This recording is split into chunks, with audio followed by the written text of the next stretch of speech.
Welcome back to the beautiful Gaddafi Stadium here. It's been so pleasant. We've had some pleasant evenings for cricket, and it's the Bank Alfala presents Vigotel Mobile T20 Series. We're here for the third and the final T20 International. This is how things have gone so far in this series. The first T20 International won by Pakistan by 22 runs, and yesterday was a very convincing, clinical win for Pakistan because they won by a big margin and, more importantly, managed to seal the series against Australia after 7 years. Pakistan winning the series after 7 years definitely augurs well ahead of the T20 World Cup, but they'd be looking for a whitewash. That's what they're looking at. Perhaps trying different combinations as well, because this is the last real opportunity before the World Cup. Australia, well, they've got a lot of things that they perhaps need to look at and find solutions before we enter that World Cup. With me, I've got Ramiz Raja and Simon Carriage to talk about this particular game. Ramiz, a great win for Pakistan overall. They've won the series, but this is the third and the final T20 International. Would you like to see something from them in terms of combination, or what would you say? How should they approach this final T20 International? It is a dead rubber, but still. Nothing is a dead rubber, and especially against Australia. I mean, more of the same, I would say. I mean, they were flawless. The energy was there, fearless approach, challenged by the captain himself. And then overall, you know, the variations with spin. I mean, thank God for this subcontinent unorthodoxy. I mean, it's so wonderful to watch the mystery spin. And then somebody like Usman Tariq, I don't know what was the fuss about his bowling action. I think he comes out as someone who can be destructive, legally destructive during the World Cup. So I'm really pinning my hopes on him coming through. But overall, I think the middle order also did a reasonably good job. Usman Khan got a 50, and then Saim Ayub looks to be in good shape. So not a lot to do for Pakistan. All right, then that's always a good sign when you say there's not a lot to do for Pakistan. Still a lot to do for Australia though, Kat, because their batting has really not been up to the mark so far. You're looking at that squad and the kind of options that Australia has available. There's such talented players there. Some have done really well in the BBL. Any particular link or player that you feel is perhaps missing, or Australia could have considered going into the T20 World Cup? You're spot on. I think there's one man who a lot of people back home in Australia are questioning why he's not here at the moment, and that man's Steve Smith. Unbelievable BBL. I was at this SCG when he scored 100 off just 42 balls. He's in career best form. And it is a bit of a surprise that he's not in the mix, because he's got so much experience in these conditions, and it would be a great opportunity for him to be involved, but particularly with a lot of these younger players learning their craft in these conditions for the first time. That's the thing that stood out the most. A number of the young batters have been exposed to high quality spin, so great learning experience for them. But a T20 World Cup for Australia is all about winning the trophy. So it's not about experiences, it's about winning. And they've got some concerns moving forward. A lot of the times the focus is a lot on power hitting, Ramiz, but you see conventional batting and conventional batters like Steve Smith. I mean, how important is their role in the modern day T20 cricket? Well, I mean, he could do a Williamson for Australia. Williamson is there. He's not your typical white ball cricketer, but the circumstances make him into a, into a kind of a must-in the dugout. And I'm sure that Steve Smith could be the same. Yeah, it's about placement. It's not always about big hit. Look at what is happening to Babar Azam. Babar Azam seems to have lost the plot completely. All he's trying to do is to hit the ball out of the ground every ball that he faces. It's about timing, placement. Somebody like Salman Ali Agha could be a real go-to hero for Babar Azam right now. You spoke about go-to hero in the form of Salman Ali Agha. How good was he yesterday? When flawless. You talk about his innings, how impressed were you? Incredible, actually. I mean, it was so good to watch, because there's nothing T20ish about this knock. It was clinical, it was methodical, it was, at times he reined himself in, the singles, and just the beauty of the angles that he chose to hit the ball along the ground, out of the ground, and at will. It's just superb display of all angles batsmanship. I love the leadership he's shown just with his actions. He's walked out there yesterday, very first ball, straight over mid-off for 4, set the tone, so he doesn't have to say anything to his group. They just have to watch him go about his business. What I've been impressed with is they're playing a modern style of T20 cricket, Pakistan, but they're doing it in a really measured and calculated fashion. Usman Khan was outstanding. He's a bright young talent. And Shadab Khan, he showed his usefulness in that middle order role as well. So I think, and then he bowled beautifully with 3 wickets. So I think Pakistan have got pretty much all bases covered at the moment. Absolutely. They've also been lucky with winning all the tosses so far in this T20 International Series, and they've been opting to bat first. So it should be interesting what they do if they do go on to win today. Let's find out. It's over to Rouge Mumtaz and Bazid Khan with the pitch report later on. One final time in the series, a third of the 3 T20 matches between Pakistan and Australia. Final game before both teams head into the T20 World Cup. All important personnel present for the toss: Salman Ali Agha, Mitch Marsh and Ali Naqvi to oversee proceedings. Salman, you got the coin? Heads. 3 out of 3 on the toss. What are you going to do? We're going to bat first. Batting approach, it must give you a lot of comfort in terms of being in a good headspace in the way Pakistan seem to be batting. There's definitely a better positive intent. Yeah, because of the pitches, like it gets slowed down after 10 overs, so we have to go hard on the power play to make sure we enough runs, because it gets difficult. So that's why we are doing this approach. And to obviously counter that, you've got the spinners. I think 1 of 6, all of them doing well. How much comfort does that give you, even if the opposition sometimes can outscore you? Yeah, it's a 1+. We have 5 spinners. But for me, it's very hard to bowl every single of one in 20 hours. But yeah, on the other side, yeah, it's a luxury for me to have 5 world-class spinners, and I'm very happy with that. From a preparation point of view, the T20 World Cup just a few days around, how good has this preparation been? You think you've checked all boxes? Yeah, pretty much. I think we have ticked most of the boxes, and yeah, we just want to continue and play good cricket the way we are doing it from last 6 months now. So we just want to keep chipping every single game. Any changes for this final game? We've got 3 changes. Fakhar, Nafe and Shaheen is back. Both Usman and Safdar is not playing. All right then, Salman, go well. Go well, mate. Mitch on the receiving end of the toss again. What are you looking to restrict them at, considering you're back on pitch number 1? Hopefully a chaseable total. We've got to look at the conditions over the last few games, and hopefully we can respond today. You talk about conditions and obviously maybe overcoming the spinners. What have the conversations been like, considering also come the World Cup there'll be a lot of spin on offer? Yeah, there certainly will be. Obviously, any time you are in these circumstances, there's always lessons to come out of it. Keep our intent, and it's an important game for us to hopefully finish this series with a win. All right, then, important game. What is the 11 then? There's 4 changes. Remember them? But I'm not going to, no, I never do. Brilliant, go well, have a good game. Thank you. All right, then the news from the centre is that the Pakistan captain Salman Ali Agha has won the toss and once again will have a bat. Now then, batting is the choice, or the sort of the flavour of the season, if I may call it. All 3 times Pakistan captain has won the toss. Back on pitch, the one that featured the first game, and I've got pitch doctor, role reversals. Bazid Khan didn't like my pitch report yesterday, so he's going to do one himself. What do you make of this one? Yeah, yours was too long. Sorry. It's the same sort of surface. Obviously, it's a used surface, so there'll be a little more spin on it. The base won't be there. It won't really skip onto the bat.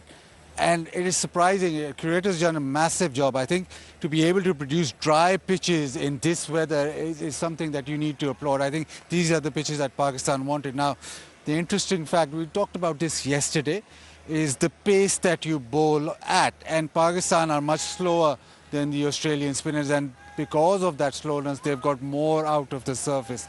Now, it is, again, a challenge to construct runs once you're not used to pitches which don't come on. I don't think the spin is the problem. I don't think the turn is the problem. It's actually the pace of the surface that Australia are struggling with. Buzz, put you on the spot. You always talk about the slow nature of the surface. What can Australia look at doing in terms of counteracting that spin, in terms of getting runs on the board without losing too many wickets? I think it's not a surface where you can use the pace. So ramp shots and trying to play behind the wicket is quite difficult.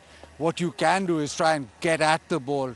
So once you bowl it slowly, then you've got the opportunity to actually run down the wicket. I think use of feet, that has been lacking. We've seen that they've been stuck at the crease and try to maybe use the pace which is not there. So maybe one thing that they can do is actually run at the bowling, because Pakistani bowlers are giving you that chance.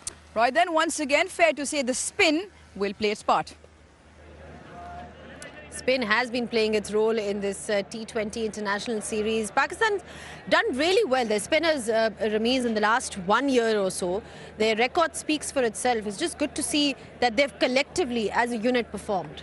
Yeah, there's a lot of variety, there's a lot of class, and body language has improved also because they know that they're going to play almost every match or every other match. So there's been a lot of consistency, and we've been harping on the fact that unless there is, a select group of about 20, 22 players, then you can revolve around your thinking strategy around them. But, to have played about 40 players in a year was just a little too much. I think right now they've got a good group of spinners. They're different, left arm, mystery. Abrar has been absolutely terrific. So they're in a very good shape. What about the spin options for Australia in terms of, relative to what the other teams have? I mean, how do you see them? Because, everyone is expecting spin to play a role in the World Cup. Yeah, the difference we've seen is that there's only really the experience of Adam Zampa that has that mystery with being able to go both ways. Young Kuhneman's a good young spinner. He's coming off good form for the Heat in the BBL, but he's still very inexperienced in these conditions, particularly in white ball cricket. And then young Connolly's more of a batting all-rounder whose spin has really developed rapidly in the last sort of 6 months. But, he performed quite well the other night, got a good wicket of getting Ayub out. But those two are different types of spinners to what we're seeing from Pakistan because they don't have the element of mystery. And that is a big difference in these conditions. Batters can line you up when you're only spinning the ball one way, and they are still learning their craft in these conditions. All right, couple of changes for both these sides. They're trying, like I said, this was expected that they'll try different players and different combinations and see what works for them the best. Pakistan has made 3 changes, Ramiz. Yeah, I'm trying to figure out who they are. Khwaja Nafi comes is in, so he's pretty exciting to watch. Bit of a basher, keeper as well. Fakhr Zaman is in as well, so he's been given another go at it. Saibzada Farhan has been benched, so that's interesting. And then in Australia, then over to you then. Yeah, well, big news today is that Travis Head's not playing, so it gives Matt Short another chance at the top of the order. I think the middle order has stayed reasonably consistent. Cameron Green's probably been Australia's best performer so far. Matt Renshaw gets another opportunity. Stoinis comes in. Philippi gets another opportunity with Inglis going out. So does young Mitch Owen at number 7. Cooper Connolly gets an opportunity, but further down the order. Dwarshuis comes in. Kuhneman gets another chance, and obviously Adam Zampa's been the standout performer with the ball for Australia so far. Absolutely. Australia will be looking for some support that Adam Zampa can get today. We're going to take a short break here on pitch side. Pakistan has won the toss yet again, and they've decided to bat first.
Pakistan batting first today as well. Then lots been talked about just generally how Australia has struggled against spinners. Why have they struggled? What has been the main problem? Let's find out from Arooj Mumtaz and Simon Ayub, who spoke earlier about what is the best way to tackle spin. It was a masterclass on playing spin, and it was provided by Salman Ali Agha, Pakistan captain, somebody who did it extremely well in his time against Murli, Anil and Sakle and Mushtaq. Simon Ayub in the subcontinent. Salman Ali Agha playing spin was truly exceptional last night. Thanks, Arooj. I think the quality of footwork was on display yesterday from Salman Ali Agha, and we could see it in the footage. You know, using his feet, being prepared to get out of his crease and hit inside out over cover or straight back down the ground. And even the slog sweep was employed a number of times. Conventional sweep out to square leg, deep backward square leg, and the inside out shot over extra cover. That was the highlight for me, because in these conditions here where the ball's holding and spinning, that's the challenge. If you come too far off the line of the ball, you expose yourself to be able to not transfer enough power through the ball and then chip one up to deep point or deep mid off, depending on the line of the ball. So it was outstanding work from Salman, and yeah, great to watch. Right, you've got bat in hand. We obviously touched on using your feet or staying deep in the crease or the sweeps. Young boys and girls watching, what are you looking to do? Can you just put up a few demonstrations for us? So in my game, I wanted to use my feet because I practiced it. And the reason was because when you're facing quality of like a Murali or Harbhajan or whoever it was, you knew they were going to be in that sort of 4 to 6 metre zone a lot of the time. So to be able to nullify that length, you have to try and get down to the line of the ball as far as you can. And if you're trying to go aerial, you don't quite get to the pitch of the ball. But if you are trying to keep the ball on the ground, then it was the line of the ball that you're trying to get to, because the danger is if you run down too far leg side of the ball and you go too early and then they see it and throw it wider, which we saw yesterday from, I think it was against Usman Khan. He ran down really quickly, went too far leg side of the ball, and I think it was Kuhneman or Connolly, one of the two, threw it wider and nearly exposed him getting stumped. So that's probably the key point. When you are going to come down, one, you've got to practice it and be comfortable doing it. And then two, you've got to make sure that you are coming down to a line of the ball to be able to access the pocket that you want to, whether it's over extra cover, whether it's straight back at the side screen, or whether you want to access to free your hands to pick it up and go over deep mid-wicket like that. So that's that element of that. So that's down the ground. What are you looking to do, either playing the sweep or staying back in your crease to access the leg side, or even the reverses these days? So if you want to talk about the sweep shot, I guess the modern player wants to use both because he wants to manipulate the field. And we saw that with Renshaw. There was a mid-wicket in for him. He wanted to get rid of that fielder so he can bunt in there for 1 or 2. And so then he plays the reverse to get another fielder behind point. But I think, you know, when you're sweeping, a lot of it for me was on line. So I waited for the ball to be making sure it was missing leg stump before I started to think about sweeping the ball behind or paddle sweeping it here to beat that 45 fielder. The modern player is a little bit different because they like to clear the stumps to be able to access the swing pattern, to be able to go straight or over cover or over mid-wicket. So it's a little bit different now. I think the other thing for me was that, you know, if they're in this 4 metre mark and they're firing the ball into the surface quickly, which the modern spinners do, then that's where you've got all this real estate here to use to your advantage to then turn that ball into either a cut shot or a pull shot off the back foot. I didn't have the power of the modern player, so I had to make sure I could hit the pockets and run hard for 2s and 4s. So that was sort of what I tried to look at, rather than trying to blast 6s. But the modern player, they've got the power to clear the boundary.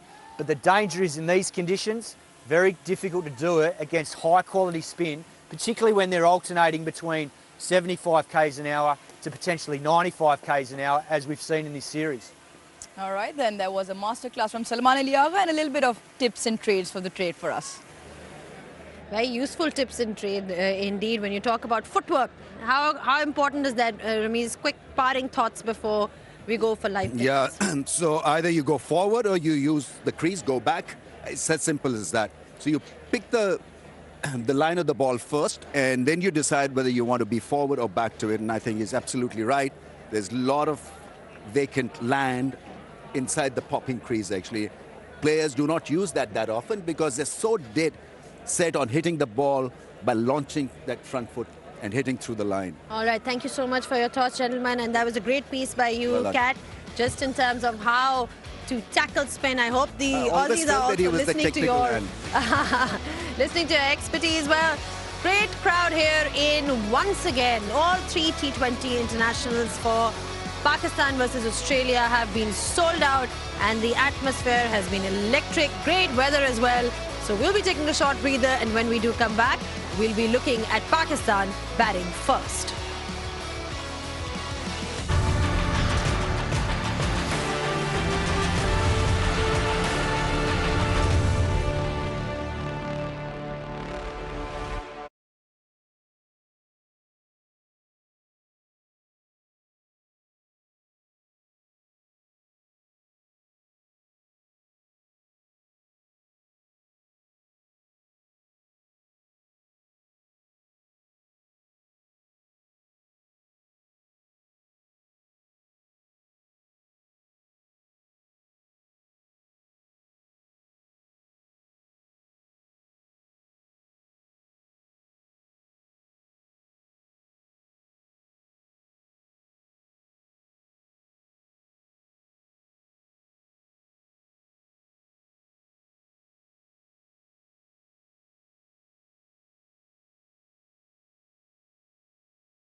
The streak is broken. The series is sealed. 7 years of waiting ended in a clinical performance. After a commanding 198-run statement in the second T20I, the men in green have turned Lahore into a fortress. Salman Agha, relentless. A career best 76 that left Australia searching for answers. Swept. And that's gone for 6. Usman Khan, fearless, a blistering 53 to set the platform. And Usman Khan, his second 50. And then the spin web. Babar Azam and Shadab Khan took 3 wickets apiece. Through the gap, the leg spinner, bundling Australia out for 108. Now we head to the final chapter. Australia fight for pride. Pakistan hunts for the clean sweep. 2 down, 1 to go. 2 down, 1 to go indeed. We bring you live action from the Gaddafi Stadium in Lahore for the Bank Al-Falah presents Vigotel Mobile T20 series, the third of the 3-match series. Pakistan winning this series, 7 years coming, 2-0. Mitch Marsh and his men looking for a consolation win in the series as both sides head into the T20 World Cup not long from now. This is the way the first 2 games have gone. Pakistan winning the first one by 22 runs. The second one far more commanding and clinical by 90 runs, bundling Australia out for just 109. Today sees the final of the 3 matches. Crowd, as always, phenomenal at the Gaddafi Stadium in Lahore on these cool, chilly evenings as the sun goes down. 2 games in a row, it's been jam-packed, it's been entertaining, and for the home crowd, plenty to cheer for. The pitch, we're back on where the first game was played. It is all about the slowish nature of the turn, plenty of turn on these abrasive surfaces, and the spin definitely put on a show in the first 2. Should be a similar story tonight.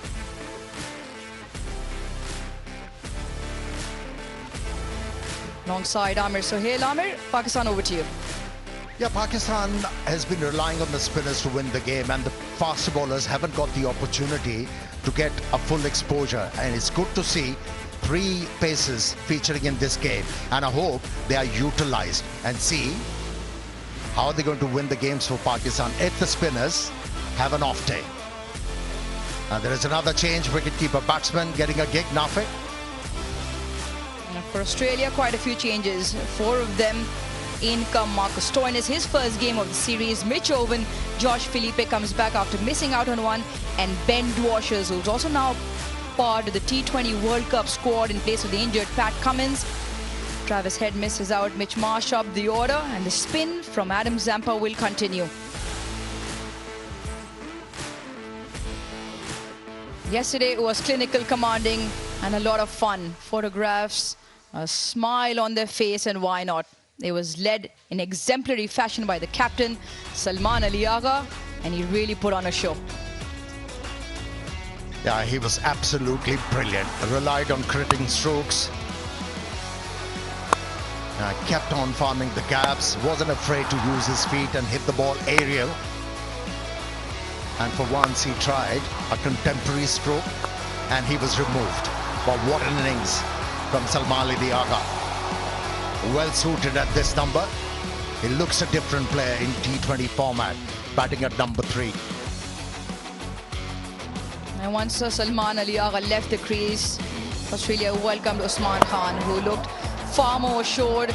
Excellent shot selection, hits the ball with a lot of muscle. 53 of 36, got into a great partnership with Shadab Khan as well. 63 they put together in 39 deliveries, and looked a solid spot in that middle order for Pakistan, picking up a half century. And that got Pakistan to a mammoth 198 for 5. And then the spin turned it around for Pakistan. You give him the conditions, and he will provide something special. Initially it was the Googlies done the damage, and then a flight to delivery, a leg spinner, earned him his 3rd.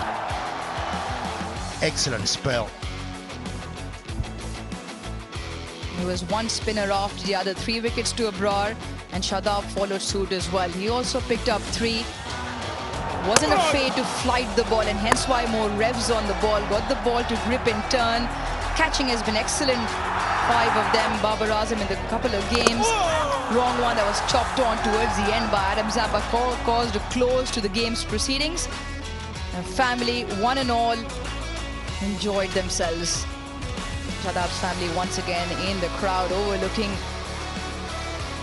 how this game might go. Remember, final game, final international game for both sides as they head into the T20 World Cup.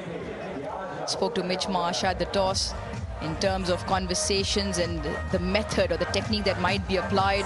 Surely on these tracks where the ball is gripping and turning, and more so, Amir, seems to be the slower nature of the surfaces. You can't really go one-dimensional hitting. Yeah, you should have answers at this level. no matter what sort of a surface you're playing on. Both the umpires making their way. So is the Australian side. They'll be playing for their pride. They have tweaked their combination once again in this series. And let's see how they fare. A tweak in the Pakistan combination of the order as well. Saibzada Farhan misses out, outworks Fakhar Zaman. Definitely the place to be if he is in the 11. He likes the ball coming onto the bat.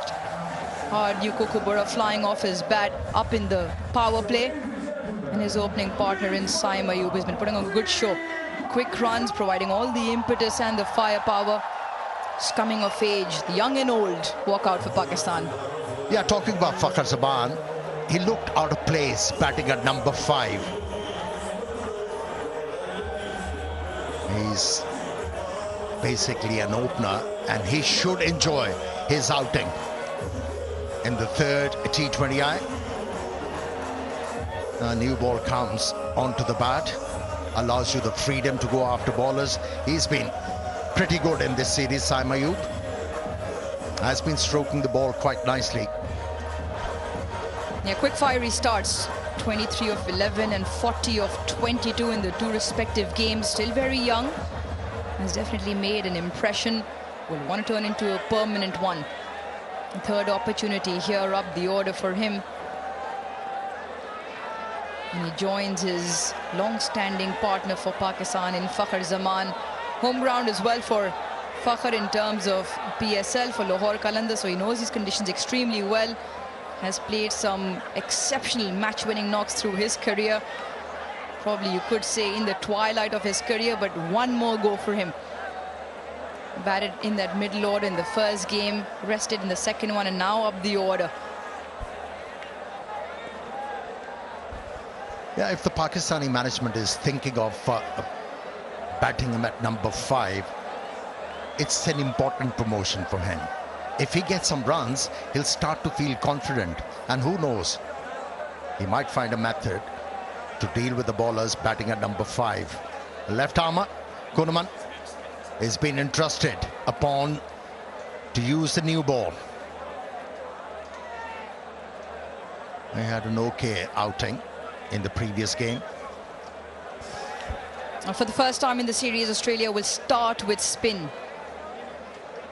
Generally, the quicker bowler has taken the ball for the first over. Yes, there's been spin well within the power play, but the first time, the first delivery will also be spin. Matthew Kuhnemann, just the 1 wicket in the series.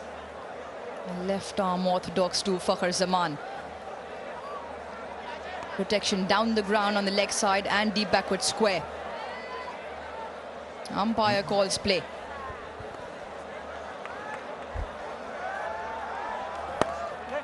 No deep mid-wicket. That's brave.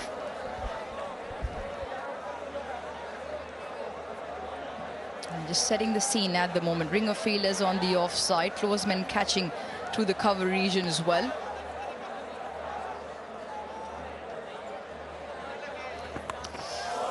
Goes just an inside edge. Very lucky, but intent very clear from Fakhar first up. He jumped out of the crease way too early for the bowler to see it. Very lucky.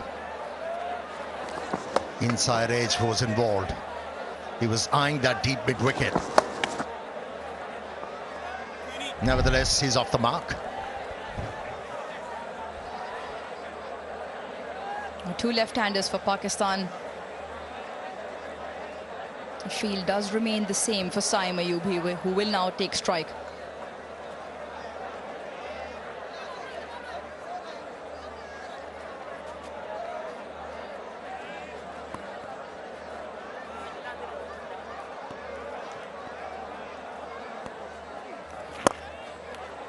Bit of a charge, just holds back. Shy the stumps, but comfortably, and so a little bit edgy, you may say, on the first couple of deliveries. Yeah, he's getting a bit of grip already, the left armer.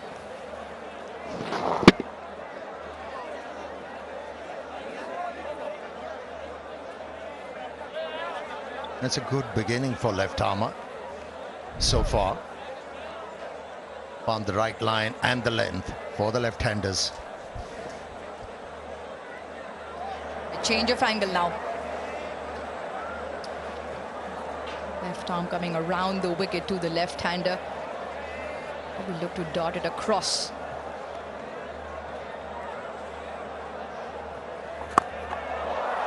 Oh, juicy full toss. A wild delivery from Kunahem and gets dispatched for 4. First boundary for Pakistan. And was a no ball. No, wasn't it a gift? Yes, Fakhar Zaman jumped out of the crease way too early. But the idea was right from the left armer. Kunaman to bowl it wide. It turned out to be a juicy full toss, and it's a free hit. Crowd's enjoying it. More importantly, Fakhar gets it away. So his first boundary. Free hit. Free hit travels. There is a fielder. And everybody just hold it because it was a free hit. So many times, Amin, on these occasions, the crowd misses it and there's a crowd roar. No damage done. Hey, it's Lahore's crowd. They're very knowledgeable. Don't say it again, they'll be offended. Knowledgeable and enthusiastic. Right then, 4 deliveries in. Pakistan 8 on the board.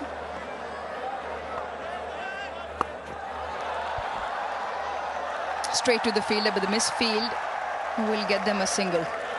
Matthew short on that occasion.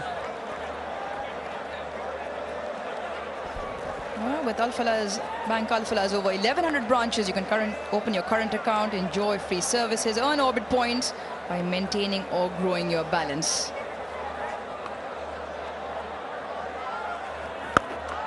Goes again. This time cleaner, this time better. 1 bounce 4. Closes the over. First one's gone for 13.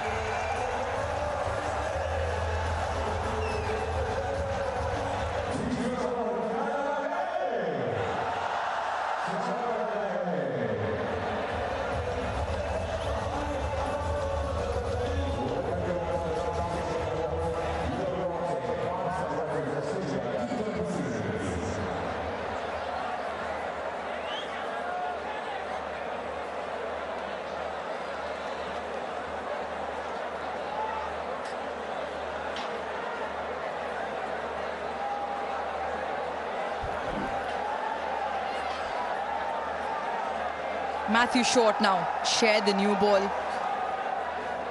Spin in tandem to start proceedings, which you would consider would be the case considering the surface in play and just changing up the momentum. What will be noteworthy in terms of the spin is the pace at which some of these spinners operate. Starts off well. Ball with the arm. Cramping the left-hander, Saim Ayub.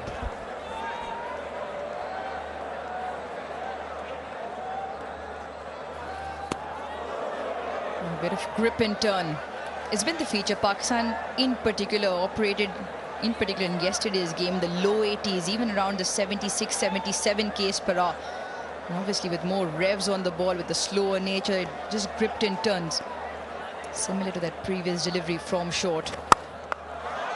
Slashed away, gets a great hand. This is a fielder in the ring. Yeah, with the second delivery, not only he got a lot of perches, but there was bounce as well. That should be encouraging for the spinners.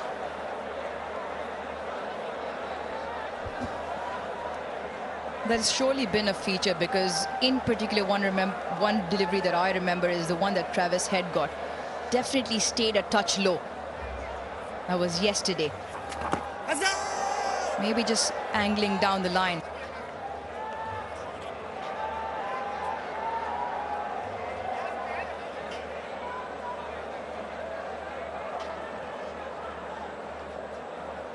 Excellent second over from short here, and because of that, just a change in field. Now mid-off comes up into the ring, long on falls back, deep mid-wicket, the 2 fielders. thrown a bait. And takes the bait. And he's been removed. Captain went on a punt and it has paid off. Babar Azam, misery expands. Once again a failure. Only managed to score 10. Yeah, dangled the carrot and Babar Azam decided to take it on. The over had only gone for one. And doesn't quite get to the pitch of the ball, with the ball turning away from short. Cameron Green with a great catch. Went a far long way up. A sigh of relief from Cameron Green. Australia strike first. Babar Azam goes for 10. Pakistan 14 for 1.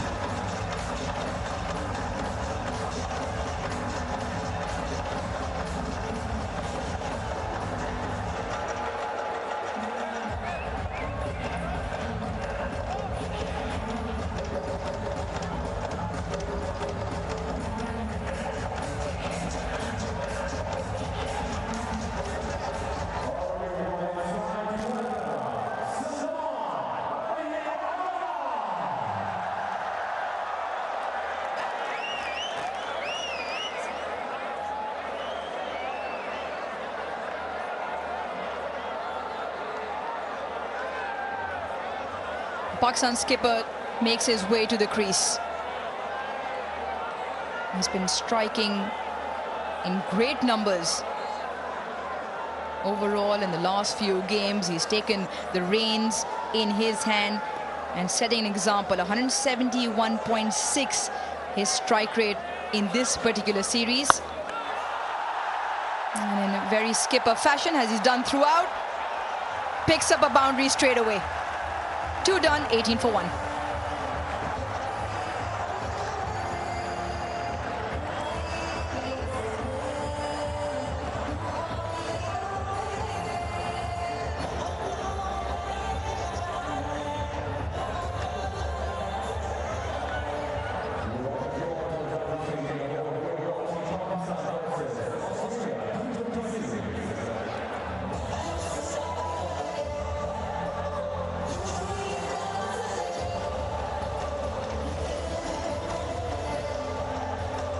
The T20I underway. Pakistan once again winning the toss and electing to bat first. Previous over saw the wicket of Babar Azam, and out comes the captain, who's often running with the boundary in the first delivery.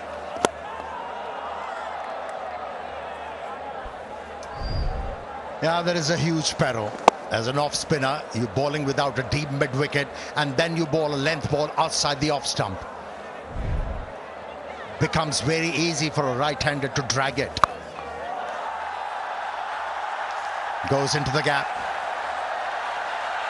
And it's a 4. Not the right idea to bring the ball back into the left-hander without a deep mid-wicket. A great shot selection to the ball turning into you. Picks up length very early, gets down in time. And looking to hit the ball in front of square, knowing there's a deep backward square, which might just come into screen just about now. Gets it away to the fence. So pressure on the bowler.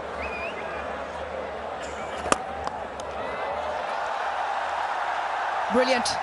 Exceptional timing. Skipping down the track. Back-to-back boundaries for Saim. Showing awareness where the gaps are, Saim Ayub. And didn't play that stroke in anger. Stood tall, waited for the ball to arrive, and then timed it down the ground. Back-to-back boundary.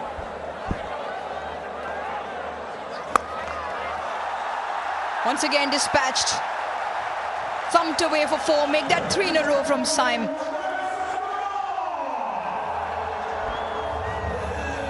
He hasn't got a clue. He's feeling a lot of pressure. Connolly.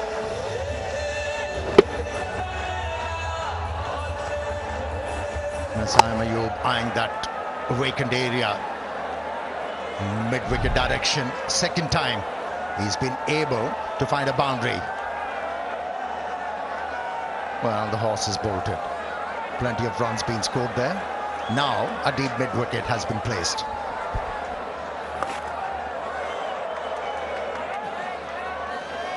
A heart in his mouth moment from Connolly.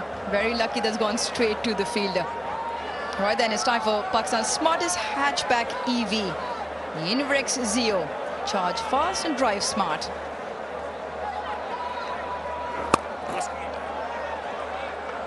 The smart batting to finish. Another expensive over. 13 follows another one. 31 for 1.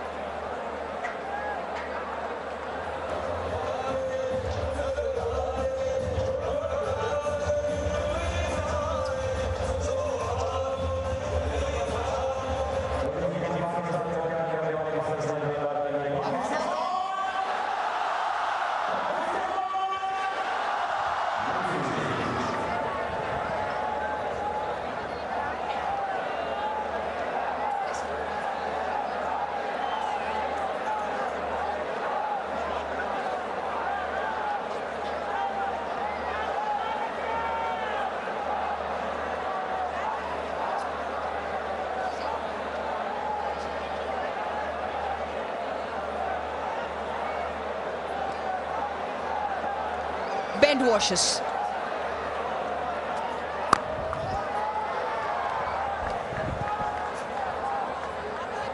Yeah, gained a bit of experience how to go about the job, playing in the Champions Trophy for Australia. Bowls at the right length, and also line was good. He does play for the same franchise in the PSL as the man who will take strike, Salman Ali Agha. Both play for Islamabad United. Should have a fair clue.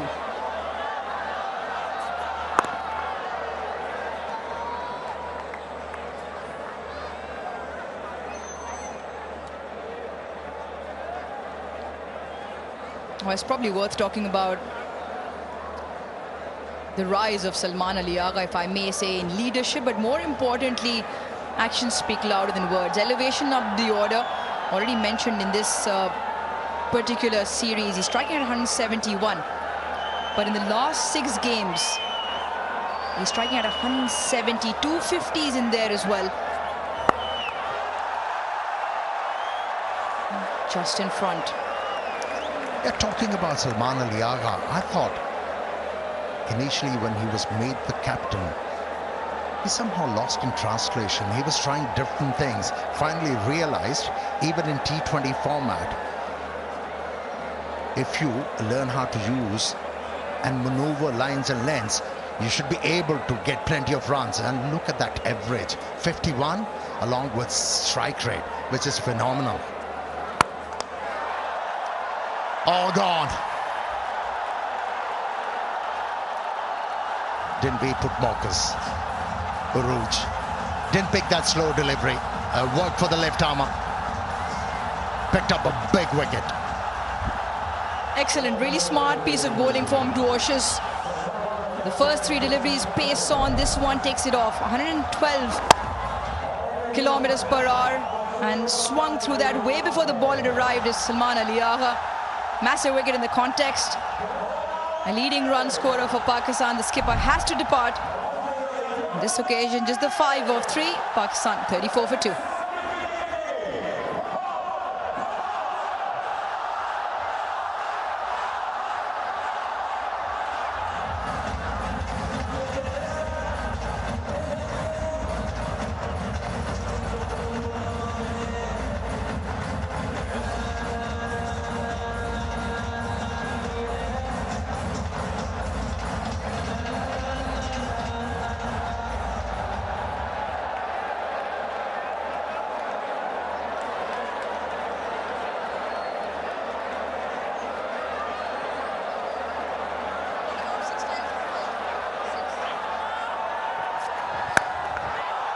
Crunched. What a shot. And the Lahore crowd enjoy that because it is Babar Azam. And that's a great start from Babar. What timing on that occasion. He's been off the boil, but people haven't dethroned him. Babar's still their king. And starts like king. Oh, the royal touch.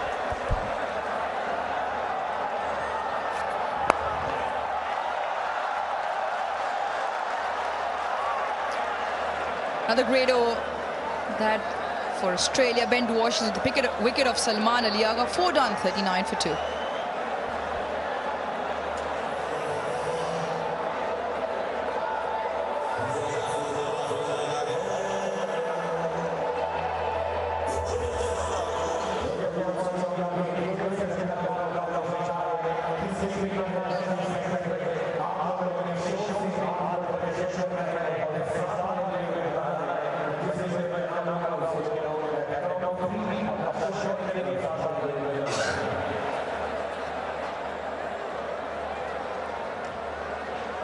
Pakistan dented twice in the power play. A couple of wickets that have gone down. The slow delivery gets the better of the Pakistan captain. Ben washes into the attack. First over of pace it was. The slow nature of the surface coupled with the slow cutter does the trick for Australia.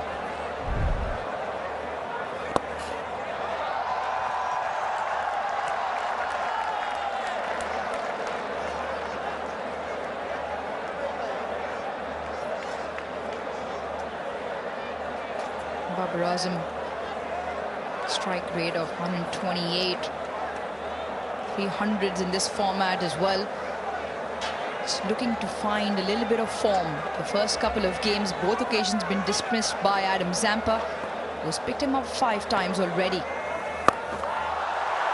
High up in the air, and just in front of the backward square.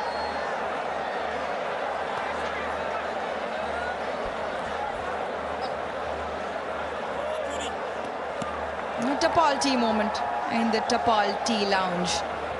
The fans enjoying Pakistan's finest, also while enjoying the action.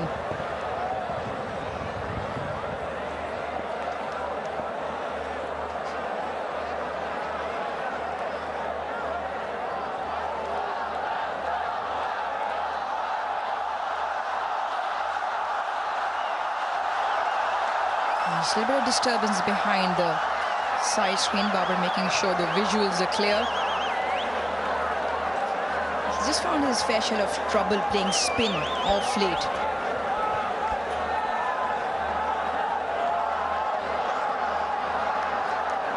Don't worry, he'll find a way to deal with it. Very experienced Babar Azam. Got the ability as well.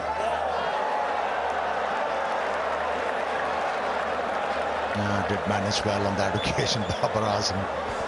I think the one thing you need to be sort of understanding is, yes, there is turn, yes, the general pace of the surface is slow. Caught up with Simon Katic, the start of the show in terms of how to play spin. I thought Salman Ali Agha was a prime example, put on a real masterclass. A couple of things he did, especially important they are in the modern days. Obviously, you need to be able to dance down the track, use your feet to get to the pitch of the ball, to nullify the spin. And then obviously, also if not, then hang back in your crease, and then still being able to maneuver the ball, not get stuck.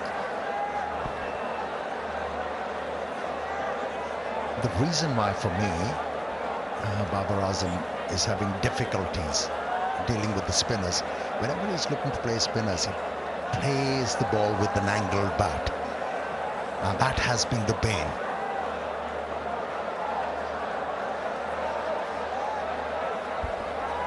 If he could address that, he'll find that touch against spinners once again. Good over this from Kuhneman. Important to follow up the good work done by Dwash. It's just the 4 singles off it. And he looked to close it out without conceding a boundary. Change of field. Long on now falls back. Mid-off comes up in the ring.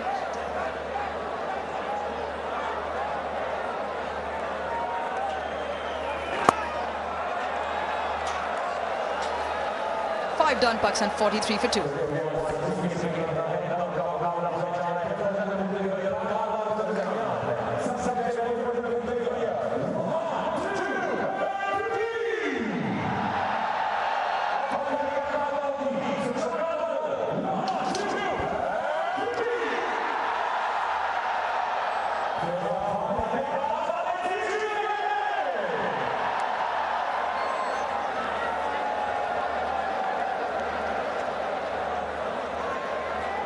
Hello everyone, Pakistan 43 for the loss of 2, and the middle order will be tested again. So that's kind of good news, not such a bad news. We want Babar Azam to be tested at number 4. Simon Katish here with me. Simon, just a little bit disappointed with not seeing Usman Khan make the playing 11. You know, he gets a 50 and then he's dropped. They could have easily played with 2 keepers and maybe asked Babar Azam to open the innings, so that could have given them an option with Babar if he continues to struggle at 4. Good afternoon, Ramiz, all our viewers. Yeah, I am surprised that Usman Khan has missed out, particularly after his knock yesterday. It was superb. Unless they're just against Babar Azam opening, but it would have been a good opportunity to get him up there. Wonderful shot, first ball today through extra cover. So let's hope he can find some form from a Pakistan perspective, because he's good to watch when he gets going, but it's just that intent to put pressure on. Beautifully placed. Fast outfield, big chase for the deep fielder. He defends. The thing about Saim's batting is his flawless timing. I mean, we've seen batsmen struggle. There have been only a handful who have not really struggled on such surfaces, but Saim seems to time the ball so well. Yeah, he's in wonderful touch. Confidence is up. He's bowling well too. He's got the key wicket of Travis Head in the first 2, and this might just be tight, but whether the spikes are brushing that Toblerone of Matt Renshaw. But the dynamic for Australia today, the 2 wickets in the power play, it certainly kept Pakistan in check, but this could well be a tougher batting surface, given that it's the second time it's been played on in a couple of days.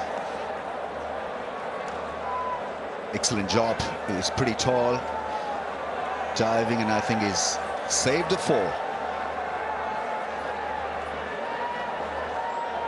Don't think any part of his body was touching the rope.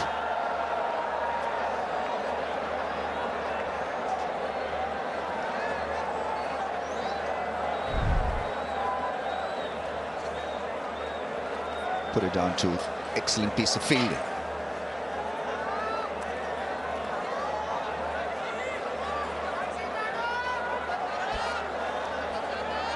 He's got to take up the role of Salman Ali Agha now. Saim Ayub, play deep, go deep in the innings.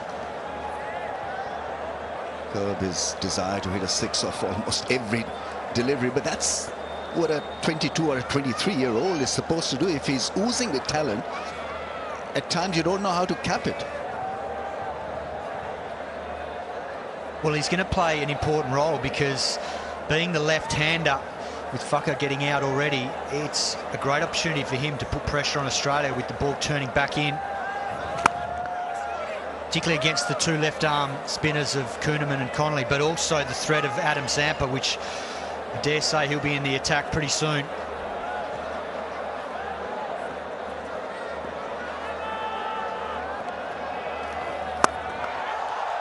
Big shot. Splendid 6.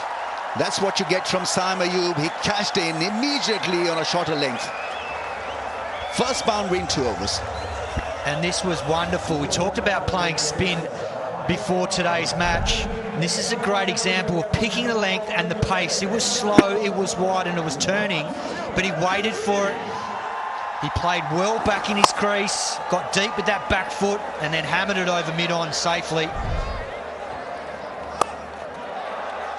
Oh, that's gone through the 2 fielders in the ring for 4. Excellent piece of timing and brilliant placement.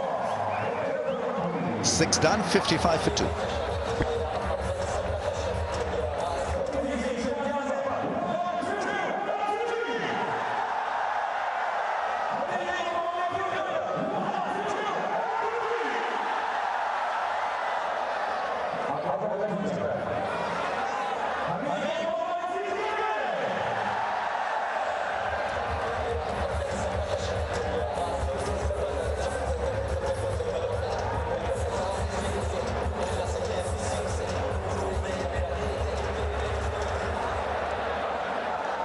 It's going to happen again then. Zampa versus Babar Azam. He's already gotten rid of him 5 times. In with a chance for a 6th dismissal. 5 for 19 is best.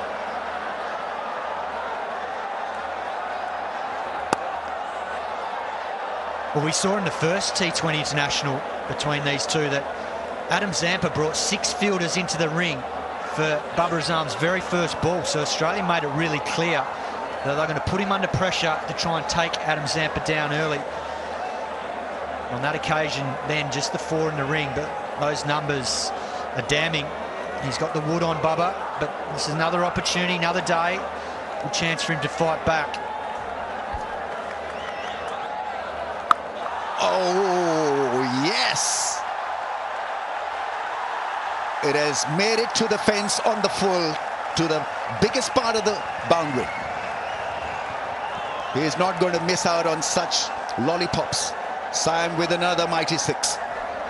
Well, it's not often that Adam Zampa bowls a ball like this, just getting the length horribly wrong. Waist high full toss and powered over deep mid-wicket.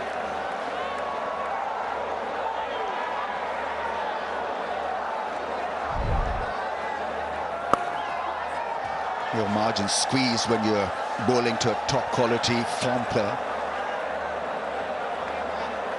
Talking off air with you regarding Babar Azam's mindset, I interviewed him about 10 years back, asked who his coach was. He says his school coach was instrumental in shaping him the batsman he is today. And so the advice that he gave every time was to play out the full quota of 50 overs or whatever overs were available.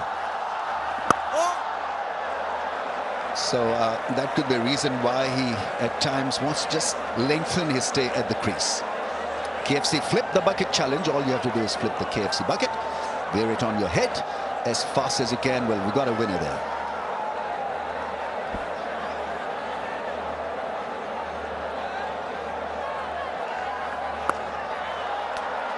Just a little bit iffy. I think he's not judging the length, and then he's not reading the spin as well. And leg spin has been a bit of his Achilles heel. I mean, Rashid has got him out quite a few times.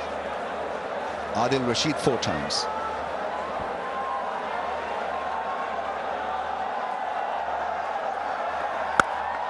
In the slot, that's done. The distance. Yeah, not a great start from Adam Zampa, but Babar Azam with a lusty 6, 69 for 2.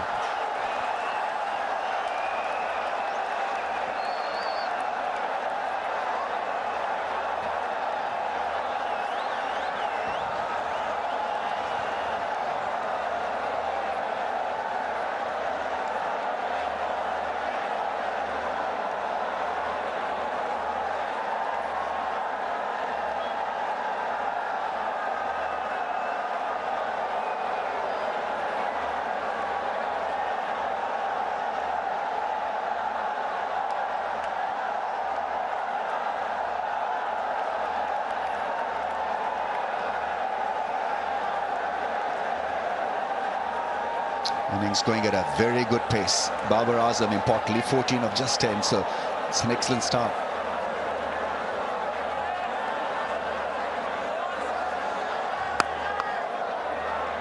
It's a dot. Let's go down to Zainab Abbas. Well, I've got the Australian High Commissioner with me, Timothy Kane. Timothy, thank you so much for joining us here. Firstly, tell us about the atmosphere. It seems we've had packed houses every day. Your experience generally watching a cricket match in Lahore. Talk about that, please. Well, thank you very much, Nab. It's an honour and it's a privilege to be here. The atmosphere in this ground has been phenomenal. The renovated ground is just so impressive, and I know the Australian team is very, very happy. It's a bit of a shame in terms of how we're playing on the field, but it's wonderful to see both sides enjoying the cricket. Well, Australia's coming after 4 years to Pakistan. You know, it's just great to have them there. They're such a competitive side.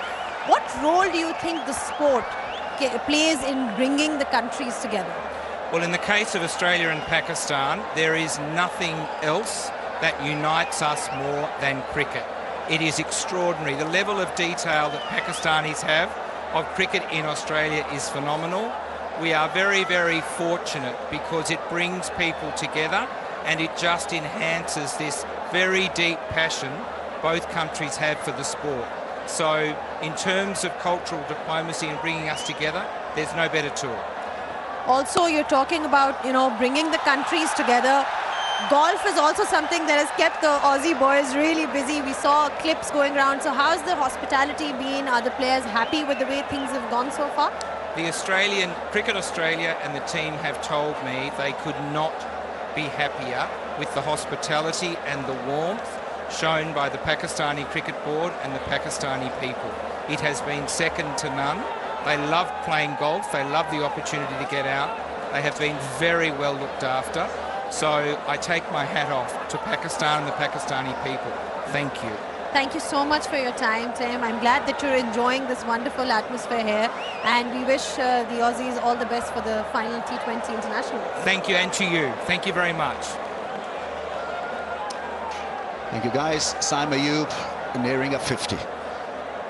The other quality about Saim is that he'll get you runs at a rapid pace, irrespective of the conditions, the pitch. He will create his own angle, space.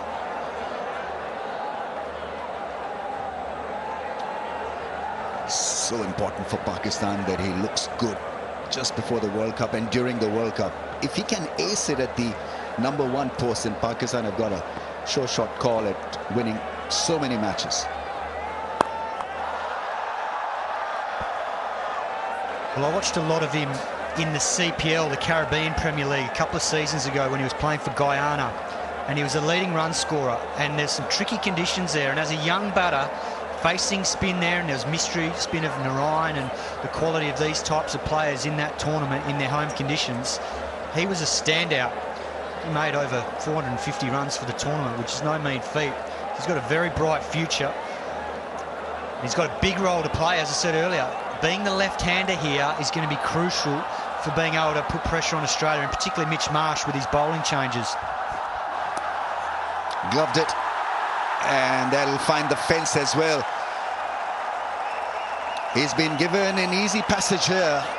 Not such great bowling from the Australians to Babar Azam, 80 for 2.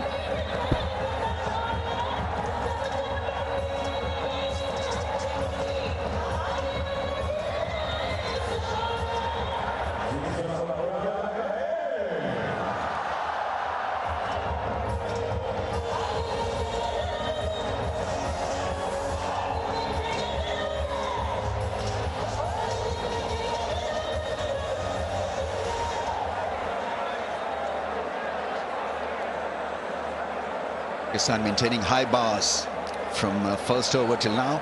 It's been a very good batting performance so far.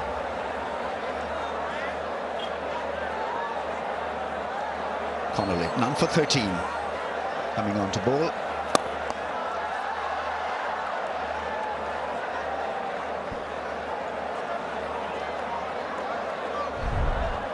And this is the 4 from Babar Azam. Just catching the glove on the way through, getting it fine enough for 4. We talked about it earlier, Ramiz. What I like seeing today is the intent right from the word go. Beautiful 4 first up, 6 last over, and then that 4. Just feel if someone of Babar's class, he needs to impose himself on the contest. You'd rather him be guilty of that than going the other way and batting conservatively, because he's too good for that.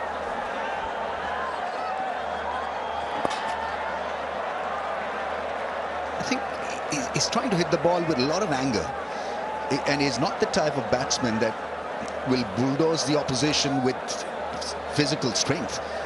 It has to be timing, and he's got quality. I mean, he can play some great rolling shots, and there's scope for that. Positive intent is the right word that you chose, because that's been missing. Oh, glorious cover drive. What a shot that is. Wow. 50 for Saim with an electrifying cover drive. 650 of just 30 balls. Well, this boy continues to impress. The 50 partnership as well off just 30 balls. So Pakistan keeping the momentum going outside the power play. And this is a big part of it. Too full, too wide from Connolly, and it gets dealt with through extra cover. That's a glorious cover drive.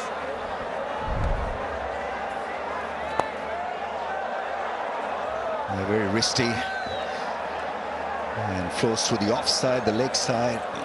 There isn't an angle that he doesn't cover with his blade.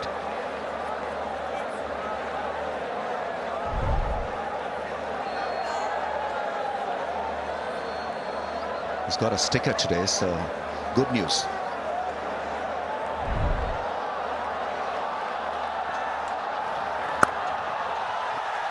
Yeah, lovely. Beautiful shot. Kind of a square drive. Not an easy shot to execute on a slow pitch. Another very promising over for Pakistan in terms of runs. 89 for the loss of 2.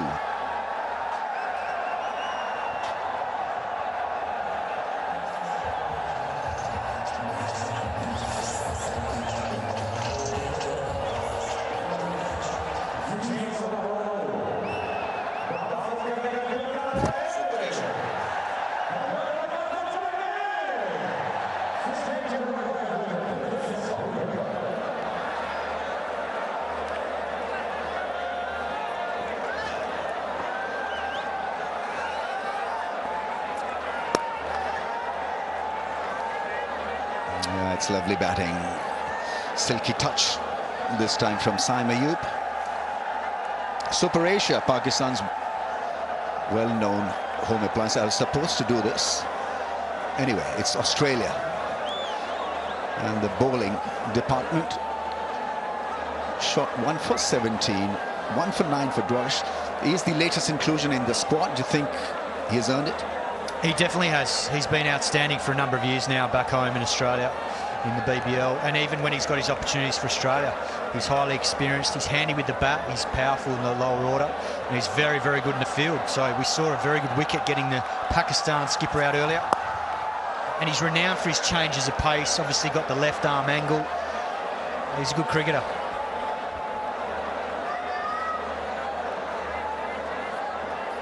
And we'll get more opportunities now given the retirement from this form of the game by Mitchell Starc.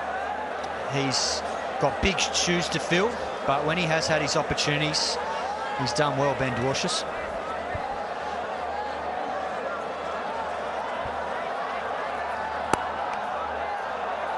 He's timing the ball a lot better in this innings. Not really muscling everything. Ah, my favorite, Super Asia, Pakistan's well-known home appliances brand.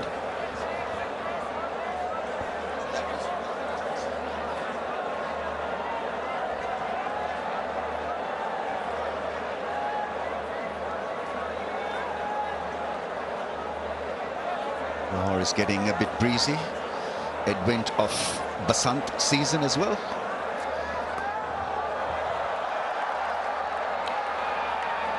Adjusted well to the shorter length.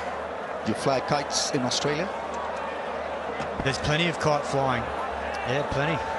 Plenty of breezy cities, whether it's in Perth with the Fremantle doctor that gets up, Rameez, as you would have experienced in your time at the Wacker. What I like about Ben Dwarshuis here is he's prepared to be aggressive in this phase of the game. Went upstairs then, trying to get the wicket.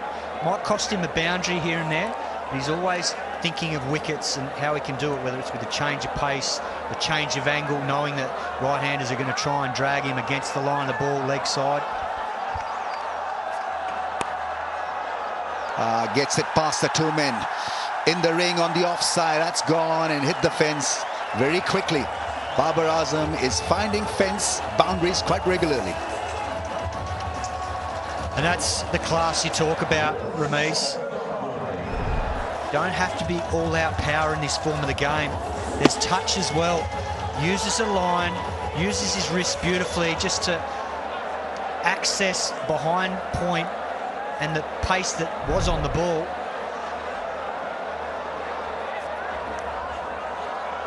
I think they'll have to be reloaded. What is umpire thinking? Not given a wide. Gets away with it after 10. 97 for the loss of 2. Pakistan going at a very good pace. We'll have a little pause here because it's drinks time as well.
Pakistan following the theme that has been set in this T20I series.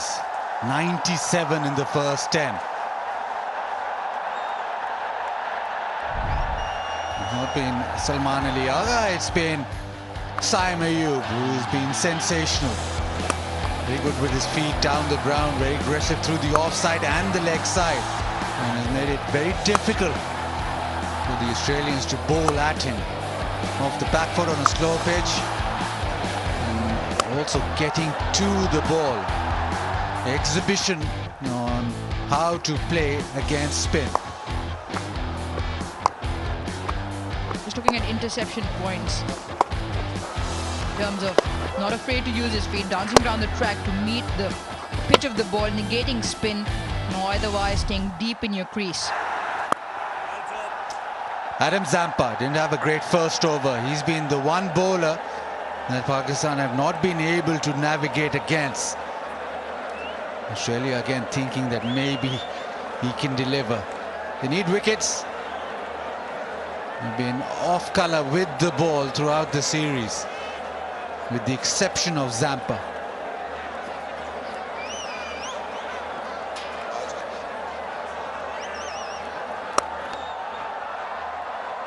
The consistency with the bat, the first 10 overs,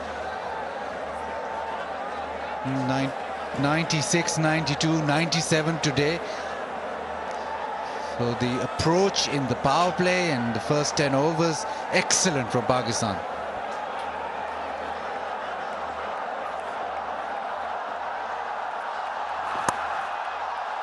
Babar almost finds the gap, a little Perry. So he'll come back for the second, but 100 rays in just 10.3 overs.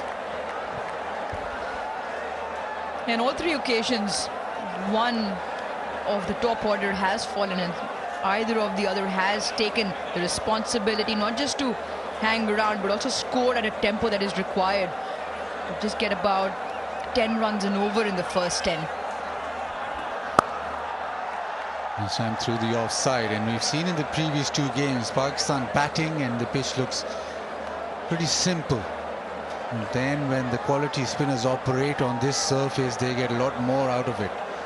And it's not as easy a surface as the Pakistani batters have made it look. It is the same surface, the first one, in which again 96 in the first, and Pakistan just lost their way from there. Only got 31 in the last 5, also lost 3 wickets in that phase. So this middle phase very important right now.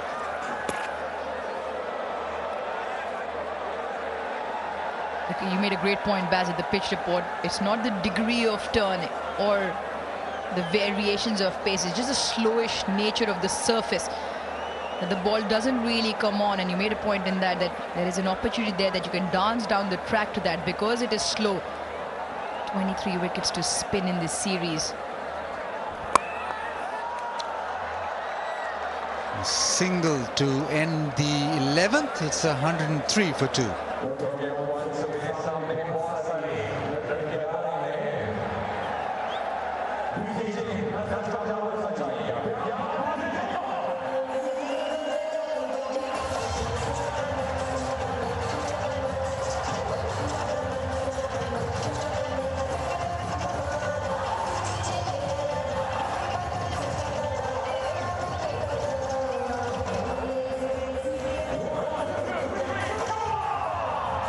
All about spin. Pakistan, surprisingly in this series, haven't got a wicket with the paces.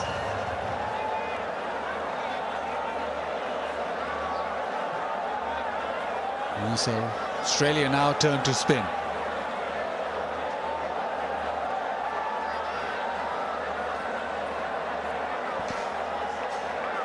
You talk about the spin, first time in the history of T20I cricket, Pakistan picking up all 10 wickets through spin. In that previous game, Pakistan winning very comfortably, also registering a series win. Long time coming, that 7 years. 2018 was the last time Pakistan secured a win up in UAE, 3-0 against Australia. Love to make it a similar story here again. In a very good position now with 8 wickets in hand and 2 men set at the crease.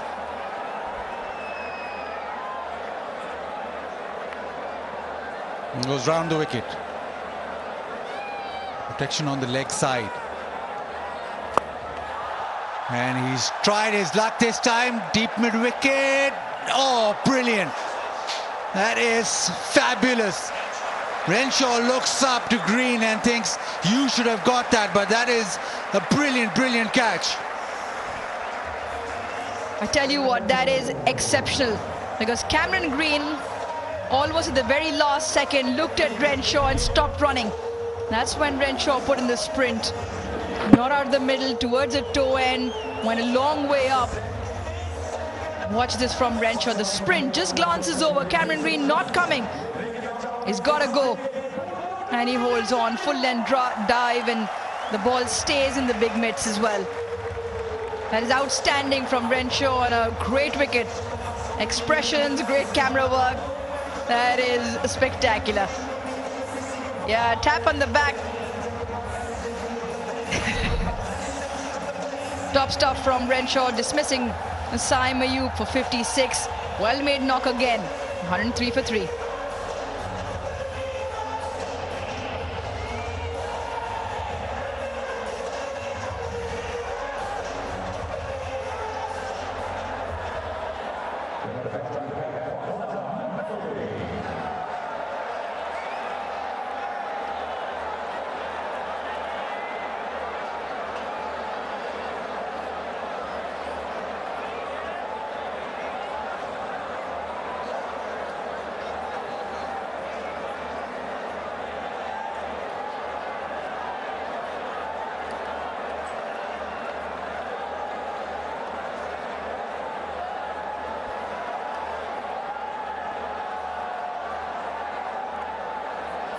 Nafe. Straight away off the mark, but this was an absolutely fabulous catch.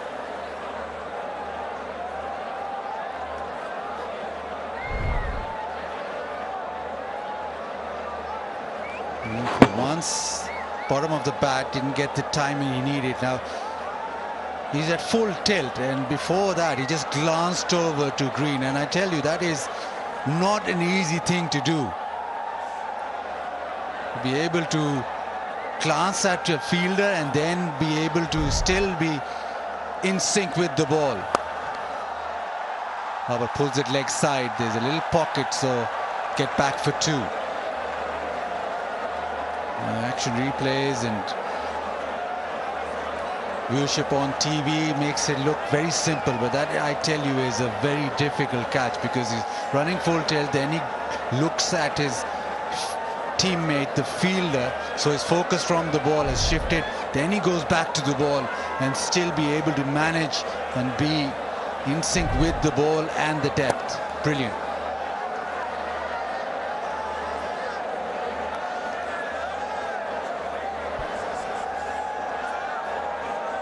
Into the World Cup squad as well, young Khwaja Nafi, working on his wicket-keeping skills as well, but can surely strike the ball.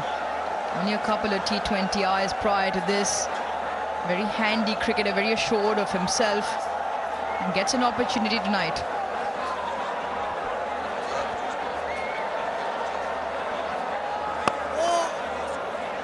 Yeah, off the back foot. It's not a pitch where you come in and straight away hit hard.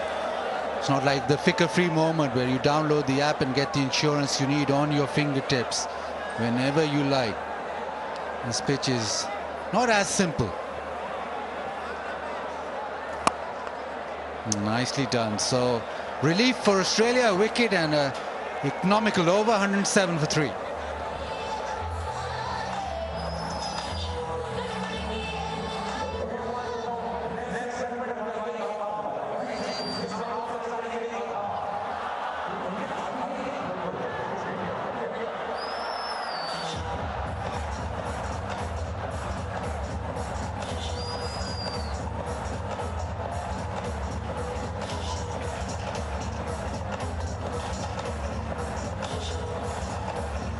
Now 8 overs remain. It's all set up. Babar going nicely, 34 of 23. And the one area that Pakistan haven't ticked the box is that number 4. Lot of eyes on Babar, how he plays there. Today is the day.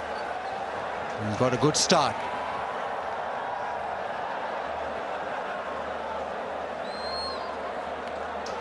Cameron Green. And that one over that he bowled a lot of short balls.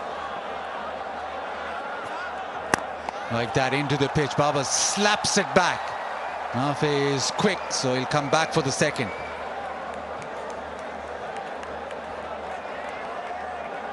Similar to Australia, Pakistan also going through the ranks in terms of the 15 players they will be putting on the plane.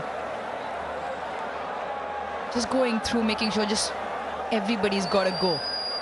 With the bowlers rolling their arms over, or examples like Nafi getting a hit.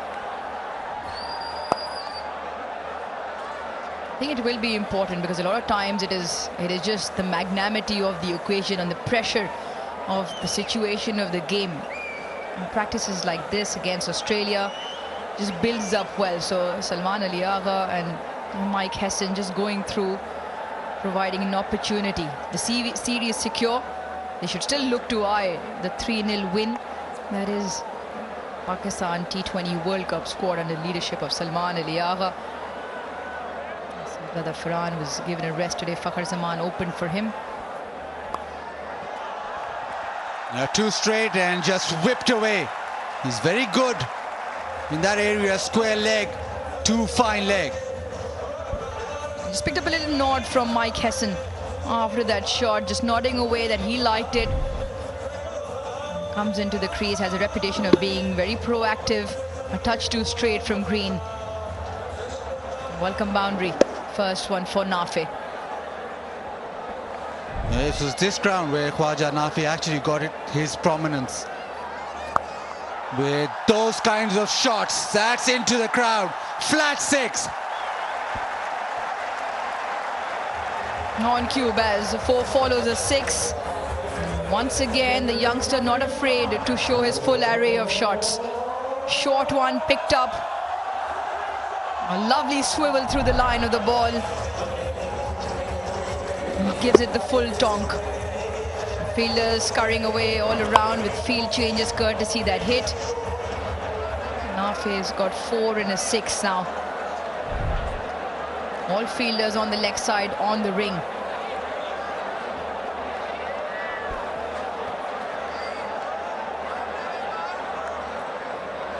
Slow into the pitch.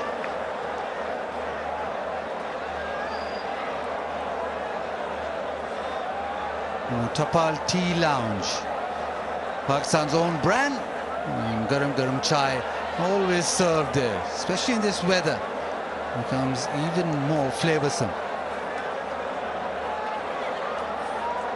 While as we took a stroll in the Tapal Tea Lounge, Babar just walked down to Nafe, maybe just telling him just to watch the ball. Already have 13 in the over. Yes, hit it if it's there, but don't force anything. He turned away, he'll get a single. Pakistan all racing along now, 121 for 3.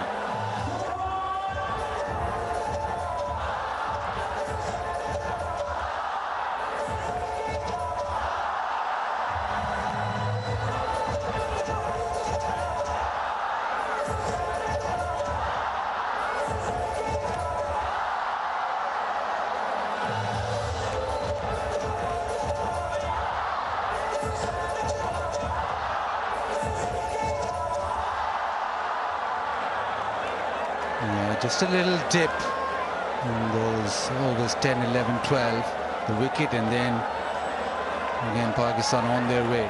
Connolly. Nafe very busy at the crease. He'll come back for 2. Little pocket in the leg side. Got a 60 of just 31 deliveries in the PSL on this very ground where he came to prominence. And in that there were no dot balls at all.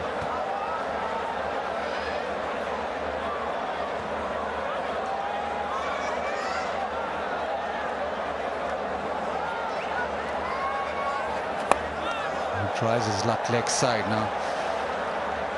I heard an interview conducted beautifully, Khwaja Nafez, and he said his favorite player was Babar Azam, so he's batting with him. And that's why previous over you saw Babar just come up to him. Maybe he also knows.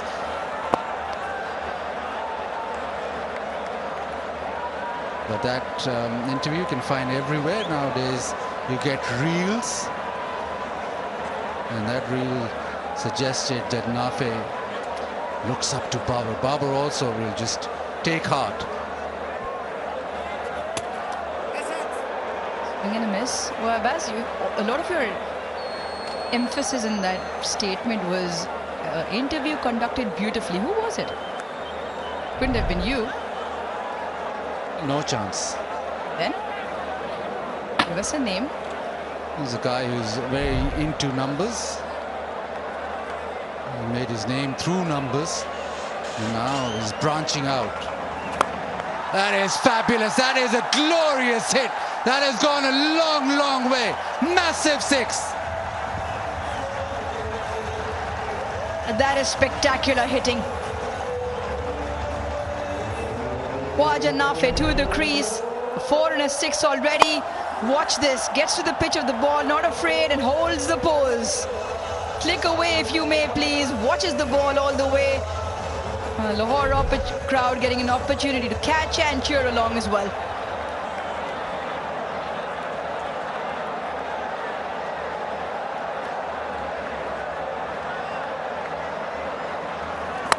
Backs away, tries his hand again. Not this time. Caught by Matthew Short. Short and sweet from Nafe. He's walking back. Yeah, just felt one too many. Even before the 6, a couple of hacks. And this one not quite out of the middle. Stands in the crease, tries to go the distance. Simple catch to Short. Connolly strikes. Khwaja Nafe 3 boundaries, 21 off his 12. Pakistan 131 for 4.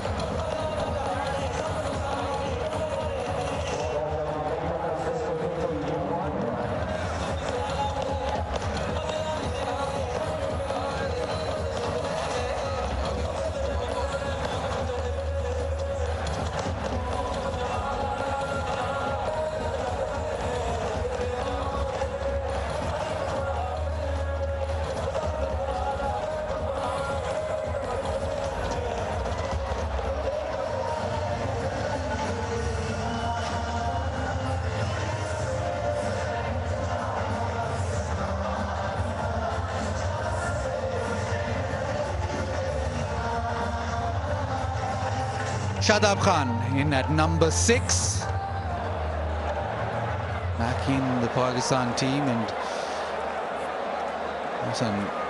do rate his batting, especially against the slower bowlers. Rate his hitting against spin very highly. Every viewpoint taken. 131 for 4, 6 overs remain. I think at the moment Pakistan going really well. It's not a very easy pitch to bat on.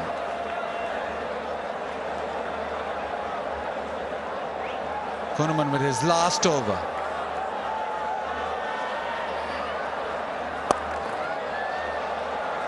Must be a single.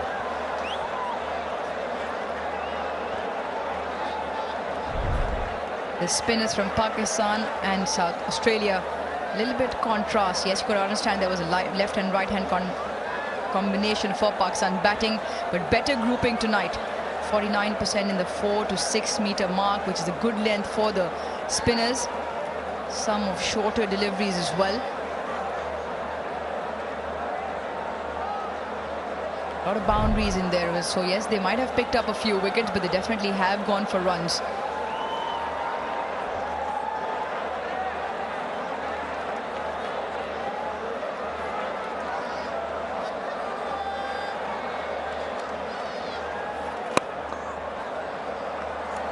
What Australia would like is, yes, they've got a wicket. They want maybe 1, maybe 2 quiet overs. As soon as the new batter comes in and this runs again start to flow, you're back under pressure. So you need a little breathing space. You need a couple of overs that don't go for too many.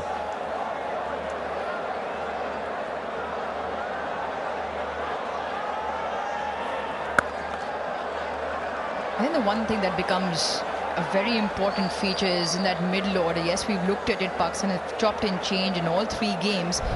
It's about every new batter who comes in, even if they're taking their time, should still look to belt the ball in terms of hitting those pockets. That is Khwaja Nafi's wicket. Maybe just felt the last 6 deliveries or 7 deliveries he faced, try to hit everything out of the park. Yes, a steep learning curve for anyone who comes onto the biggest circuit. Got to learn quickly. He's hit very hard, and that's been saved well. They come back for the second, but that is good defensive fielding.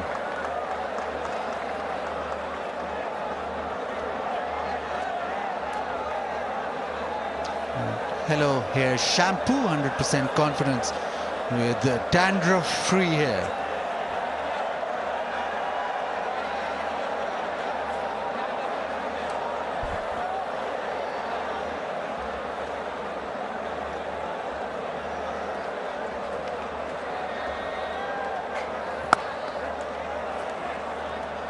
Shadab in the previous game talked about how it was difficult to come in and hit the ball straight away. So with that thing, you'd probably feel as if the batters in has to take more responsibility once a new player comes in. He needs to be more aggressive so that the batter coming in just gets through the initial phase where he can get accustomed to the pitch.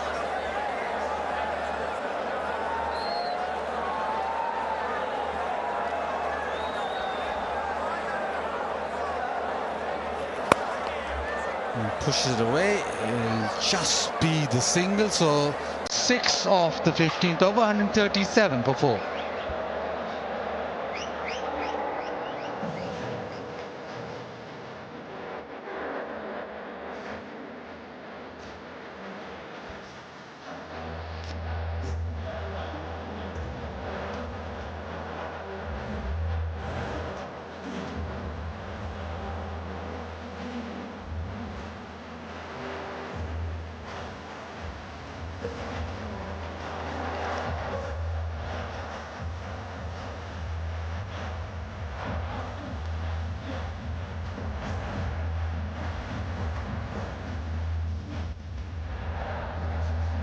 It's time for them to launch. A launch in a big way. Nawaz, Fahim, Shaheen. And the huts for Pakistan. All of them can strike the ball well. That's a good way to test your bat. Used to do that when I was small. I'm sure, Amir, you would have done that also, you know. How many can you hit without breaking the sequence?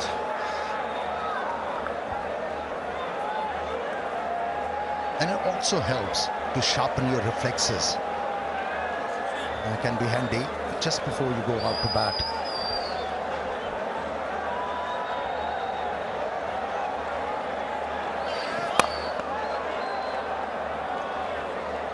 So Babar about 10 runs short of where he should have been, actually. So 30 ball 50 is what is expected of a middle order batsman these days, especially when the top order has done a fair bit of damage.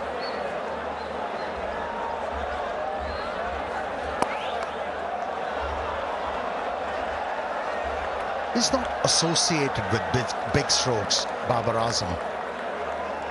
And what we have seen in this innings from him, he's happy to be second fiddle because most of the batters around him were batting aggressively. Yeah, better spread for him in a T20I. Knock 1, 6, 3, 4s, plenty of 2s.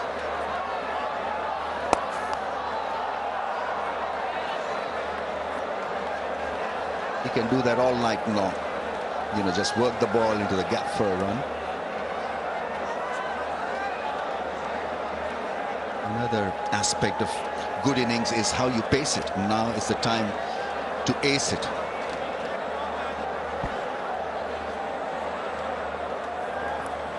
Top edge. Oh, the keeper's head goes all the way for 4. It's a fast outfield here at Gaddafi Stadium, Law. Boundary after 2 overs. That wasn't pretty, but handy, that boundary. Pressure was ramping up on the Pakistani batters. That'll help. Expecting the ball to spin just a wee bit more, didn't. Top edged it into the fence. On 9 now, shut up. In the slot, that's gone all the way for 4. Is it a 4? It's a 6, I think. Skimmed it over the fence all the way. What a strike that is. Some great sweep shots we've seen. This will match the very best of the total. 151 for 4. Yeah, he backed away from the stumps, forced the bowler to change the line and darted in. He was ready for it. Used the pace, whipped the ball. It's 151 for 4.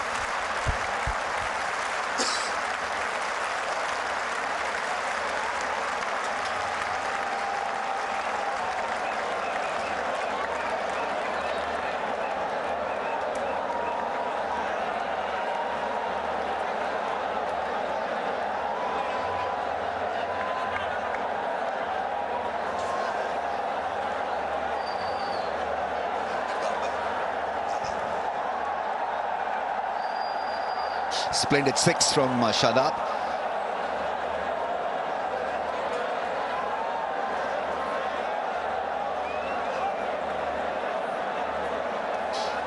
Initially, I felt that he was a bit cramped really to get it across the fence, but not only did he do that, it went all the way. Yeah, just a whip.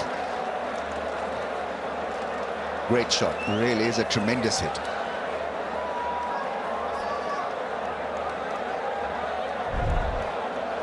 Gives Pakistan a different launching pad if he's in form, Shadab.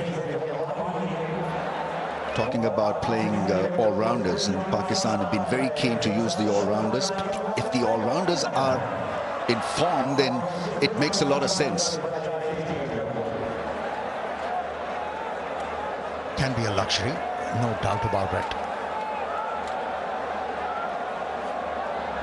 Yeah. He's regaining form. Don't worry about it.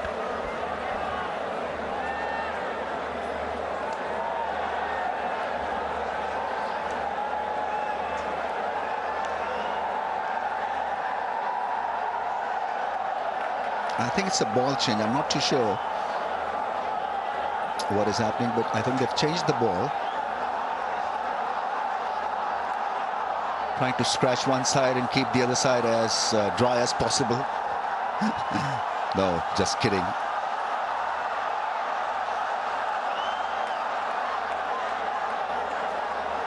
Australia wouldn't want a harder ball at this stage. They would want a flatter Kookaburra.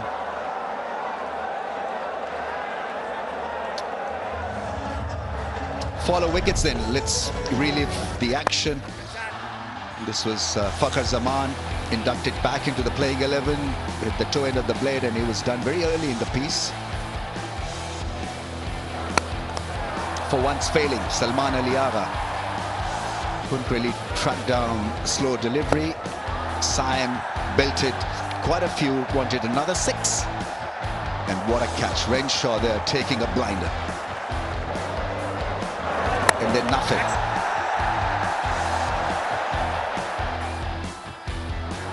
Caught at mid-off.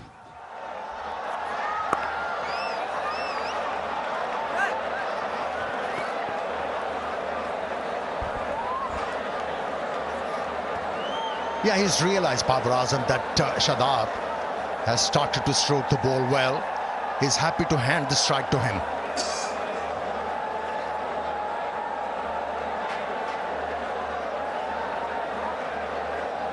Yeah, he's bowled well, the left armour, Docious.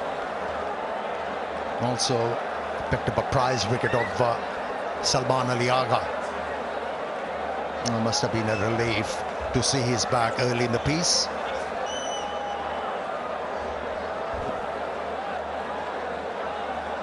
Can they get to 202? 13 and over needed. Yeah, very good variations, and he's been on the spot generally. Cautious, pace on this time.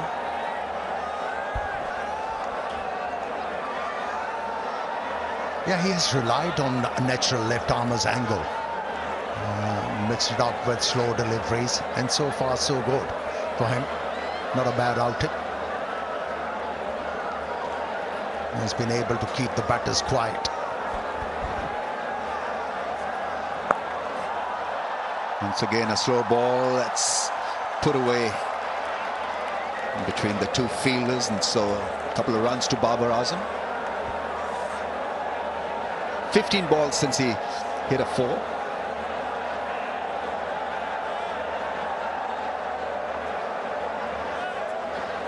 I think the big call is, can he collar the bowlers? In the last part of the innings, he's been out there for 32 balls. Can he jumpstart the innings again? Goes up in the air, and that ball falls short of the advancing fielder from long off. Yeah, before this delivery, Babar had a nuanced look at the field placing, weighed his options. But that slow delivery worked well for the left armour. Still has to wait for another boundary. Babar Azam.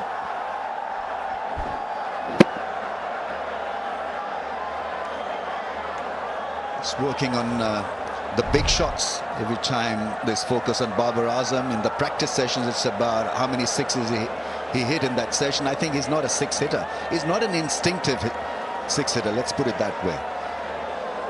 Caresses the ball, times it. And I think there is scope for that in T20 innings. But he's got to modulate his role. Now is the role to be the real aggressor. Even if he gets out, doesn't matter.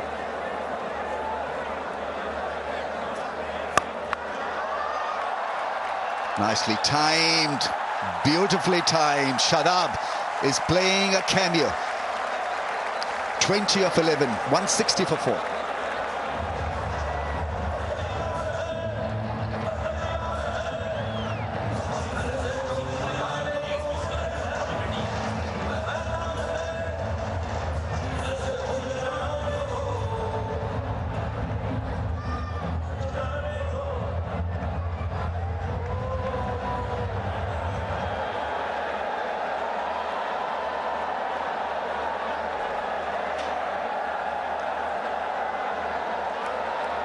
The Alrights are loving this series, even though it's a dead rubber, but they've come in huge numbers. It's a house full. It's more people in than yesterday's game.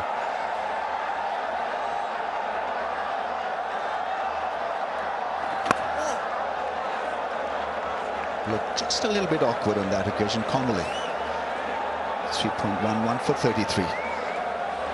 Yeah, huge audience here to greet Australia, and they're seeing a new Pakistan also with the bat, with the bowling combination also on it, which is refreshing.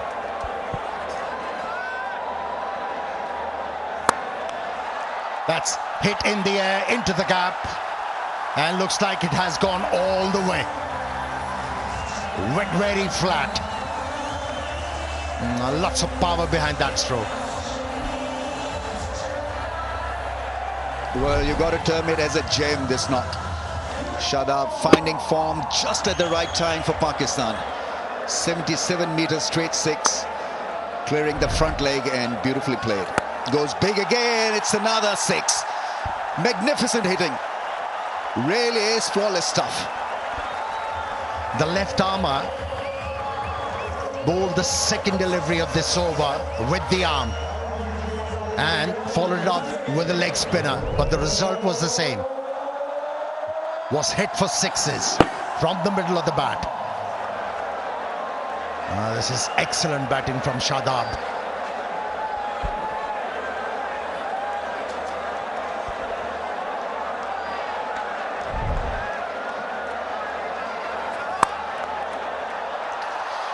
Yeah, there's gap through the offside.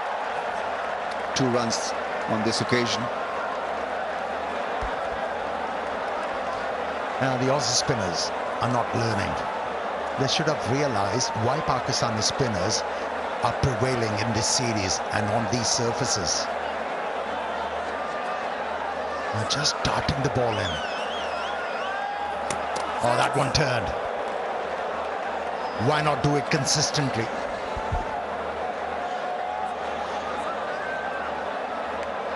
Right. Time for the fans to enjoy cricket with Pakistan's own brand Tapal at the Tapal Tea Lounge. It's set up right under where we are.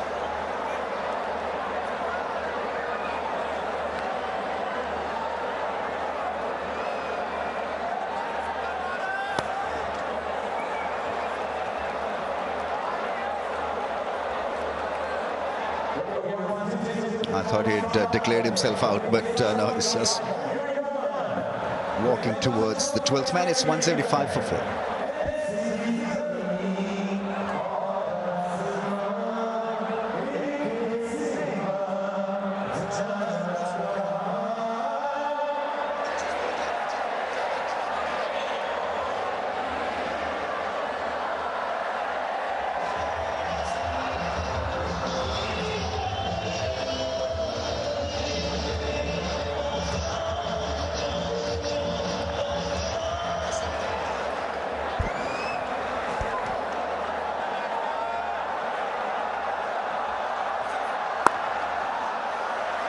Singles are not going to cut ice for Babar Azam at this stage of the innings. On 49, yeah, he's not happy, but he's got to find a way to somehow be a Shadab in the last 2 overs at least. But that's what Babar has to do. He has to find a go-to stroke if he wants to survive in this format.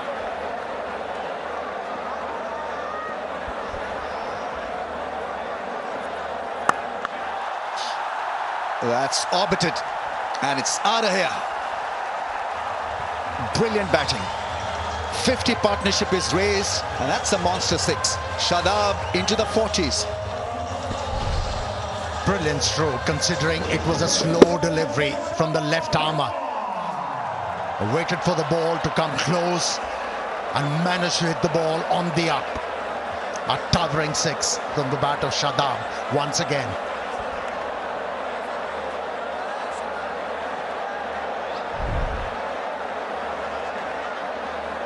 I'm sure he'll go again, Shadab. Oh, how good is that? How cool is that? That's an incredible hit. That is an unbelievable 6. It came at an awkward angle, and he straight hit it for a 6. It was supposed to go over square leg. It went over long on fence. Have a look at it again. He was rewarded because he was in a good position. The setup was correct. to be able to hit that stroke. He's on 46. What a time to produce this for Pakistan. Edge, and well, the theatre comes to an end. It had to end, but just when he was on the cusp of something sensational, had he hit that one over the fence, would have been the second fastest 50 ever for Pakistan in T20Is, but crowds will happily take this. 46 of 19 from Shaheen. What a knock. Yeah. He moved outside the off stump to cut the angle on that occasion. But the bowler saw that, pushed it away, got the edge, and Shaheen Khan has been sent back. But a very good score, very good contribution, 188 for 5.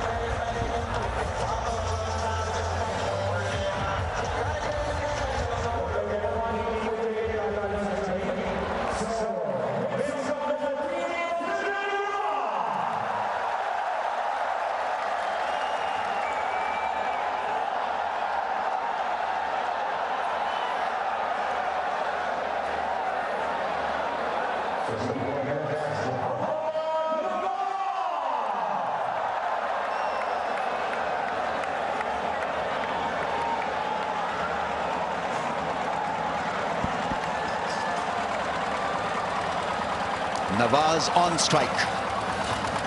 He misses the ball, takes his eye off a little early.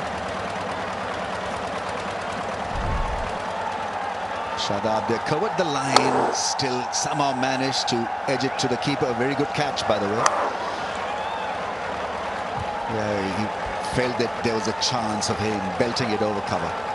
Yeah, he was better served if he had looked to hit the ball over extra.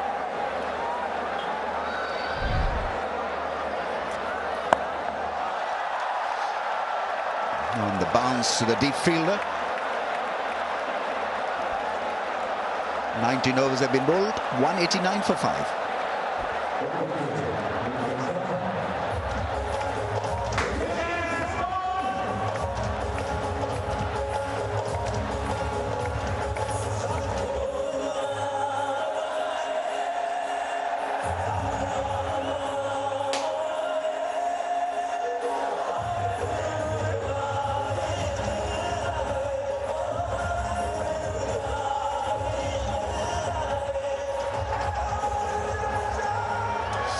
It's been entertaining stuff from Pakistan. 189 for the loss of 5.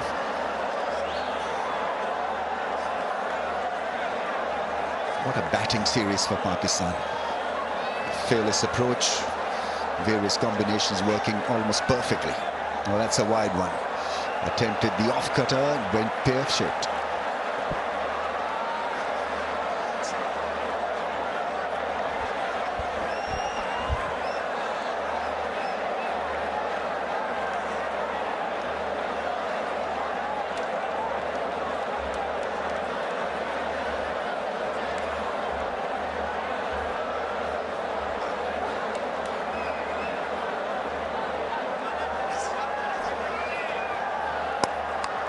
Slashed and has enough strength to make it to the fence. With a couple of fielders behind square and deep point, you cannot afford to bowl that line, and also the length. And deliberately opened the face of the bat to place the ball towards third man. He's a good striker of the ball, Nawaz, and a strong finisher. They shift the field, different strategy.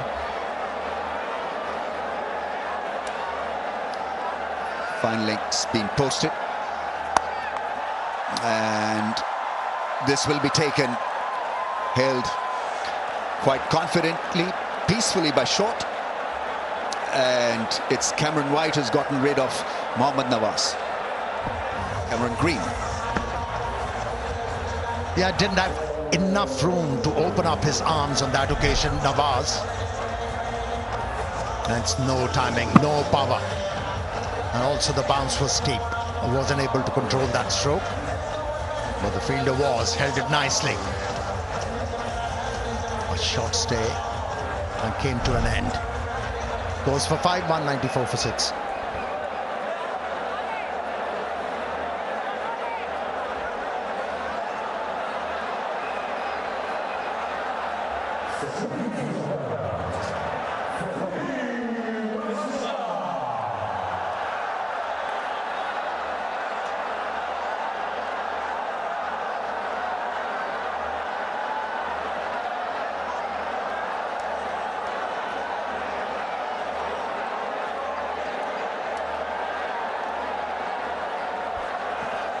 Six down for 194. Saim Ayub gets hit on the glove. Pace on from Cameron Green.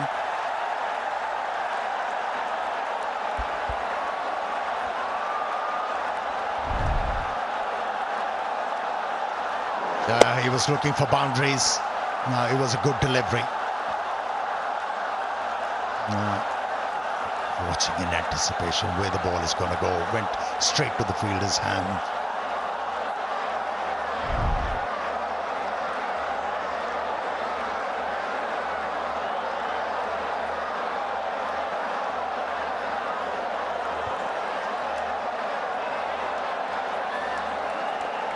Right. Two straight fielders at mid-off and a straight cover. And the fine in the ring on the offside. Here we go on 49. Misses the flick shot. It's a wide. He'll have to re-bowl that one.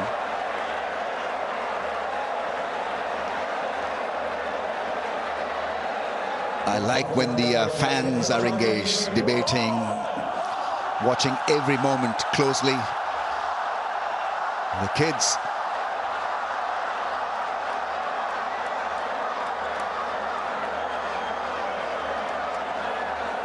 Yeah, get your phones out for the 50 moment. Oh, that's gone up in the air, and he survives it. Babar Azam gets the 50 to a loud cheer of the fans. He's annoyed with himself. Here was a length for him to capitalize. Couldn't make the most of it. Only a single, which got him to his 50. And no celebrations from Babar Azam. Oh, his brother liked it. Why wouldn't you want to enjoy a 50? It wasn't such a bad 50. Yeah, you're always asking questions, challenging yourself, but this is a decent 50 from Babar. Oh, that's wide and put away. Tremendous strike from Saim Ayub. 200 comes up. And according to the umpire, it was a no ball. It was too high. These Aussie bowlers have really struggled here in Lahore. Look at Fahim batting deep in the crease. Now clearly over the waistline. Free hit is gloved into the boundary rope. It's not working for Australia. This is the first time Pakistan have posted a score of 200 or plus against Australia. Nothing much has worked for the Australian bowlers, and they've been rather untidy in the dying moments of the innings.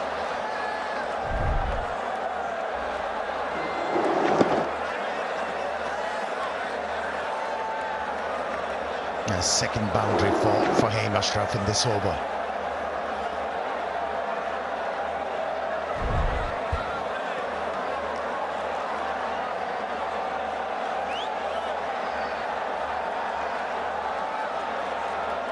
Fine legs been asked to come and be part of the circle mid-off. It's been pushed back to long off. That's the change that's been made. Last ball is hit hard. Babar Azam has ran the first one well. No, he slips.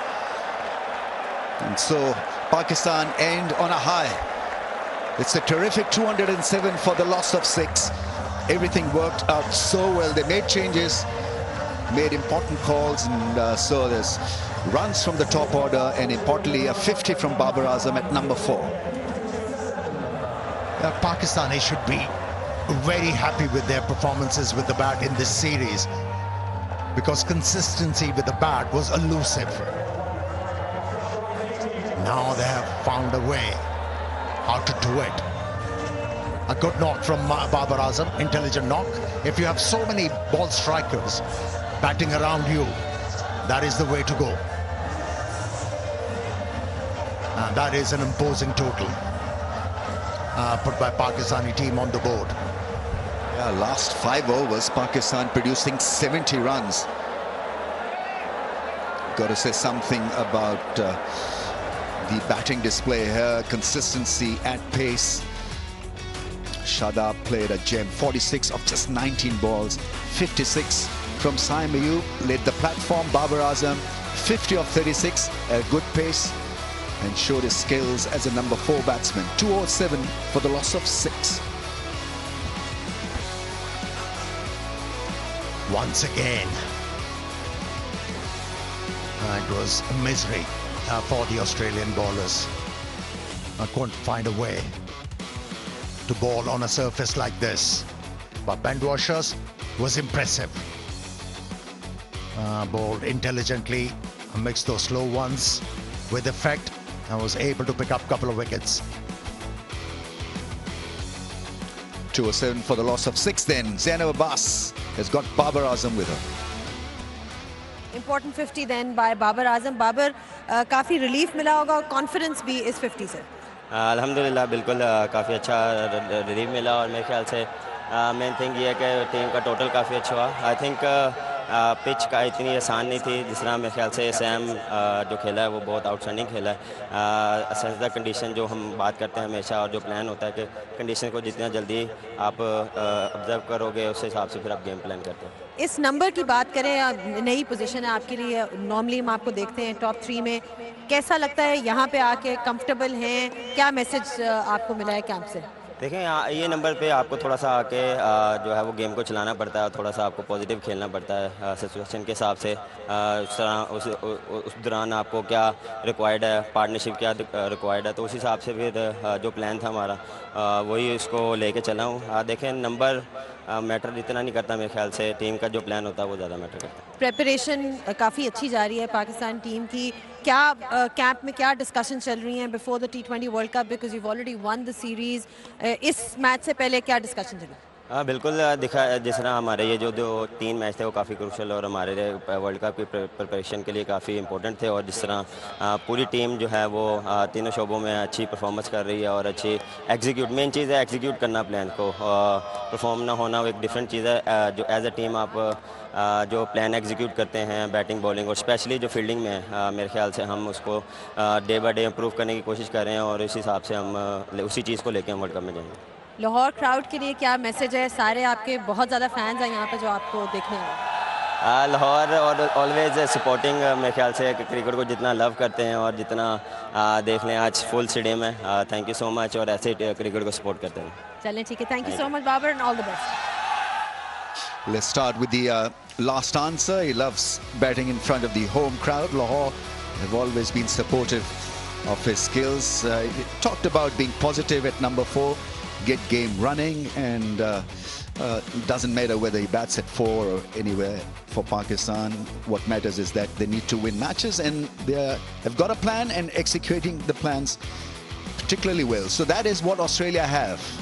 208 runs of 20 overs at 10.4 knot runs per over.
Pakistan, for the first time ever, have crossed 200 against Australia in a T20 game. Courtesy some fabulous hitting at the back end. Shadab, 46 of 19 deliveries. Saim set it up, and Babar just navigated it through. 50 of 36 for him. 207 on a pitch which offered a little bit for the bowlers. But straight away, Pakistan were on the charge. Fifer and Saim opened up. On bottom of the bat, so comfortable catch for Green. And then Saim, he was in his element through the onside, timing, and being able to just go back and go fully forward. For once, Salman Aliaga failed the slow one from Docious, got rid of him, but the scoring rate never really dipped. Babar came up with a fabulous drive first ball. But it was Saim Ayub who really made sure that the runs kept on coming. Zampa wasn't at his best either, so Australia, with their bowling, did struggle. There were some classy shots in his 50 from Saim Ayub. Babar, meanwhile, just getting gaps through the offside. This was a fabulous catch. It was Renshaw diving after running full tilt. Reactions, and just looking at Green, thought that Green was coming for the catch, but he never did. And it was a blitz from Khwaja Nafe too, who came in and played a couple of magnificent shots and then departed, but he did his job with a quick fire 21. And Pakistan had set it up. Normally in the first couple of games it dipped after about the 15th over, but not tonight. It was Shadab who was hitting sixes for fun and just carried on, and it meant that Australia had no answers. Eventually got out with the edge, caught behind, but he batted magnificently, and then Fahim Ashraf made sure that the runs didn't stop. In the end, an imposing 207. Bowling, well, it really suffered.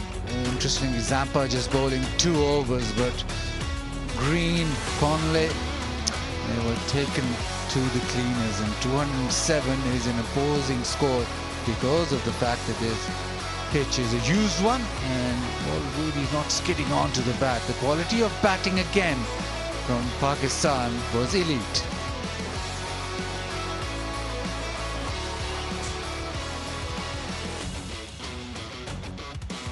Simon with me, it'll be a huge ask.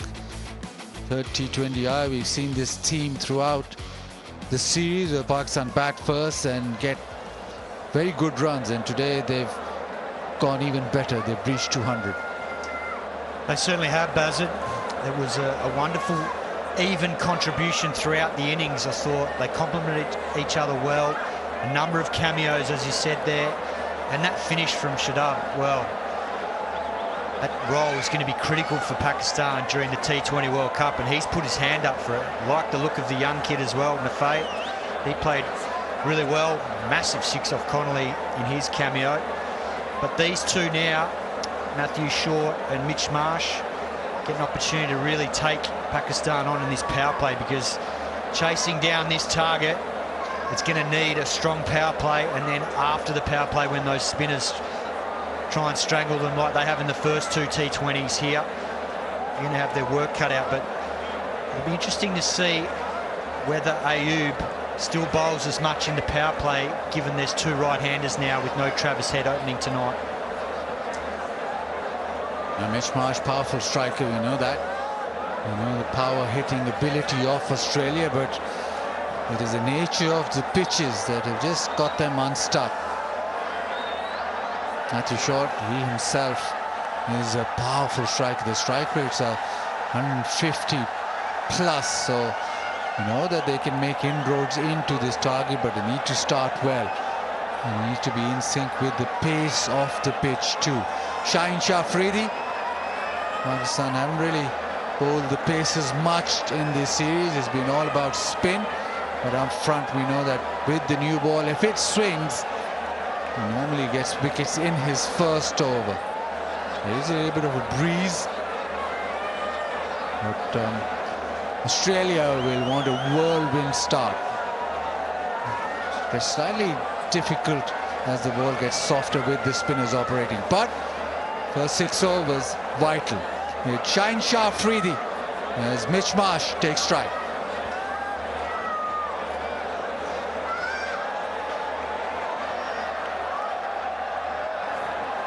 Oh, swing and a miss. Great start from Afridi. Using the surface. There's going to be pace variations in this used wicket.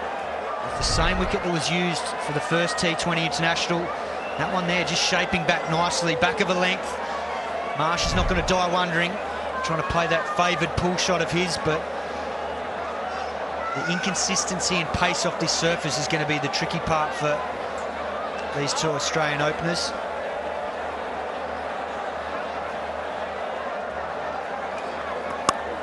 Goes over the top. There is a fielder set, pretty square, and it just gets a single. Well, Mitchell Marsh threw the kitchen sink at that off Shaheen Afridi for a fraction of a second. He would have had his heart in his mouth because that ball hung in the air. Third man is quite square, but it just went a bit too far to his right. That's made a little bit of an adjustment in the field. It's come a little bit squarer now.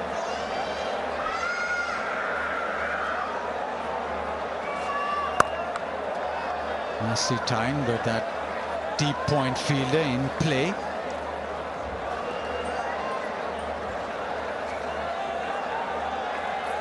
Pakistan's smartest hatchback EV in Zio. Charge fast, drive smart. What was interesting in that Pakistan innings was that I think Pakistani batters got under the skin of Australia because they bowled a few full tosses, half trackers, no balls. It wasn't usual disciplined bowling from Australia. Bowling! Ball swings back in, hits the timber. Shaheen Afridi, first over, strikes yet again. Well, the beauty of having a left armer that swings the ball back into the right-handers. Always looking to be aggressive, Mitch Marsh. And on this occasion, as the timber rattled, this is a beauty from Afridi. Full, straight, and just tailing back in. And that's a disappointing end for the Australian skipper. He trudges off. Third ball for 1. Australia, 2 for 1.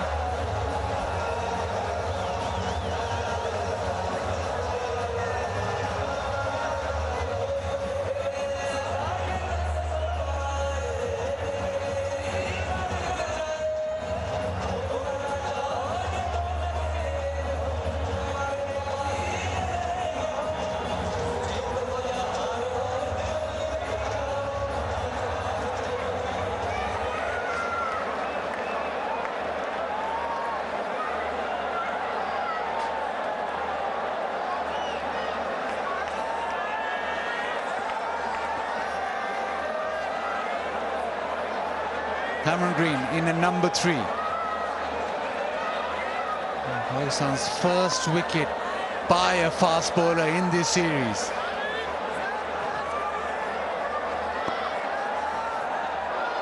Set outside off stump. Play and a miss. Exciting times for Pakistan cricket.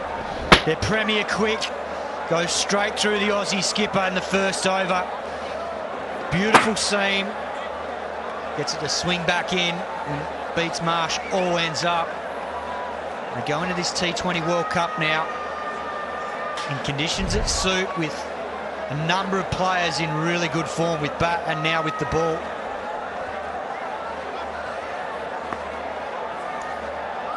Wide outside off stump. Fair delivery. 2 for 1.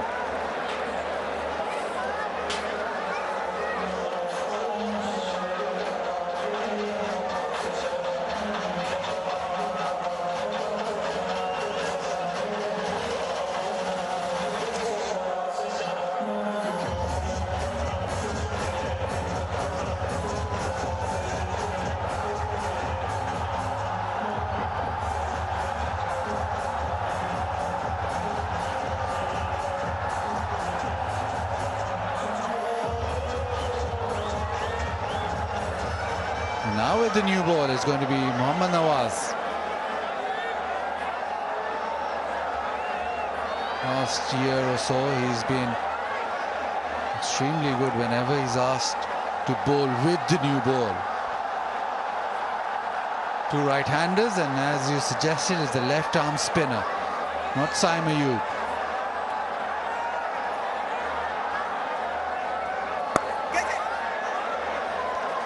I still think Pakistan and Salman in particular, skipper, will use Ayub because he's been brilliant in this series so far. He's knocked over Travis Head in the previous two games. He's not playing tonight, but he also knocked over Matt Short with the Karen ball in match one. So I still think he'll be an option, but at this point in time, he's obviously going with the right matchup with the left-arm orthodox Nawaz.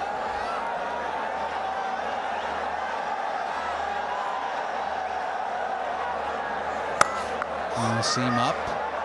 Oh, brilliantly done. Saim Ashraf diving away to his left. And that is huge. An early boundary can just release the pressure on the batter, but knocks this down nicely just for the single. And that's where Pakistan have been excellent so far in this series.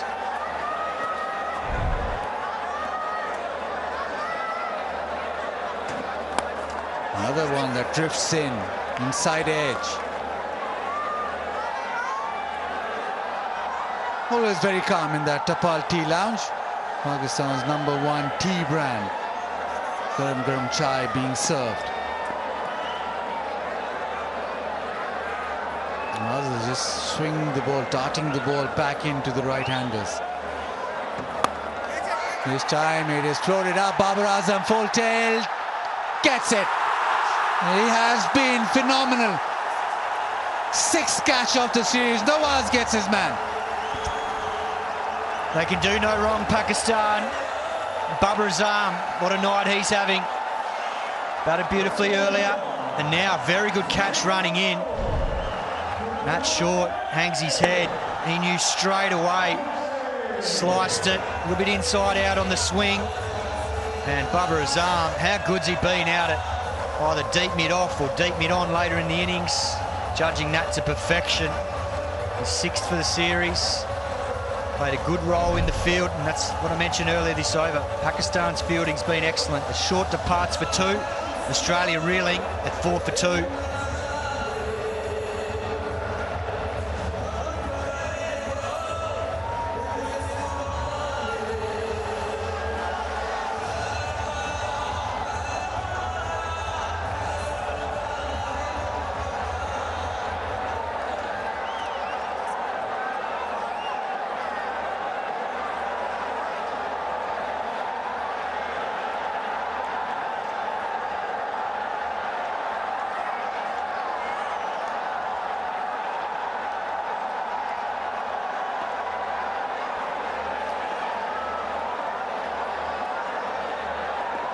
Matthew Renshaw, #4. Australia 4 for 2.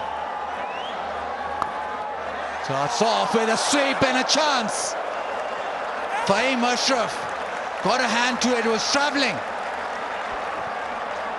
Well, Matt Renshaw got LB the other night trying to play a paddle sweep. This was a full-blooded sweep, and he got a good piece of it first ball. This was a hot chance to square leg to Saim Ashraf. Probably saved 4, didn't he? He was hit very hard. And that's the arm ball again, just swinging away from the right-hander. Successful over from Nawaz. Australia after 2, 5 for 2.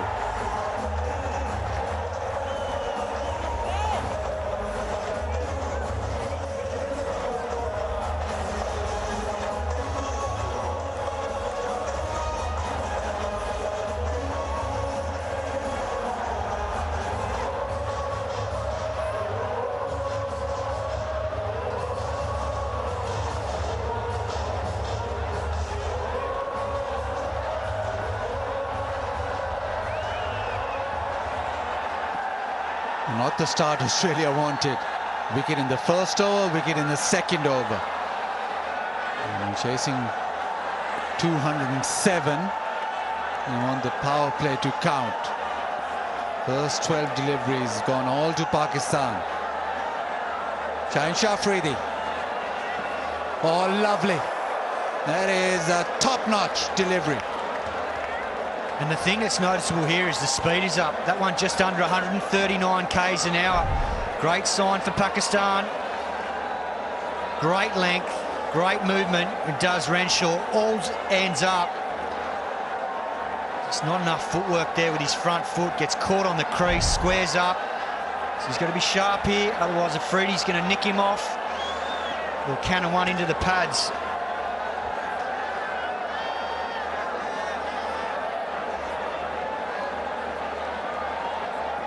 That one swings back in, too far. No chance for Khwaja Nafi. The umpire signals a boundary. Buys.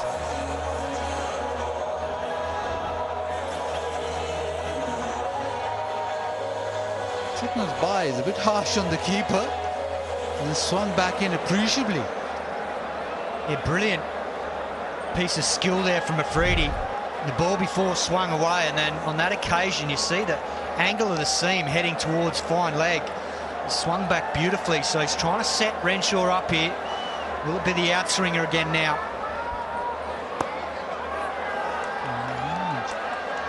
Bit of an inquiry.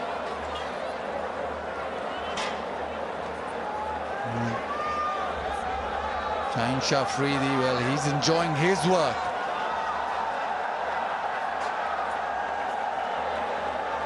Well, that man on screen, he's had an impressive series as Pakistan skipper. Missed out today with the bat, but that can happen, playing aggressively at the top of the order. But it's the tone he's set and the example he's set for the rest of his batting order that has been impressive. And now he's rotating his bowlers beautifully in this power play. Been all over Australia in this series. Oh, swing back in. That has gone down the leg side. There was shape.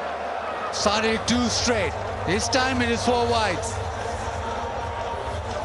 Well, I don't think he'd be too concerned, because at the end of the day, he's swinging this new ball appreciably. And that's what Pakistani fans will be getting excited about heading into this T20 World Cup. They've got swing and pace up front, and then 4 mystery spinners bowling through the middle. Good luck beating them, Buzzard. They're going to be right up there in the favourites. Yeah, the one aspect that you wanted to get ticked was Shaheen Afridi back in form. The ball that is swinging, then he is at his best. Babar got runs. Everything going in the right direction. Another swing back in. Must be a single leg side.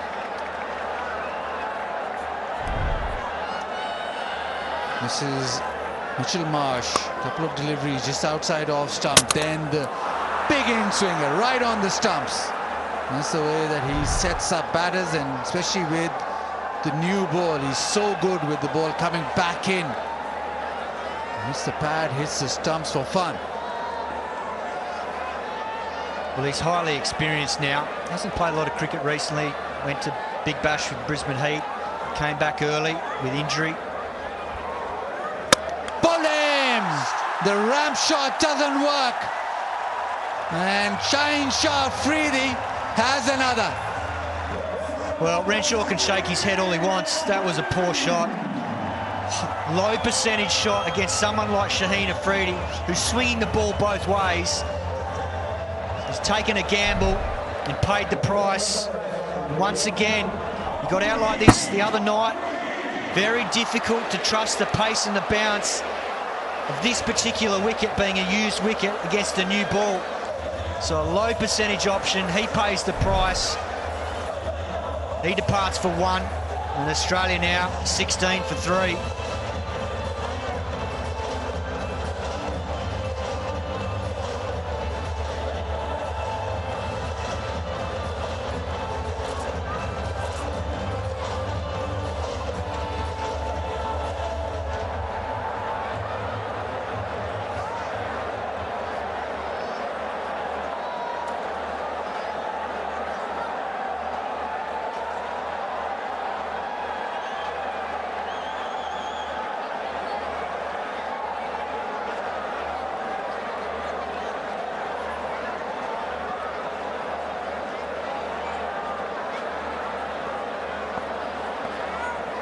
Stoinis in at number 5.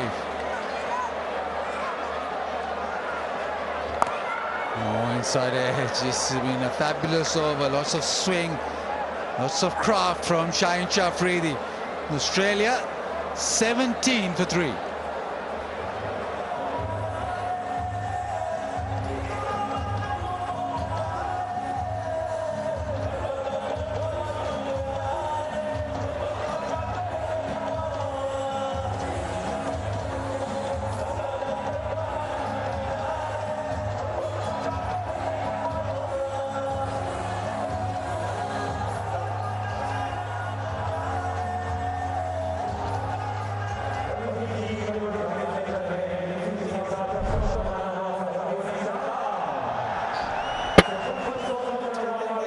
Trying the ramp shot, he's done that a couple of times. Once against left arm spin, got hit on the pads. This time against Shaheen Afridi.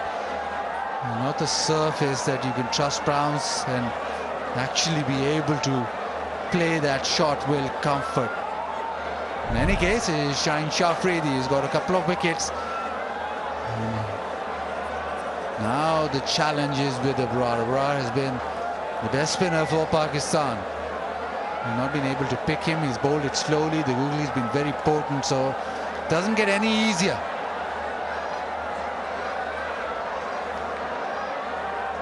What a well-balanced bowling lineup this is, Bazard.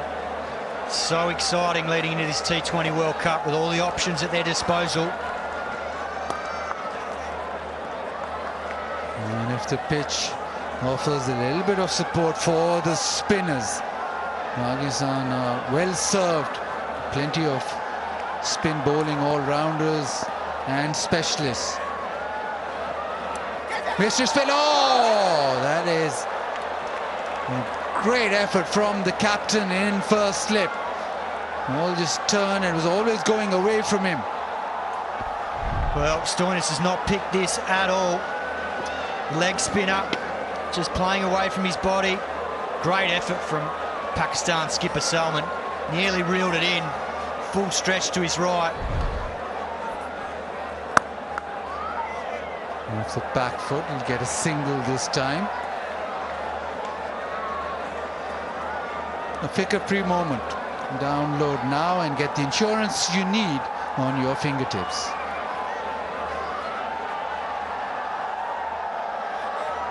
It's been a very uncharacteristic performance from Australia with the ball, now with the bat.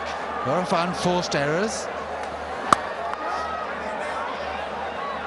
Maybe they're just looking at the bigger picture. Maybe just want to get to Sri Lanka right now. This Pakistan have been far the better side. Batting, bowling, even in the field, they've been superior.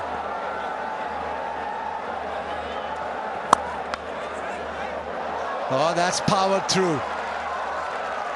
Off the back foot, just for once, Babar dropping slightly short, so gave Stoinis time. Yeah, great option this from Marcus Stoinis. Plays back, but hits with a straight bat. And beats mid-on, who's up in the ring. To his left, so well played. Much better option. He's back again, and this time finds the gap on the offside. He's hit that extremely hard. So back-to-back boundaries to end the fourth. Australia 27 for 3.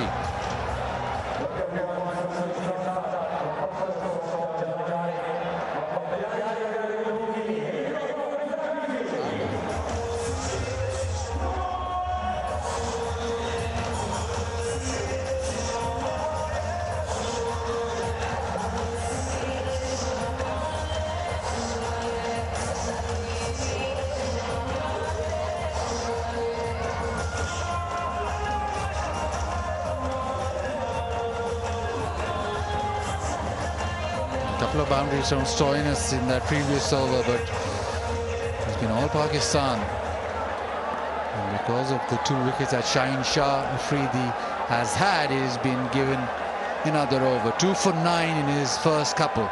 He's getting the ball to swing. Nicely timed through the offside with that deep point in play. They'll come back for the second quickly. Well, Cameron Green's been the standout Australian batter in this series so far. A couple of 30s already. Hasn't quite got off to the flyer tonight, but what he has done well is when he's picked his target, he's been able to get 2 or 3 consecutive boundaries in and over. So at the moment, he's just riding this storm of Shaheen Afridi out. A change of pace.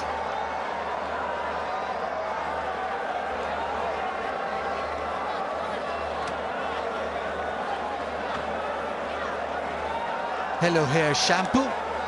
100% confidence with dandruff-free hair.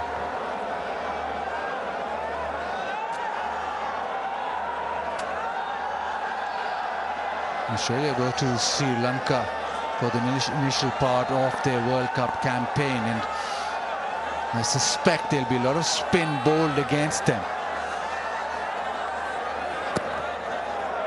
Drifts down leg side, so that'll just race away to the fence. Yeah, not quite getting the line right there, but it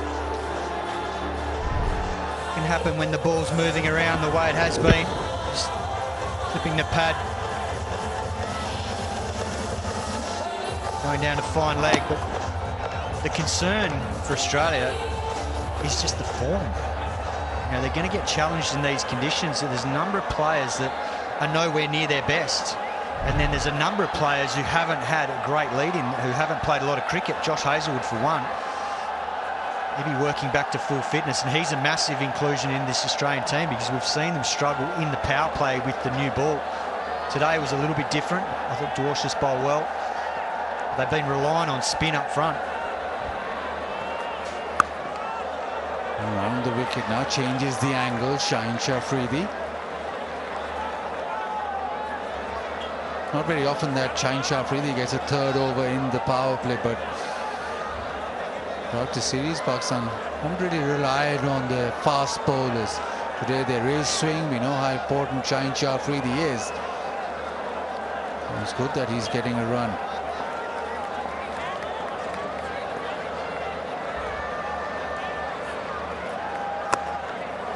And pace off inside edge.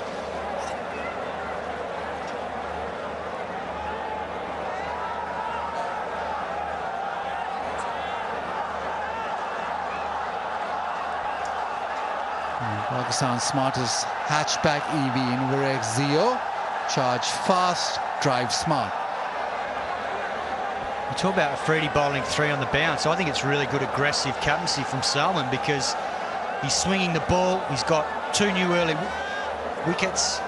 Keep him on, get his confidence up, and hopefully get him another wicket here.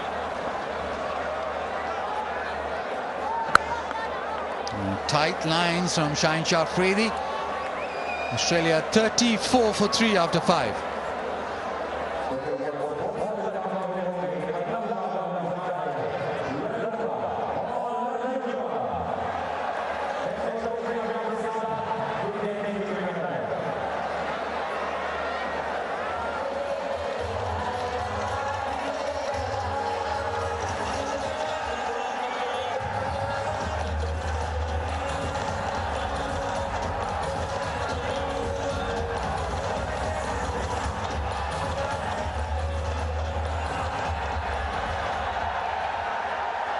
Gaddafi Stadium once again, and once again they find their home side on top of the game, having the opposition 33 for 3 in the 5 overs, 3 big wickets, and for the first time in the series, wickets to the seam from Pakistan. Shaheen Afridi with a couple, and now his colleague with the new ball will take the 6th over. Naseem Shah, just the 1 over in the previous game. Now to Green. Run quick, run hard. Had to hit. Yeah, find yourself on the big screen. Pakistan will be very happy with this performance once again. Yes, still a long way to go in the game, but the first half done right. And in terms of impacting the power play also, 3 wickets, 3 early wickets. Yeah, it was close. And look right, and he finds himself on screen after.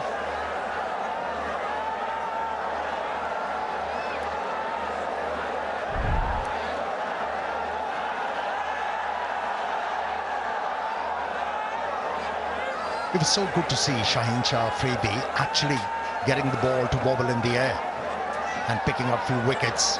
That'll be a confidence booster for him. He's been away from this format for a while and looked completely off the boil in the previous outing. Looks dialed in this one. And it's time for Naseem Shah to make his mark. You spoke about this earlier as well in terms of the coaching group or the leadership group obviously going through the personnel available to them, just eyeing out combinations, who might be the two seamers, whether they play three seamers. Obviously all will be condition dependent, the surface dependent once they get to Sri Lanka and have a look and make an assessment. They definitely have some real potent strikers, Shaheen Afridi, Naseem Shah, Salman Mirza in there as well. But still, you've got to have a well-rounded bowling attack. And not always spinners are going to win you the game. You should have the variety. Naseem Shah, Shaheen Afridi, Salman Mirza are the pacemen in the Pakistani squad, along with Fahim Ashraf, who's a canny operator. Not a tear-away fast bowler, but bowls intelligently. He's got plenty in his repertoire.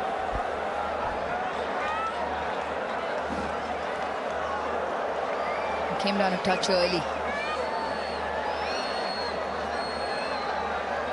I think the other thing as well in that, Amir, is in spite of making changes in every game, making combination changes, position changes, Pakistan have still managed to win and win comfortably. It's not been an excuse or a safety net that we're just trying players, and I think that is also a very important sort of mindset and a good space to be for Pakistan heading into the World Cup.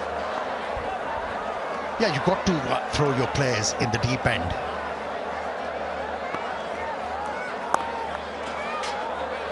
And to be able to find out how a certain talent can be used. It is a great way for the use of the WeGoTel mobile. It is a selfie moment. Now that's a selfie. Pouting. Without pouting, there is no selfie. Well, how's that for a photograph? What an advert for the game. Young and old, one and all, everyone in, families in numbers, supporting both sides. Making lovely memories.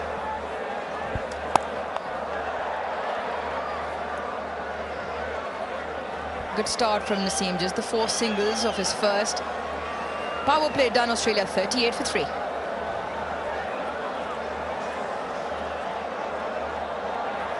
Well, reel it all back in. Power play not done, over not done. It is a free hit. Naseem Shah has overstepped.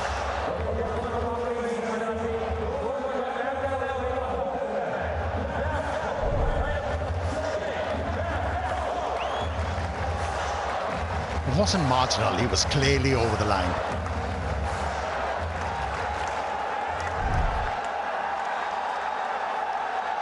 And now there's bowling a no ball. You can bring a Dyer.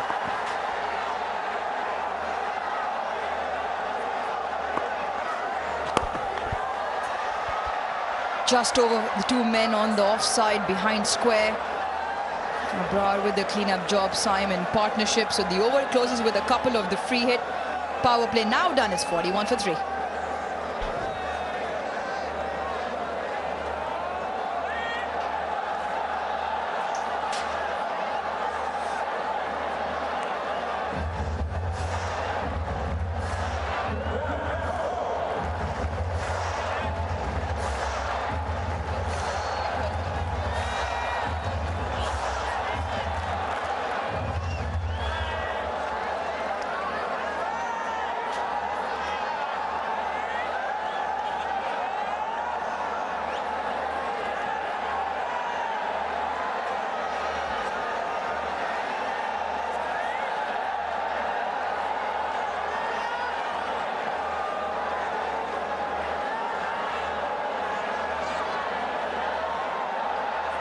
167 off 84.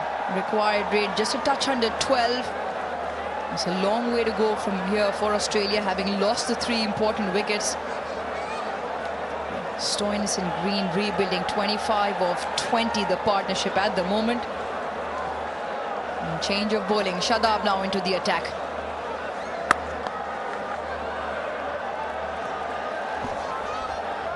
Has bowled well, Shadab, throughout the series. And a more impressive thing about his bowling, that control he has shown after his comeback. And he's brave enough to bowl those googlies, flippers, top spinners. A wicket-taking option for Pakistan.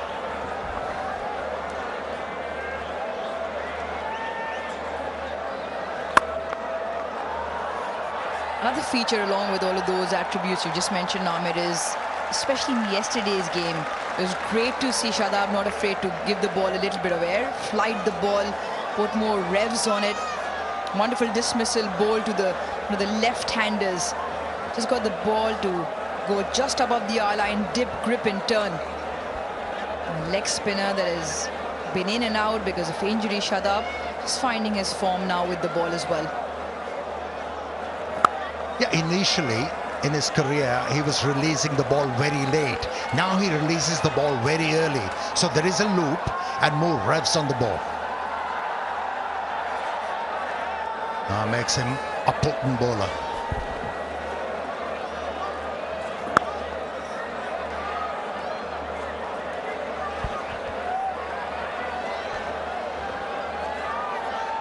And it's more side on now.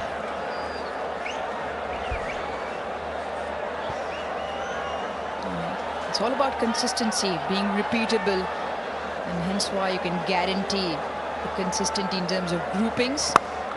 A touch short, a touch wide.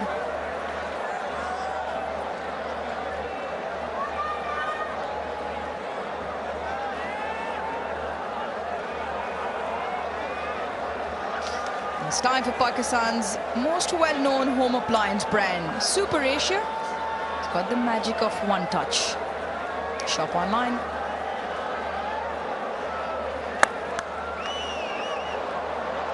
Horizontal bat down the ground, pierces the field. Boundary after 16 deliveries, 7 done, 48 for 3.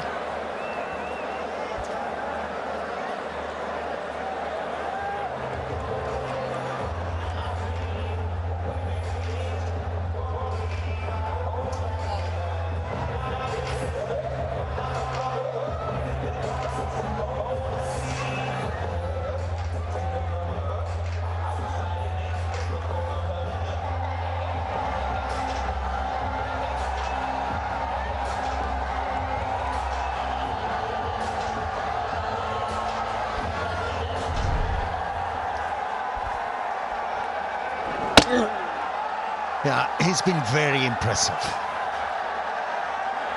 Giving a lot of revs. And then landing the ball in the right areas. That was an ideal delivery to a left-hander, enticing him, driving the ball through extra cover with the open face of the bat. And once you get that turn, you have a chance to prevail. Obviously, that was from yesterday. We're just referring to Shadab and him giving the ball a little bit of air. Lovely delivery. And got it to turn as well. So the variety of the spin bowlers that Pakistan have and the pace at which they've bowled, just the amount of turn they've extracted also, just as a combination, has worked extremely well. 50 comes up for Australia with that single. Thank you.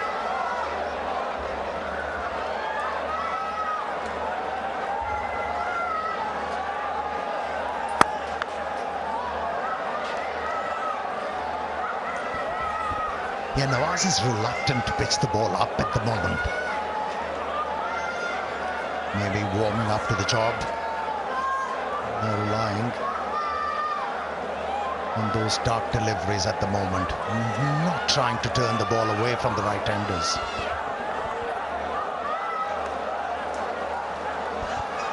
So Australia here looking for a partnership. The only thing they have to bear in mind is they can't let for the runway to rocket too sky high, which is already north of 12.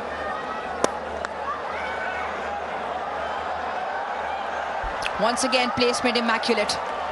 Cameron Green picks up another boundary. Oh, he generates a lot of power, and that's because of that quick swing of the bat.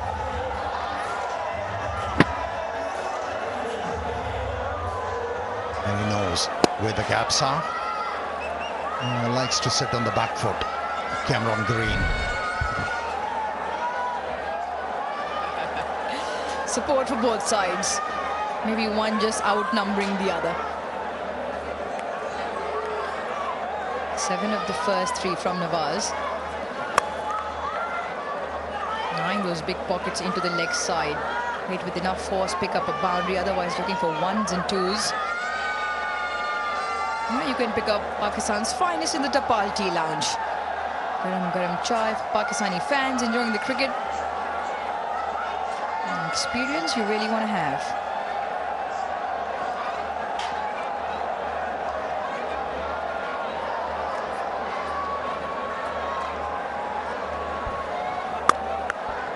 I thought to be in the Tapal Tea Lounge is an event rather than an experience.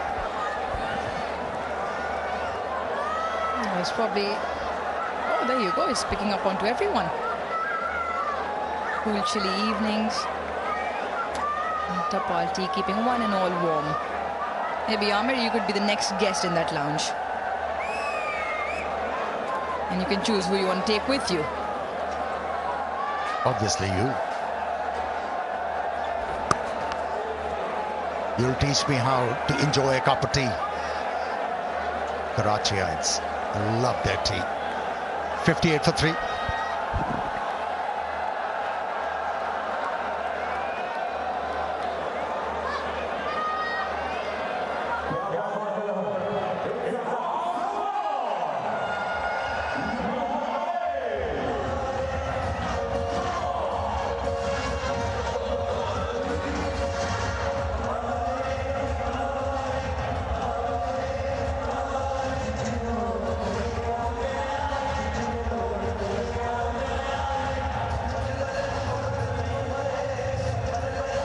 Pakistan and their spin contingent.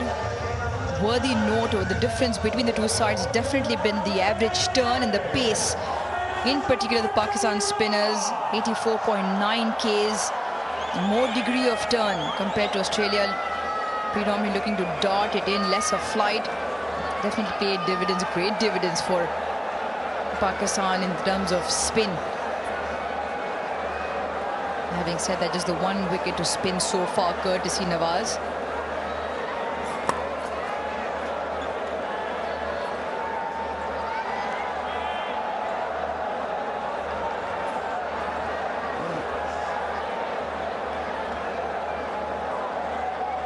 Come on, let's see. Oh, it's lovely. Kids out in numbers, great sight as always. Drags him down, but tall man Cameron Green just keeps his back foot in line. Yeah, it was a slow delivery, but the trajectory was ever deceiving. For a moment he thought he could step out, then decided against it. Bailed out at the right time, Cameron Green. Good glove work behind the stumps from Khwaja Nafe.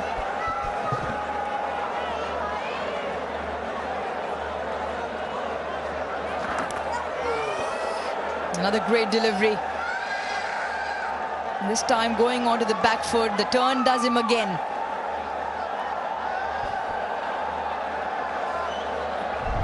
Some would think that was a chance. But that ball was traveling. That ball spun sharply. It's really tough calling it a chance. For some of the viewers who might have been thinking, big shout, maybe just sliding down. Shadab's asking, played on, going down. Plenty of discussion. Salman Ali asking for some assurity. Don't think they're quite convinced. Salman thinks there's bad just in time, I reckon. All right, then over to you, Tariq Rashid.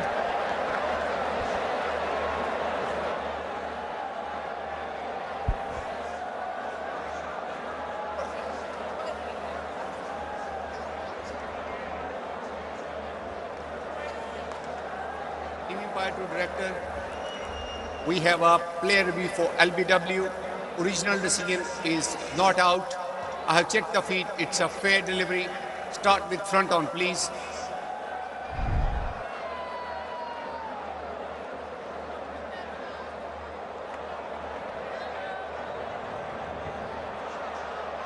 It appears to be there is a bat involved. The ball is close to the bat. To confirm, can I have ultra edge, please?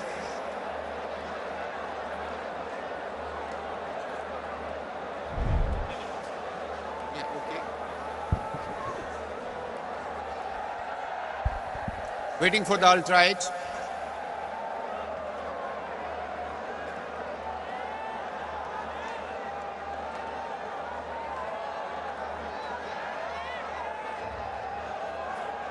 Still waiting for the ultra edge. Stand by.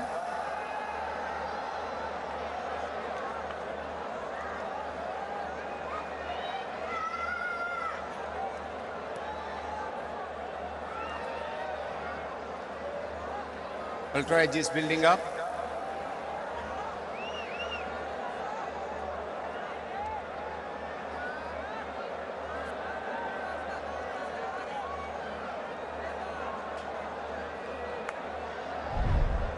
Ultra edge is coming. Keep rolling, roll it back. Roll it forward. Yeah, roll it back all the way. All the way. Now roll it forward. Nice and slow, frame by frame. Nice and slow, frame by frame. Yeah, satisfy. There is a spike as the ball is next to the bat. I made my decision for the big screen. Sorry, go back to on-field umpire. Stay with your original decision of not out. You're on screen, make a signal. Well, Pakistani captain was pretty much sure that there was bat involved. But wicketkeeper and the bowler were able to persuade Pakistani captain to go for it.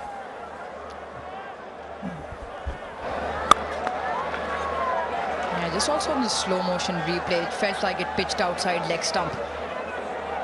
So all of it in the favor of the batsman. It was a delayed review taken eventually. Salman Ali asking all the right questions, and he was correct in the end. There you go, just see it pitched out, probably way outside leg stump to be honest, and then straight onto the bat. End of the over, another good one goes by for Pakistan. 9 done, 60 for 3.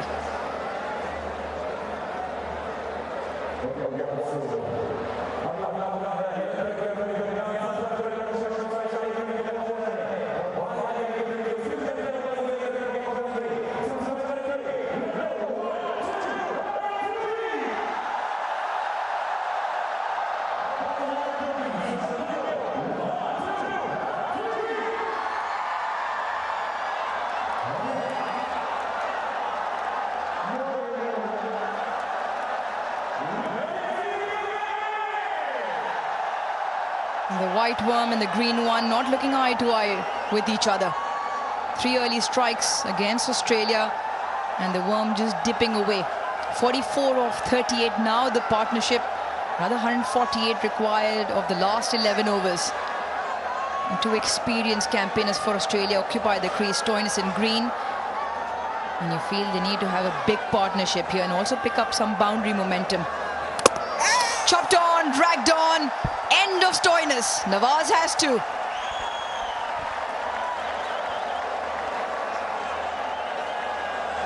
Yeah, on a pitch like this, where there is a grip on offer for the spinners, you cannot back away from leg stump that much. And to be able to force the ball with a lot of strength into the gap. Not for the first time we have seen a batsman getting out in a similar fashion. brings a profound smile on his face. Stoinis goes for 23, 60 for 4 Australia. With that, we all just take a break for drinks.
For the one final time from the Gaddafi Stadium in Lahore in this 3-match series.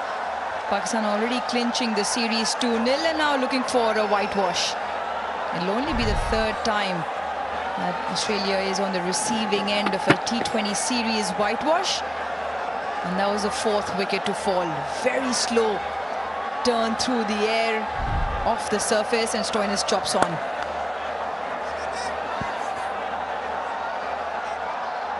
Will he be on? He has come out to bat and he's off the mark now.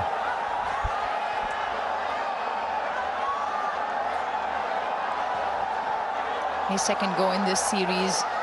First game can really make an impact. Still obviously looking to make an impression on the international circuit. Best of 45. Now with the slip, Nawaz.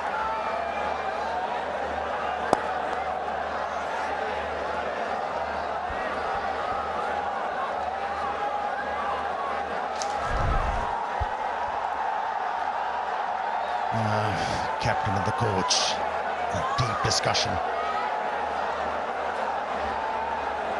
Must have been urging him to experiment more.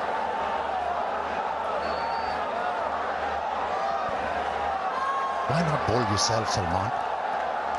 You haven't bowled in this series at all. And making sure the rope didn't take Hassan off his feet as well. Well, you can catch your phone. It is a Vigotel prize. They are the official handset partners. Get free phones if you are in the ground. Some lucky winners tonight.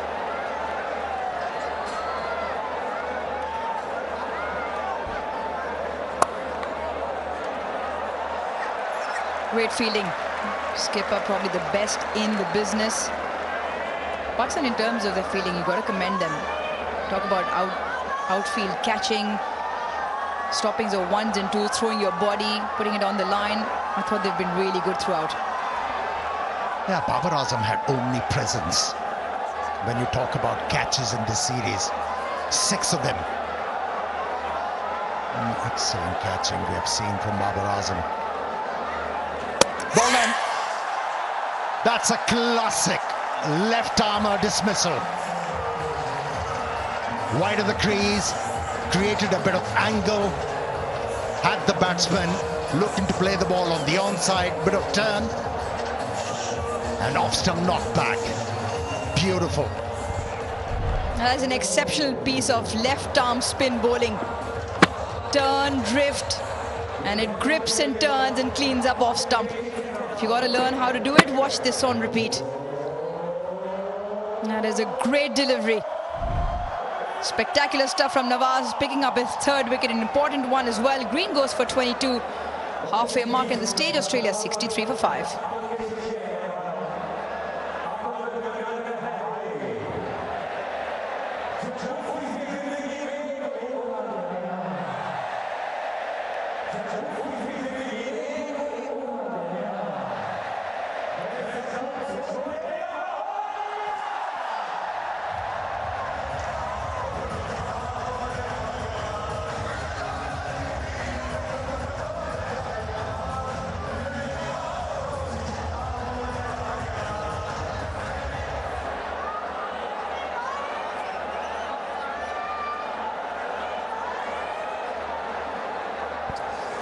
Pakistan have been relentless once again. 63 for the loss of 5. Australia at 6s and 7s. Mitchell Owen, 15 matches, best of 50. It's just the quality of bowling and batting that has been so watchable.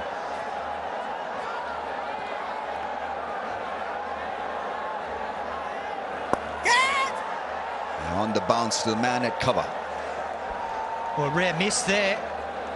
Little misfield from Nawaz. Cost them a single. But what a piece of bowling this was. Look at that. Great angle in.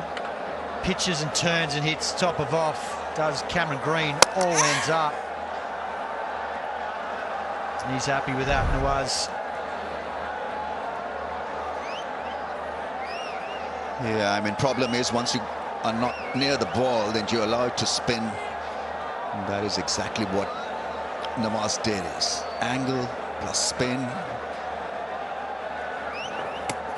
Beautifully bowled.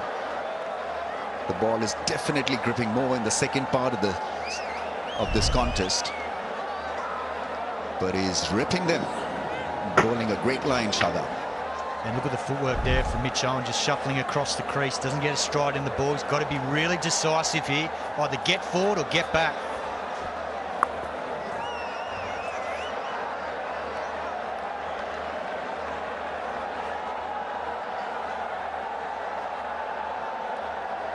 Once again, it's an excellent crowd.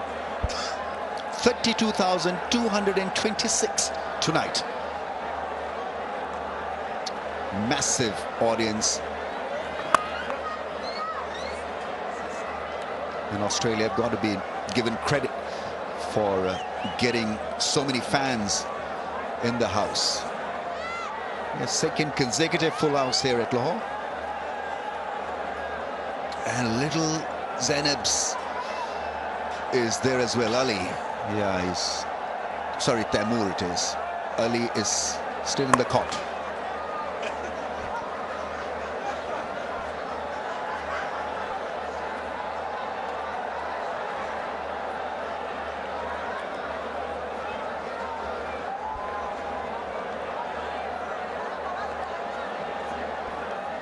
Right, Shadab then, none for 13, hasn't picked up a wicket yet. Oh, is whacked, but once again there's a fielder there. The angles have been covered. And after 11, 68 for 5.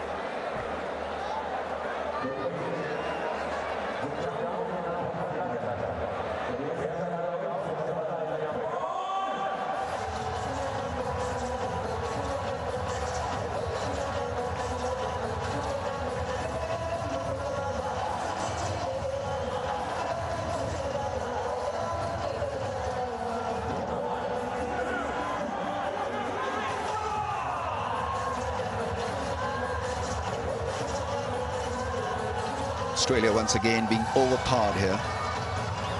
First with the bat and now with the ball, and that's been a sequence, Simon. So what is it after BBL? Difficult to adjust to low bounce, slowness of tracks here in Pakistan? Combination of things, that's definitely one of them. That's been the big challenge for them. Completely alien conditions for a lot of these younger Australian players that haven't experienced these conditions before. But the other part of it is the Pakistan team have put them under huge pressure with their skills being at the top of their game, whether it's been with the bat, whether it's been with the spinners.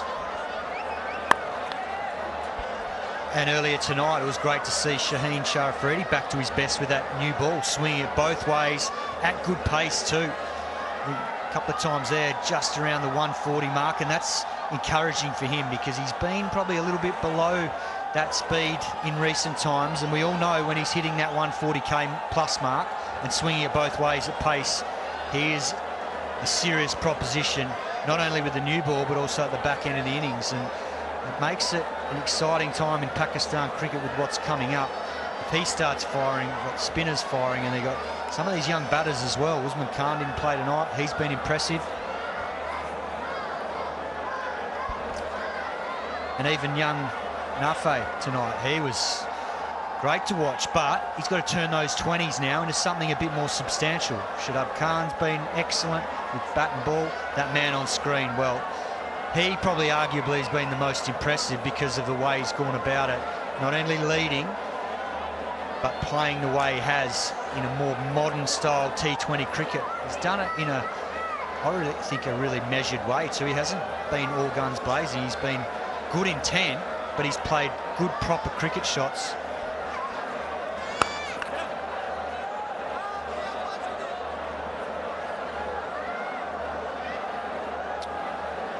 After that wonderful analysis from Simon Katic, time for a bit of tea. It's Pakistan's own brand Tapal Tea at the Tapal Tea Lounge. And you can't underestimate the confidence this group now will get out of winning this series 3-0. Australia, very good T20 team. They've been completely outplayed in these conditions.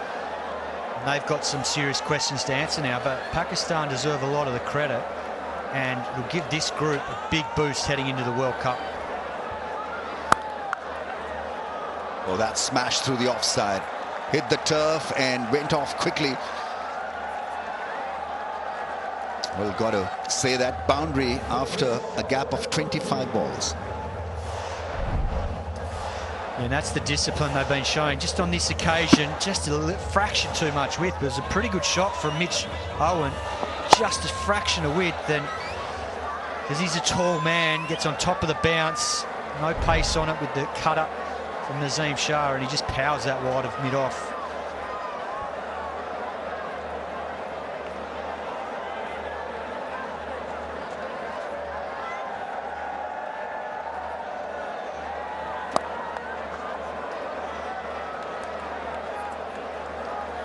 No pace on the ball. Actually, we in Pakistan somehow start to second guess our own cricket team, because it's after a gap of very long gap that we've been able to play a team of Australia's quality. Yes, they may not have the entire range as far as selection is concerned, but they are still the #2 ranked team in the world, and so this is a huge performance. Fans feel that, you know, beating Zimbabwe, for example, or other minnows, kind of minnows in respect to the rankings, is no big deal, but this seriously is good. Yorker to end the over, 75 for 5.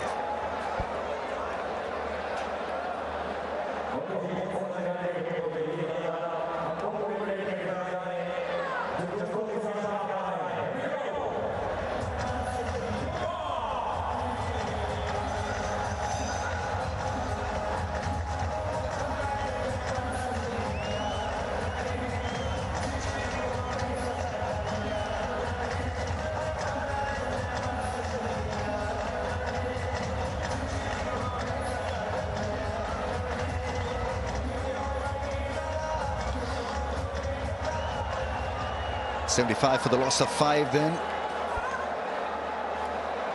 Kate's families all part of this theatre here at Gaddafi Stadium.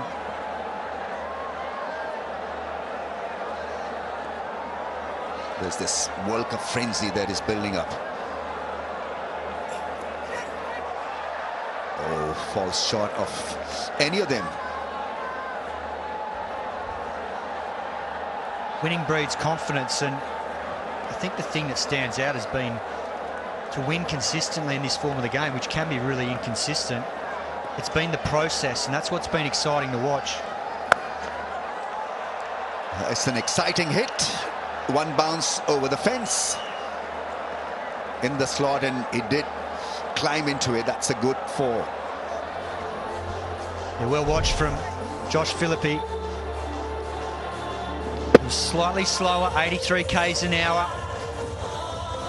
Once he picked the turn, he realised that the slog sweep was on offer. He guided it beautifully, so it was a measured shot.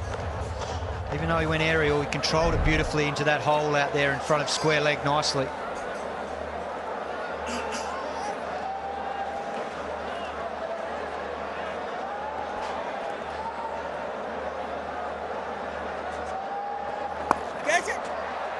Top edges it, but safely done in the end. Time for KFC sponsorship. Flip the bucket challenge. All you have to do is to do this, actually. Flip the KFC bucket and wear it on your head as fast as you can.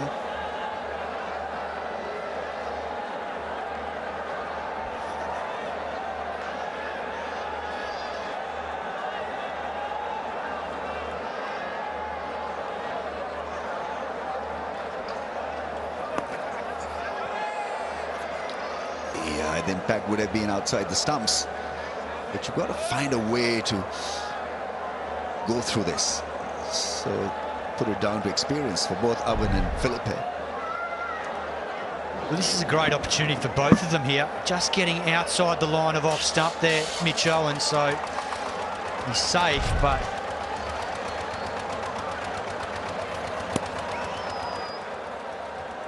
gets beaten again. Lack of pace. Babar wickets has been fascinating, to say the least. On target, gets it to spin away, gets it to come back. Then he's got a topper as well, which bounces more. Hits that length almost every time. There you see him go again. Bowls with the new ball, bowls with the old ball as well. So a terrific find and inclusion for Pakistan in T20s. 81 for 5.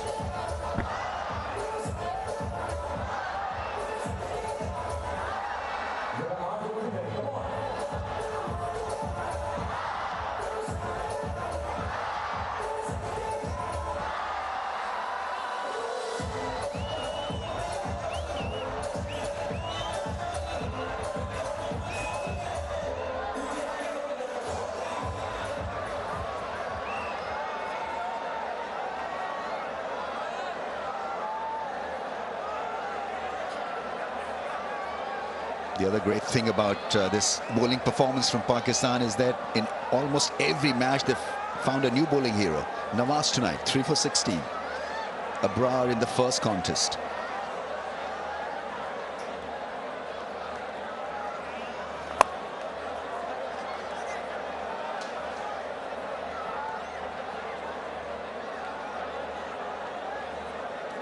Super Soft Premier detergent powder. Clean like a dream.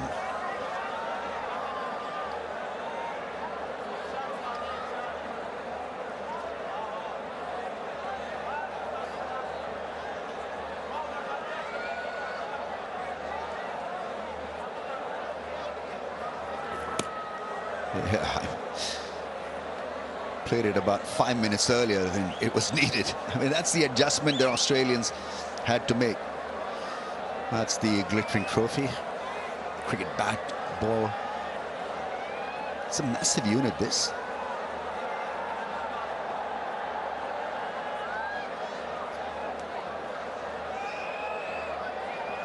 Maybe it's the camera angle that's making it look heavy.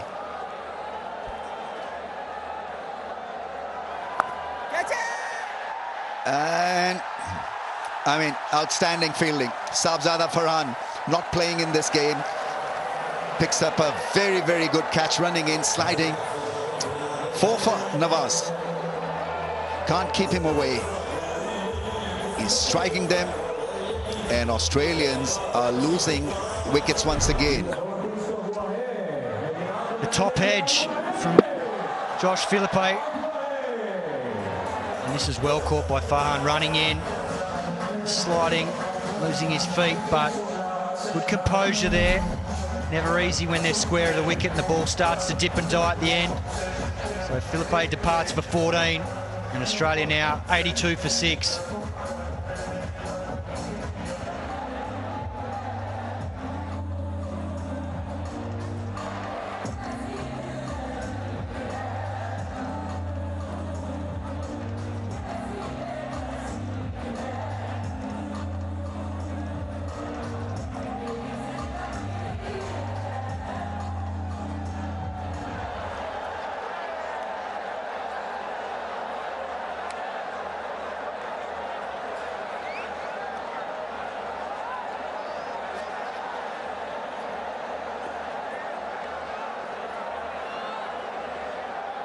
Nawaz got 3 more balls to make it fifer.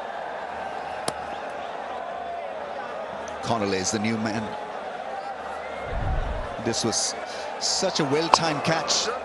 Never easy really to target the ball when it's coming like that from that square leg angle. And for a 12th man who's not been out there for a long spell, really was a bright catch. Oh, and I think finally, has it worked for Pakistan? He's given him, that's the fifer for Mohammad Nawaz. What a great bowling spell.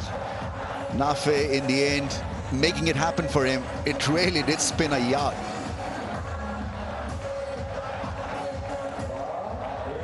And Australians, well, they lose another one. Yeah, Connolly trying to use his feet, nullify the spin. But look at this grip. It's turned and bounced and done him all hands up. And a great take and stumping there from Nafe. Connolly departs for a duck, and Australia now 82 for 7.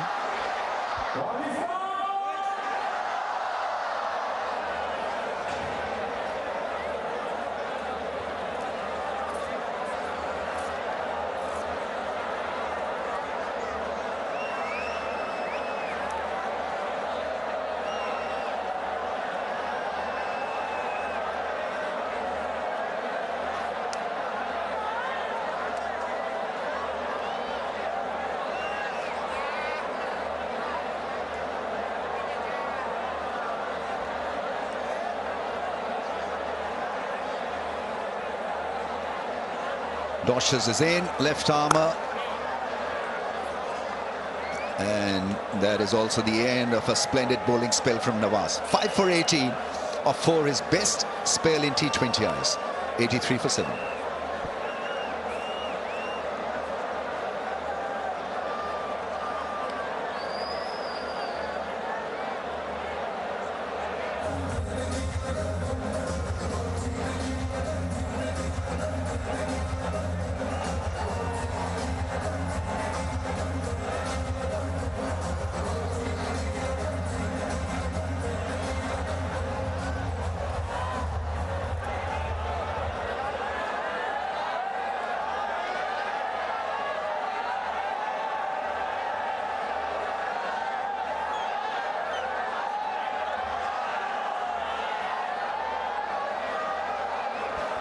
.2025 and now 2026 been sweet for Nawaz with the ball. 5 for 19. He's now got 5 for 18.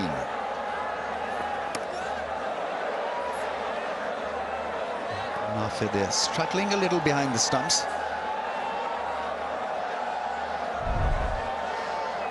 Yeah, this is beautifully bowled. Makes the adjustment as he sees Connolly advancing. Turned and bounced, and great work to get back to the stumps there from the youngster Nafe. That really spun appreciably. Good toss to win again, but Pakistan deserve all the credit here. Absolutely right. just been one-sided affair once again. That's why fans will be just a little bit disappointed also. They wanted more from Australia. And it frustrates you from a cricketing point of view that you keep on making the same mistakes. Yeah, that'll concern the Australian hierarchy because the gulf between these two teams has been huge. Even with the choice of shots, I mean, you look at how Australia played spin and look at how Pakistan have tackled Australian spinners. There's a chalk and cheese kind of a difference. Hardly have seen the ball being hit in that V area from Australia. Oh, that's close. I think they'll go for a review. I think it's been given. Yeah, it's a straighter one. I think he's got reasons to feel elated. Abrar. Were they going for a DRS?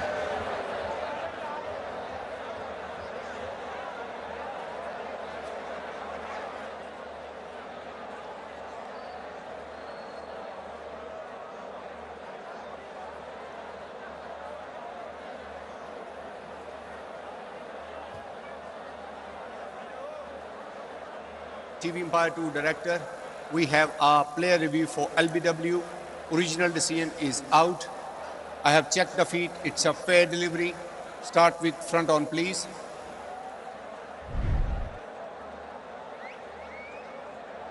Front on is coming. Keep rolling, keep rolling. The ball is close to the bat. To confirm, can I have ultra edge, please? Ultra edge is coming. Keep rolling, keep rolling. Roll it to the pads, please. Yeah. Roll it back one more time. All the way, yeah, all the way. Now roll it forward, please.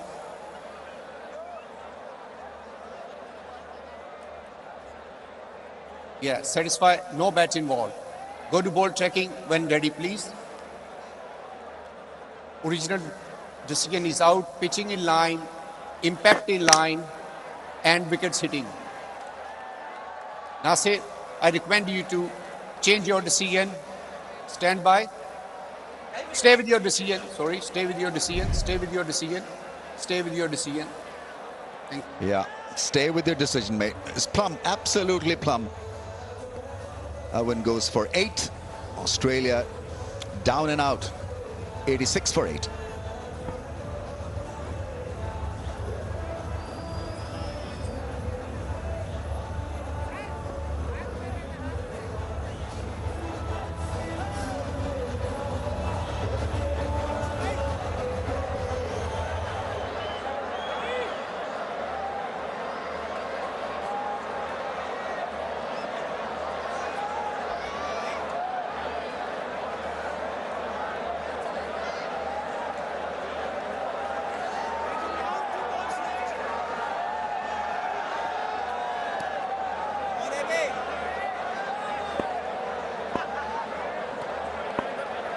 Eight down for 86 Australia.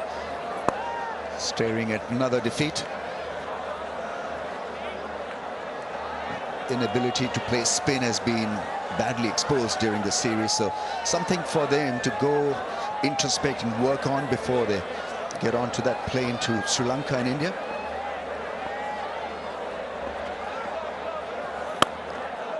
The first round is in Sri Lanka, I believe, so we'll get similar conditions, not as severe as this, but there'll be some tracks that'll be slow in nature. 87 for 8.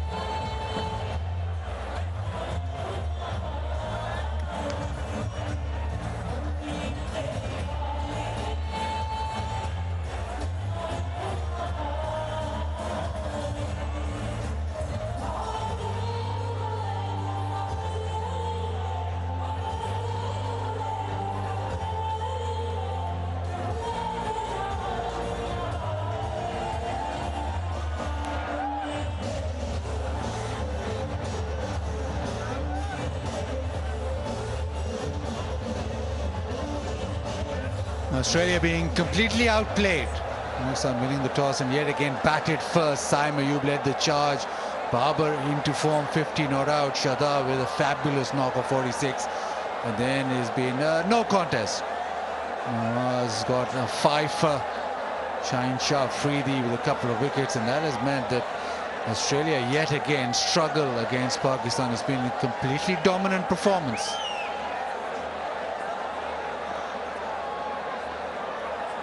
Saim Ayub gets a ball.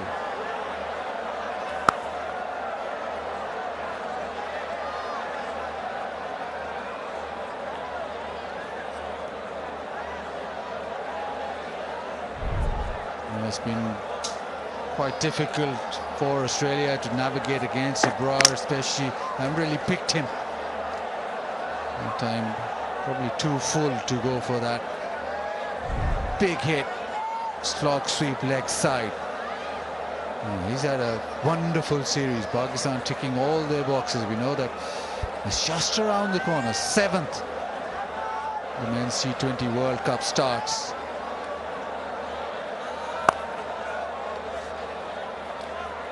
Preparation-wise, this series has answered a few questions in the top order. The spinners, obviously, now the strength for Pakistan. They go to Sri Lanka, and they'll be pretty confident, especially the way that their spinners are bowled and the way that they fielded. It was Nawaz today. He's taken 5. Not often you get 5 wickets in a T20 game, so almost every player in form.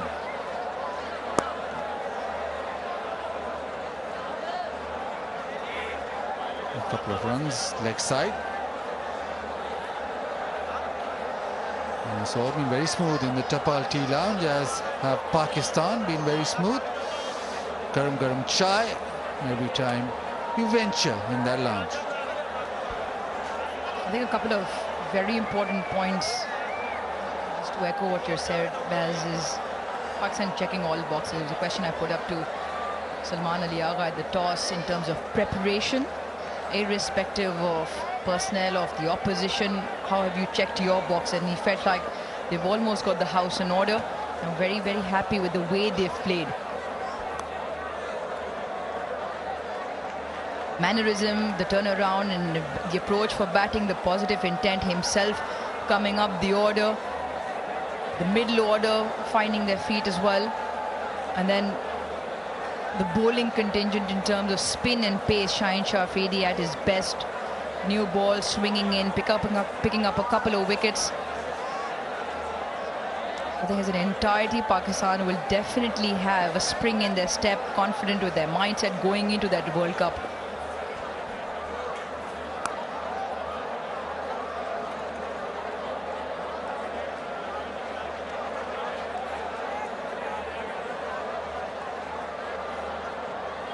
Pakistan find themselves in the group with Netherlands, USA and India, Namibia. So those will be the 4 games.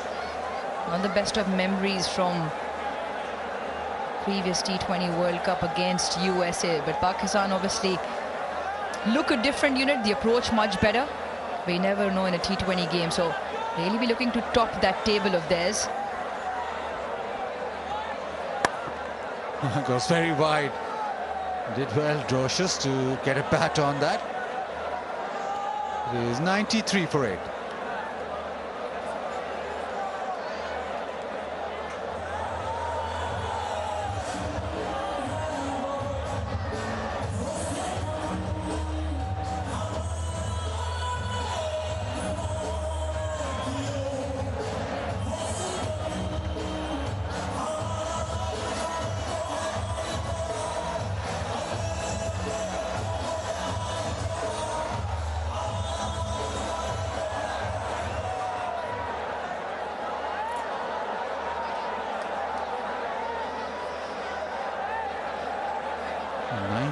For 8. Not often does an Australian side get completely dominated. Naseem Shah into his 3rd over.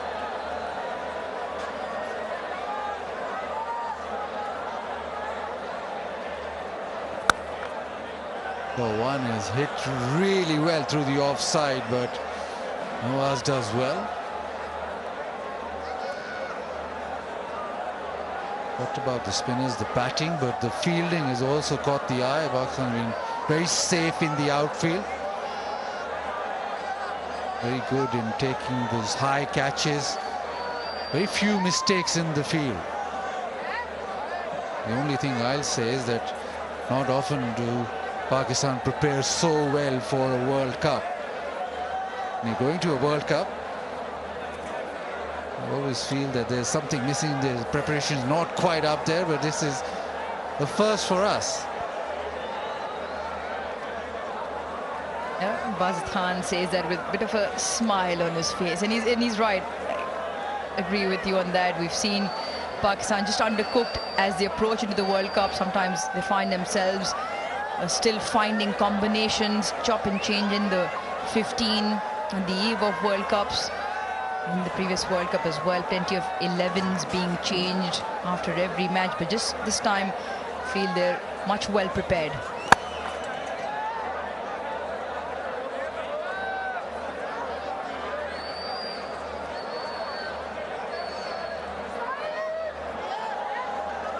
Couple of changes in the top order as well. Sajid Farhan and a couple of outings, didn't quite get the scores. Fakhr promoted from 5 to the open spot from game number 1 to 5. Nafi got a go. I thought he was brilliant with the bat and a cameo of 22 of 11. Middle order has just found its feet at the right time. Usman, Shadab, Nawaz. But for me, the pick and the biggest highlight has been Salman Ali Agha. Leadership, bowling changes, and more importantly, the aggressive intent with the bat.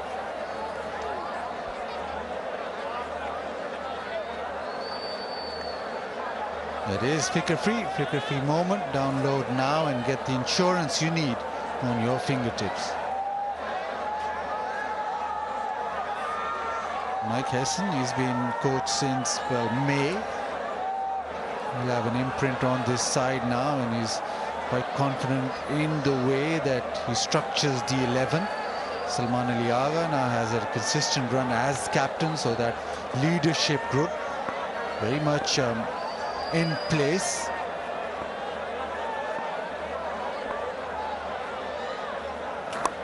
Around the wicket, gone. The edge, and it is Fakhr Zaman at point.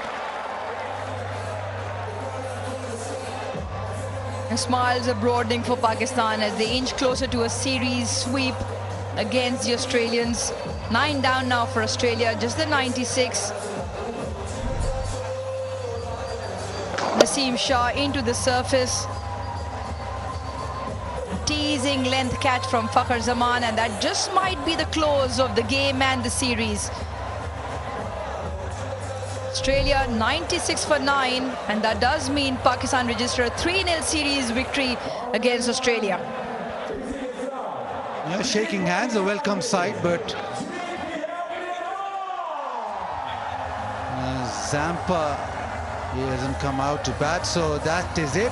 Pakistan completing a 3-0 victory over Australia. It has been a superb performance, and they've by far been the better side in all 3 games.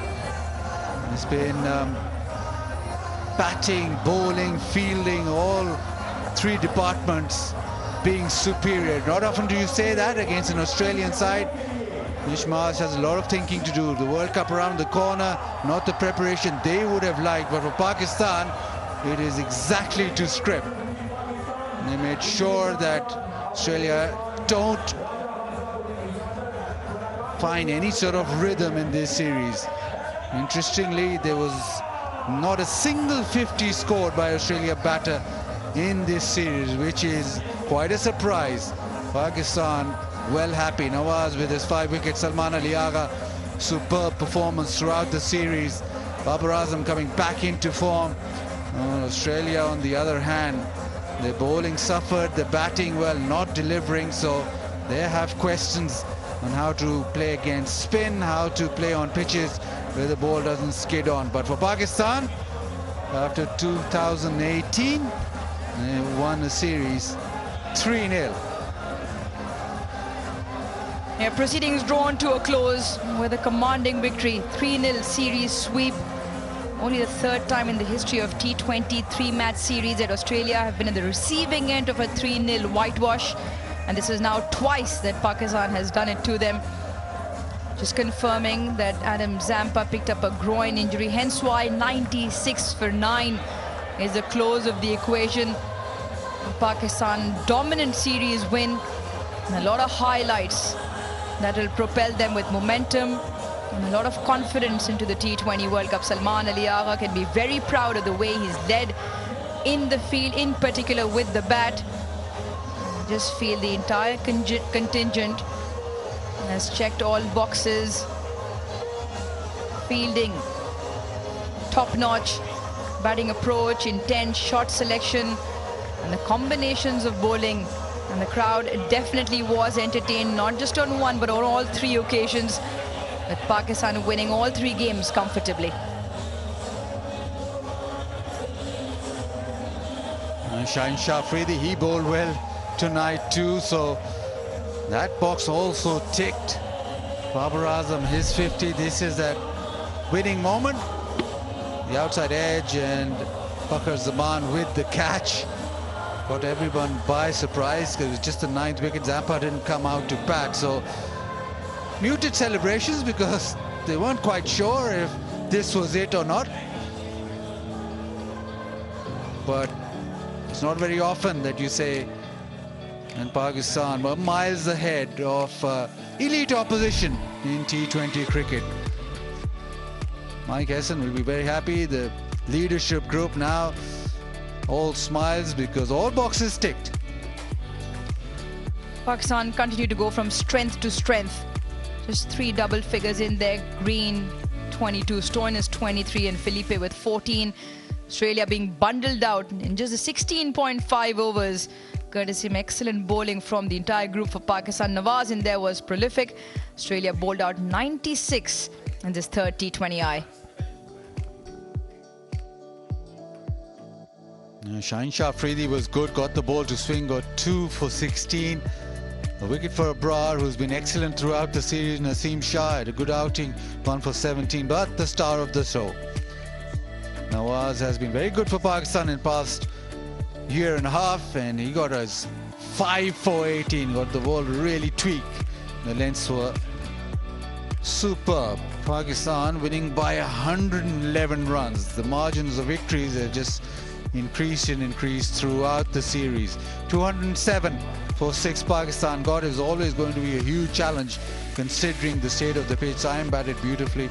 Shada 46 of just 19, and then Australia bundled out for 96 courtesy of fifer from Mohammad Nawaz. 5 for 18 in his 4 overs. Pakistan winning by 111 and winning the series 3-0.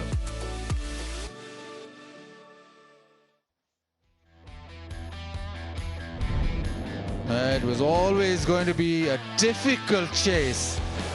Straight away, Shaheen Afridi made it even more difficult with the one swinging back in. Mitch Marsh got cleaned up. Then Nawaz set short up beautifully. Babar Azam, who's been wonderful in the deep. Another fine catch from him. And Pakistan straight away off and running. There was a hot chance which Fahim Ashraf floored. It was hit extremely hard. And then a poor shot from Renshaw, the ramp shot on a surface where it's not offering a lot of bounce. But Shaheen Afridi struck timber. Another superb effort. Salman Ali Agha at first slip. Stoinis got a couple of boundaries away.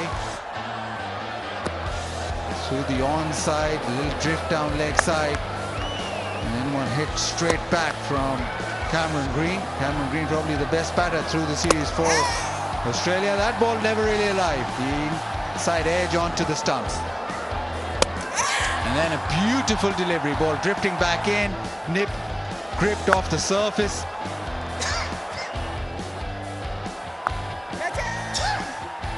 Sweep shot ended up in the hands of Saibzada Farhan. And a good stumping. The ball turned and bounced down the leg side. Quick work from Khaja Nafe. And Pakistan were on a roll, and Australia by then were done and dusted. Mitch Owen trying to hit one out of the ground, missed the length. It was too full, straight in front. And in the final moment, Fakhar Zaman with the catch. Australia 9 down. Zampa didn't come out to bat, and Pakistan sealing the victory. Right, now it is time to take a short break, and after that it will be everything post-match wise.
Thank you, ladies and gentlemen, for your patience and presence. We're ready with the post-match presentation. But before that, many congratulations to Pakistan for putting up a great show, winning this 3-0 today. Also, it was a powerhouse performance, nailing almost everything. Right.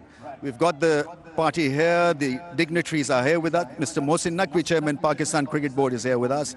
Timothy Kane, High Commissioner of Australia, is here with us. Welcome to the presentation ceremony. Mr. Naveed Gaba, CEO, Wicket Mobile. Ms. Hira Mani, on behalf of Wicket Mobile. Mr. Zahid Anjum, Group Head, Special Asset Management, Bank Alfla. Mr. Irfan Akhtar Gilani, Distribution Head, Retail Bank Alfla. Ms. Hadia Arshad, Head of Business Support and Planning, Jazz. The three more names. Mr. Mohammad Zakir Ali, CEO, Envirex EV Electric Vehicle. Mr. Abdul Hanan, General Manager, Hello Hair Shampoo. And Mr. Mohammad Zahir, Regional Distributor, Super Saf. The first award, may I invite Shadab Khan to please come forward, and the Chairman of the Board, Mr. Mohsin Naqvi, to present the PCB Moment of the Match Award to Shadab for his blistering innings. Really took the game to Australia. Mr. Mohammad Zahir, may I invite him to present the Super Saf Bowler of the Match, cash award of 1,50,000 rupees to Mohammad Nawaz, 5 wickets.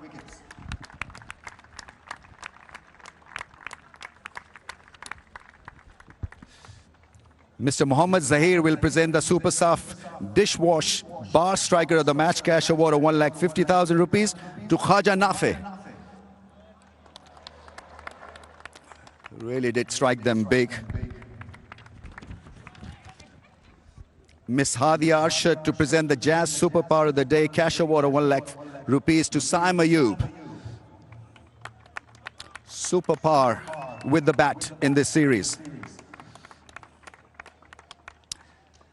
Mr. Abdul Manan will present the Hello Hair Shampoo 100% confident all-rounder of the match.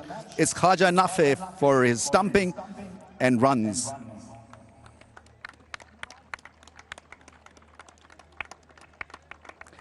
Mr. Zakir Ali will present the Envirex EV Electrifying Batter of the Match, cash award of 1 lakh rupees to Shadab Khan. It really was some knock.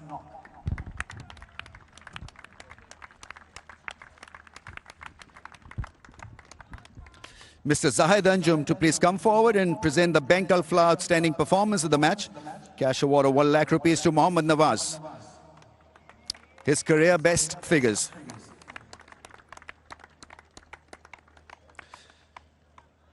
Mr. Irfan Akhtar Gilani will present the Bank Alfla Leader of the Match, cash award of 1 lakh rupees to Matt Renshaw for that breathtaking catch.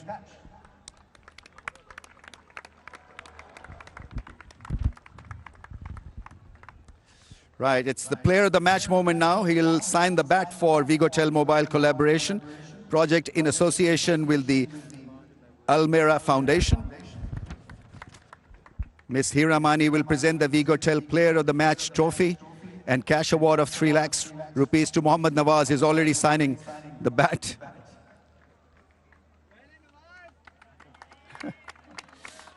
Terrific bowling performance.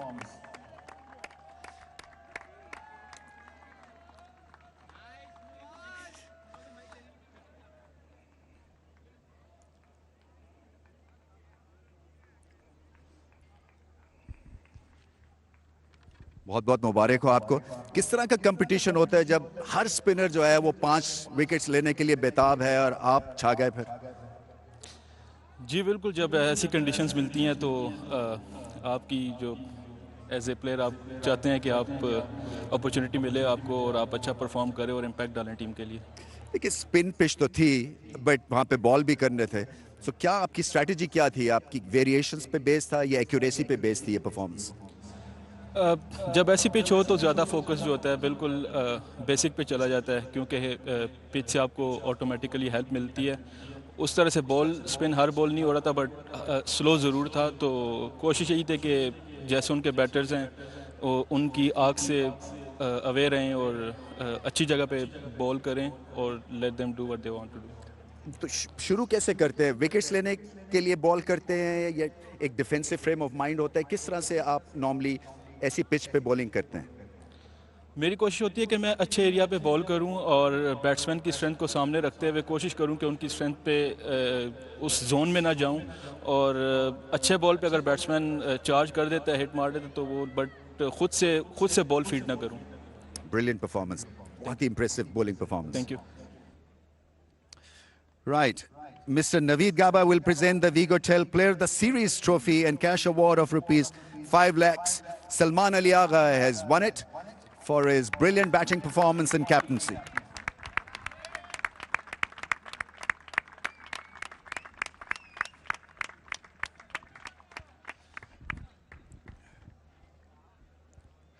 Right, may I now invite the Australian captain to please come forward, Mitch Marsh.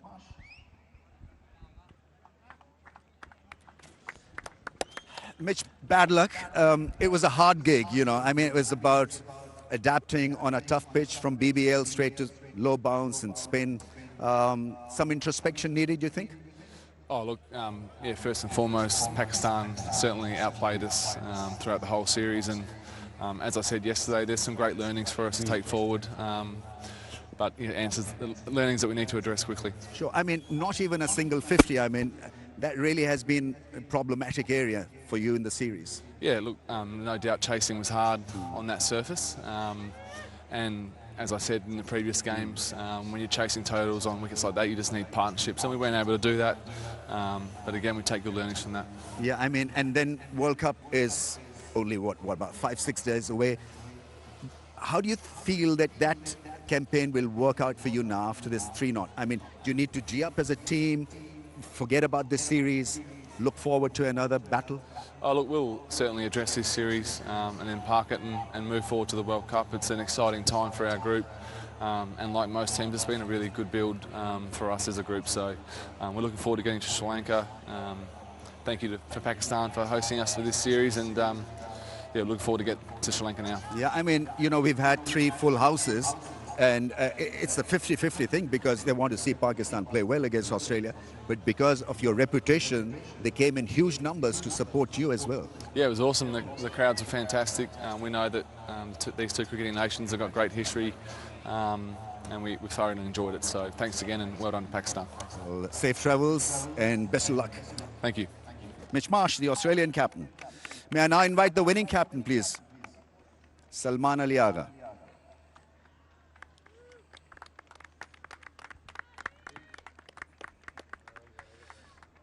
Salman, इससे complete performance Pakistan की team ने इतनी बड़ी team के खिलाफ मेरा नहीं ख्याल पहले दी होगी. Yeah, I think it's a complete performance. From last 2 days, I think we have been outstanding. We batted well, fielded well, we bowled well. I think there was I can't find any mistake in last 2 games. But yeah, it was a great series for us. We have done really well and we proper dominated them. Yeah, I mean, and your own performance. I mean, let's talk about that. You know, there's a complete shift. Once you've started to bat at number 3, things have fallen in place so wonderfully well. Yeah, I'm in a great frame of mind right now. I know now how to put the captaincy away when I'm go to bat. So this is a plus point for me, and that's why I think I'm batting really well. And I really want to do that in World Cup as well, and I want to continue like that as well. Yeah, another couple of boxes ticked in today's game. Shaheen Afridi bowled a superb new ball spell. That obviously will give you a lot of hope. Yeah, he's been outstanding. Whenever he played, we have been playing him like not regularly because we wanted to save him for the World Cup. But whenever he played, he bowled outstandingly well with the new ball. And I think Naseem bowled really well today as well. So pretty much every box we have picked this in series. Let's talk about captaincy. I mean, if you've got an arsenal like that and the spin arsenal like that, captaincy must be so easy, right? From a distance, it did appear that way. It is easy, but when you have 5 spinners, and you only have 20 overs, so you don't know how to bowl, who to bowl, because they all are like outstanding bowler. Whenever I change anyone, they come and take wicket, and I don't know how to obviously bowl 20 overs with them. But yeah, it's a great headache for me, and they have been doing really well. And they've obviously eliminated your role completely as a bowler. Yeah, I'm not really a bowler anymore because we have already 5, and with me 6th, I don't really see my bowling many overs. Yeah, I mean, and the fielding bit was brilliant as well. I mean, Pakistan looked very sharp in the field. So just about perfect sort of placement for you just before you go for the World Cup. To be honest, we have been fielding really well since Asia Cup. Post Asia Cup, and we didn't well in the Sri Lanka, and we sat down before this series and we talk about that. We have been doing well in Sri Lanka. We were a bit off, but we wanted to make a mark on this series as well, and we had it. All right, okay, it's your moment, your day, your series. So please go and pick up the trophy, Mr. Mohsin Naqvi and Mr. Naveed Gaba, to present the Vigo Tail Winner Trophy.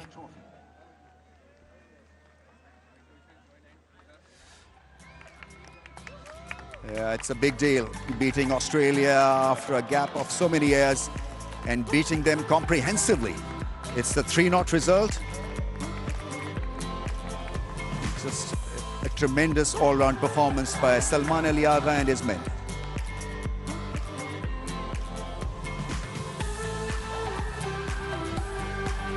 Another glittering trophy in that cabinet.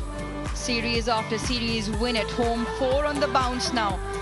South Africa, Sri Lanka, the tri-series versus Sri Lanka and Zimbabwe, and now a series sweep against the Australians. Second time Pakistan have done that to Australia, last time in 2018 in the UAE under the captaincy of Sarfaraz Ahmed, and now on the receiving end of another. A commanding win, multiple match winners through the right, and a very happy Pakistan contingent lifting that trophy. 3-0 series win as they head into the World Cup. It's been enthusiastic to watch the aggressive intent with which Pakistan have approached this particular series, and definitely wonderfully led by the captain Salman Ali Agha. Coaching group will be very happy, chairman will be very happy, and I'm sure all of Pakistan will be rooting for a fantastic World Cup ahead. Fireworks go off at the Gaddafi Stadium one final time as both sides now make their way into the World Cup. Matches start very quickly.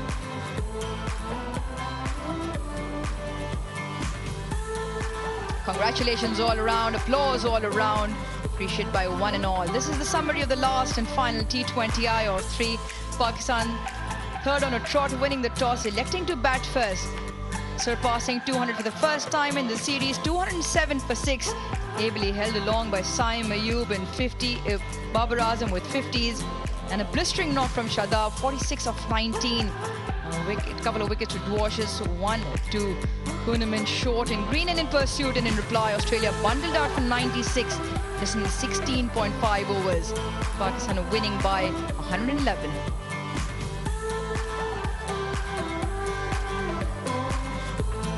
111-run win, 90-run win, and a 22-run win in backwards order were the results of the all 3 games. These are the Pakistan T20I series wins against Australia. 2-match series 2-0, 3-match series in the UAE 2-1 in 2012. Moving on to 2 complete series wins, 3-0 in UAE in 2018. And 7 years later, 3-0 series win in Pakistan on home soil, 2026. A photograph that will make on screensavers all around will be relished by one and all. That's all we have from you from Gaddafi Stadium. Hope you've enjoyed all the action. Till next time, it's goodbye.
What a win then by Pakistan. The men in green shining through at a time when it was required ahead of that T20 World Cup. A well-deserved trophy, and it's a whitewash by Pakistan over Australia.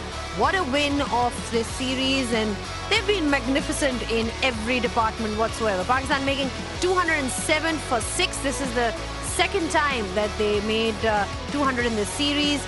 And Saim Ayub amongst the runs once again, scoring a 50. Babar Azam was amongst the runs, which is great for him because there was a lot of talk around his form. Shadab making 46 in just 19. There were two cameos. Khwaja Nafe was given an opportunity and he grabbed it with both hands and scored 21 in just 12 balls. In response, Australia once again lackluster, didn't really have any answers to the spin attack of Pakistan. And Mohammad Nawaz picking up a fifer in his 4 overs.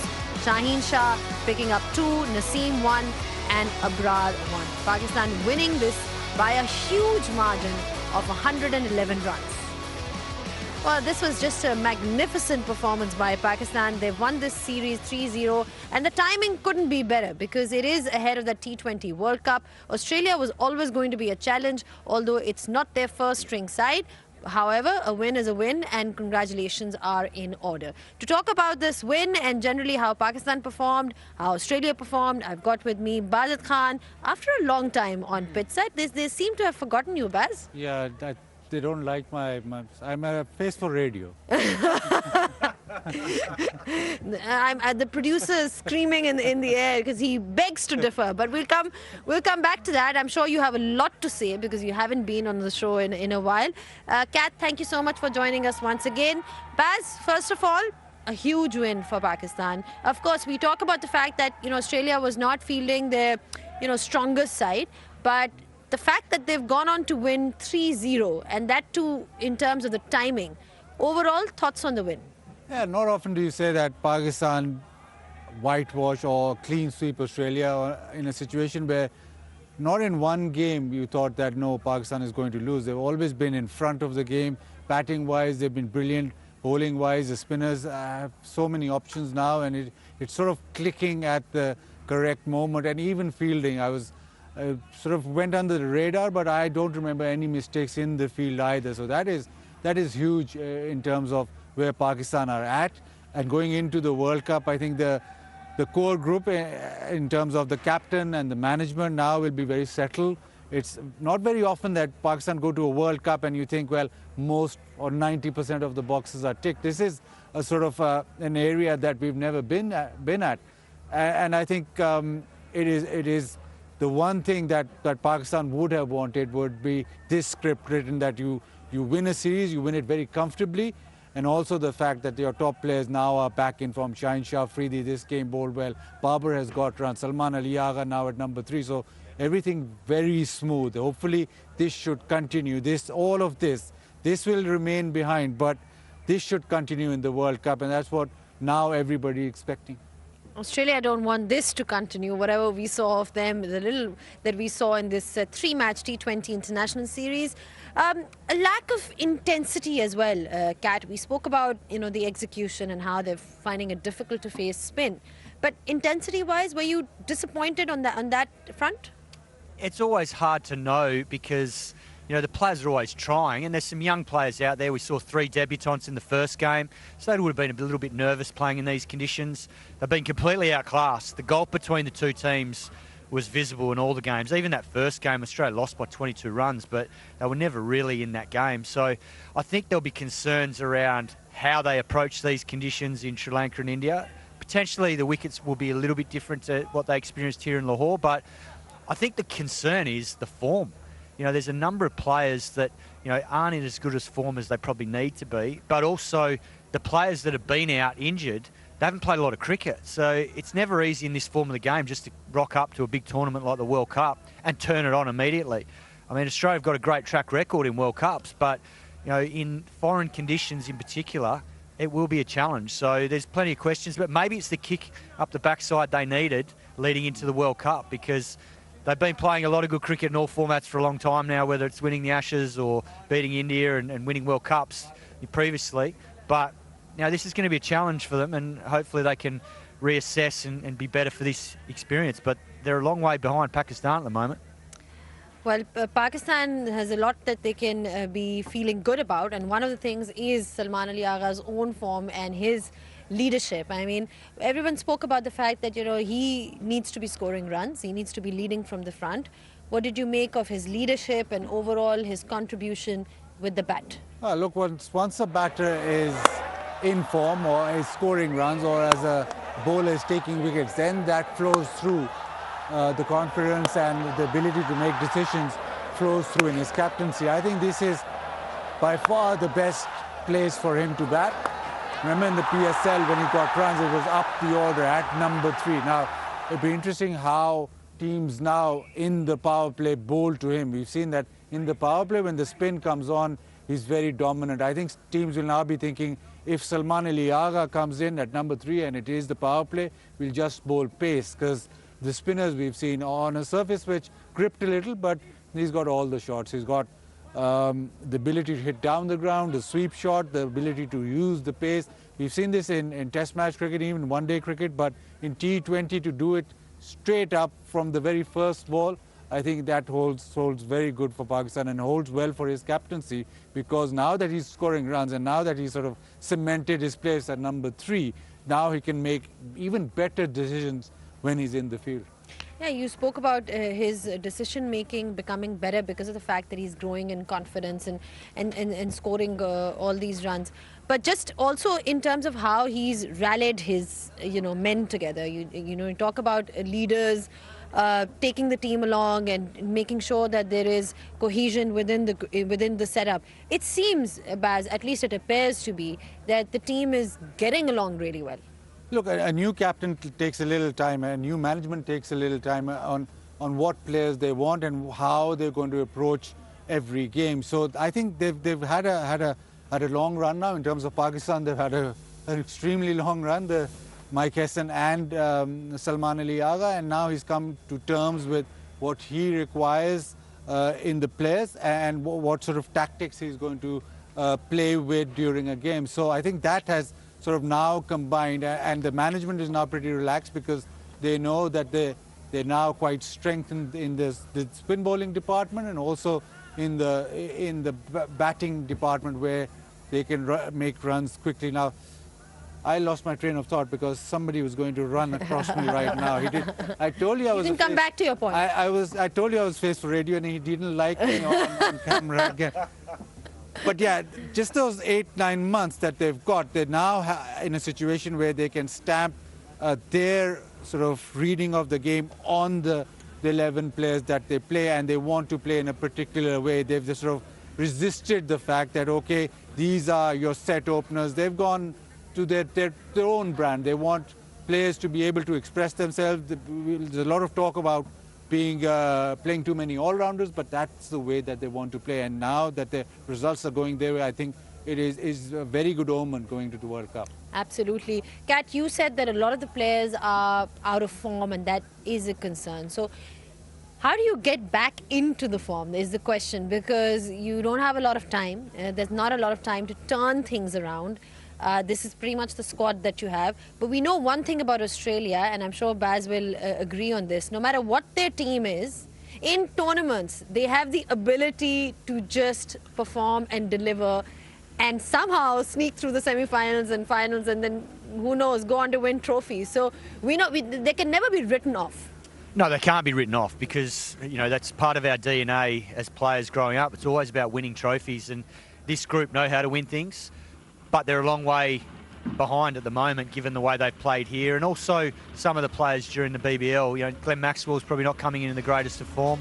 They've left Steve Smith out of this squad, and he's been in career best form. And I think when you look at this squad here in particular, there's a lot of experience there coming back in, but there's also a lot of players there that haven't played a lot of cricket recently. Hazelwood's hardly played all summer. Nathan Ellis is coming back from an injury in the BBL. Glenn Maxwell's had a bit of a rest. Tim David hasn't played for a while now, but if he fires, he's a big in because, we've seen him in the last 12 months. He's been dominant in this team and been able to bat higher in the order. And we know that a number of these players do play well in Indian conditions, so they've struggled here. but they'll go into India confident that with the right preparation and the right work that they do, and hopefully the intensity levels will go up, because I think what we've seen here, you're right, they were lacklustre, and I think there's a number of players that have probably played a lot of cricket recently, big Ashes series, maybe just a little bit flat coming here. Maybe it was just tick this box, let's get to Sri Lanka and prepare there, but they've got some work to do now. Yeah.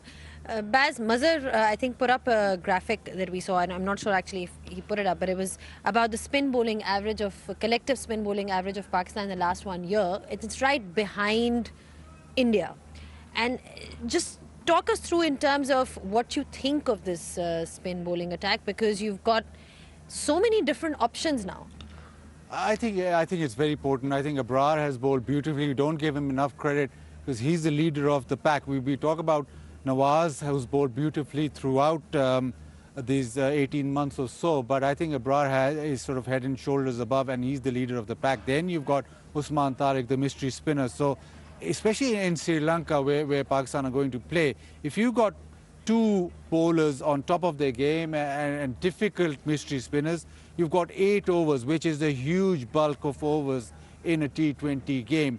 I reckon the challenge for Pakistan will be if they can play them together in each game. I know Hassan and Salman Ali Agha want a lot of all-rounders in their team, but if you have two specialists who can actually turn the match around, that makes a huge difference in a 20-over game. But yeah, the spin bowling is fabulous. Shadab now comes in, he's bowling well.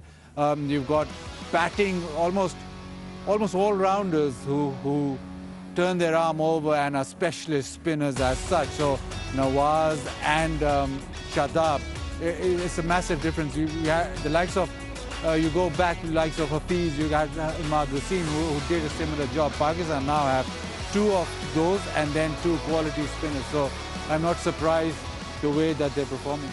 And also the all-rounders, because Mohammad Nawaz, he took a 5-wicket haul today, but let's not forget his efforts with the bat. In the last 1 year or so, how do you think he's developed his game where he's scoring runs for Pakistan as well? Look, I've said this before, I was quite apprehensive once that game against India went, where Kohli got, I think, 22 runs off him, and it was a huge game, a massive.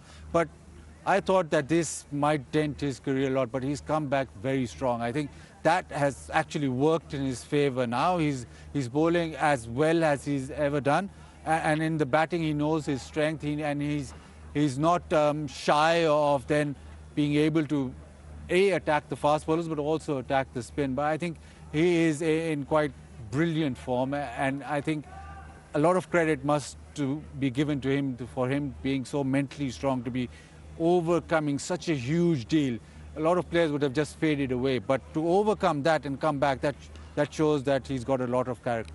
The approach in the power play, when you talk about the conditions that we'll have in the T20 World Cup, just looking at that, I mean, would perhaps Australia have to adjust and adapt themselves? Because you talk about the subcontinent, very different to how we see the conditions in Australia and on that side of the world. I mean, do you think they'll perhaps need to learn quickly, because these are the kind of conditions that we'll be facing? Oh, that's one thing that stood out in this series. Australia, with the ball and the power play, were well short of the mark. And for so long, we've been blessed having someone like Mitchell Starc swing that new ball. Josh Hazlewood, he hasn't played in this series. So they've been dominant in the first 3 or 4 overs. And when there's early strikes, that brings Adam Zampa in the game outside the power play. But as we saw here, Australia with the younger, inexperienced spinners having to bowl on the power play, with only 2 out, it's a big ask. And Kuhnemann, he found it tough here. Cooper Connolly did okay, but he found it tough as well. So, that's going to be the challenge for Australia, is trying to get those spin stocks up to scratch at international level to be able to bowl the tough overs in a power play, if it's going to be hard work for the quicks, because we know in those conditions the quicks can't always just take the new ball, because you might have a match-up like we saw here where you need spin early. All right, then. Lots of questions and a lot of areas that need addressing. We're going to take a short break here on Pitside, and we'll be back to discuss more. And, of course, looking ahead to that all-important T20 World Cup.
1 2 1 2 1 2 1 2.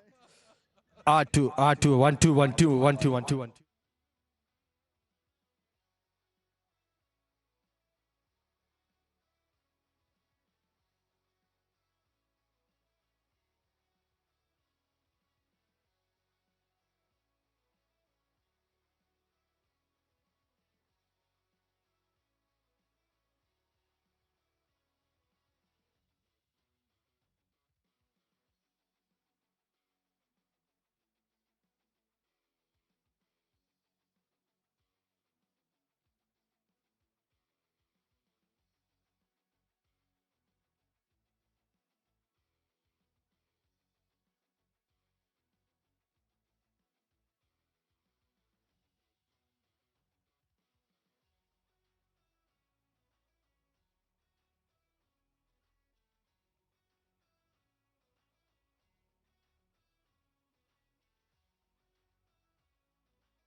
We're back on pitch side discussing Pakistan's fabulous win over Australia and also the preparations with regards to that T20 World Cup. Baz, you said that Pakistan seems to have most of the areas covered. You also spoke about fielding and how it's overall improved in the last 6 months. But is there any area, any batting number or any missing link in the puzzle when you look at that team? There's always room for improvement. You look at the Something middle you'd order. like to see. You look at the middle order and you don't have a standout batter who can actually finish game. Shadab played exceptionally well, so they're relying on the all-rounders to do that job. I think it's very difficult to have an absolutely complete team in any sort of tournament or any complete team. You look at the greatest teams; those was complete teams. They had players for every situation. They had high-quality players. Pakistan. Maybe you look at the middle order, maybe that's a concern. Also, maybe the combination that Pakistan will bowl. It is quite a risk if you, even in Sri Lanka, I think they have matches on SCC, and that's not a pitch where you can just go with spinners, and it's not a pitch where we'll turn square. So how many fast bowlers do you play? Do you risk just playing one fast bowler? Do you risk just playing a couple of fast bowlers? Because in and out of the power play and the back end, you need fast bowlers. It'll be interesting how they manage that. But it's a problem of plenty with the bowling. I think the batting, they just need to make sure that the middle order finds its tone. That's all everybody's area of concern is that 5, 6, 4, 5, 6. Maybe Babar got a 50 today, but ideally Babar should be batting sort of higher up the order, which is, I think, not the case now. But that 5, 6 is a slight area of concern. Kat, from Australia's perspective, when you look at that squad and you look at the resources that they have, I mean, what kind of combination do you think would be ideal for them? I'm talking about, like Baz mentioned, the fact that Pakistan has the option of going in with just one seamer. So I think, how would Australia evaluate that decision, or what would be the ideal combination for them going ahead into the World Cup? Yeah, look, they'll chop and change depending on who they're playing and what sort of surfaces they're on. But I think the big question for them is, you know, they'll want to have batting depth because they've always had that ability to have someone still coming in at probably number 8 that can turn a game. You know, Glenn Maxwell might line up at number 7 in this tournament. You know, we've seen Tim David move up the order to sort of 4 or 5. He's played that role in the past. But they do have that capacity, particularly with the power at the top of the order. I think if they get off to good starts with Head and Marsh, and then wherever Green's going to slot in 3 or 4, I think he's going to be in that sort of vicinity.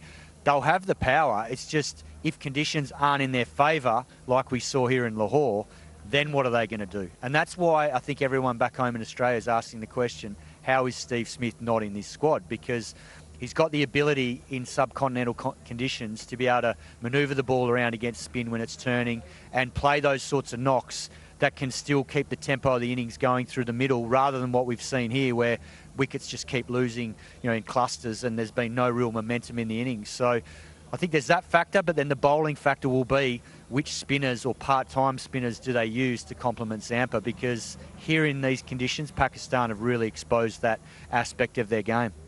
Yeah, just thinking about Australia. Australia start off in Sri Lanka. They'll be then shift to India. I think India will suit them better with their batting. They've got a lot of power hitters, but the area of concern for me is still the bowling. As Simon just pointed out, I think the bowling has to come to fore. They don't have apart from Zampa, they've looked a side which can be taken apart with the fast bowling. Hazelwood was such an important bowler at the top of the order, the power play, but I think more of a concern, although they've not gotten a lot of runs, but once they shift to India, more of concern would be the bowling rather than the batting. All right.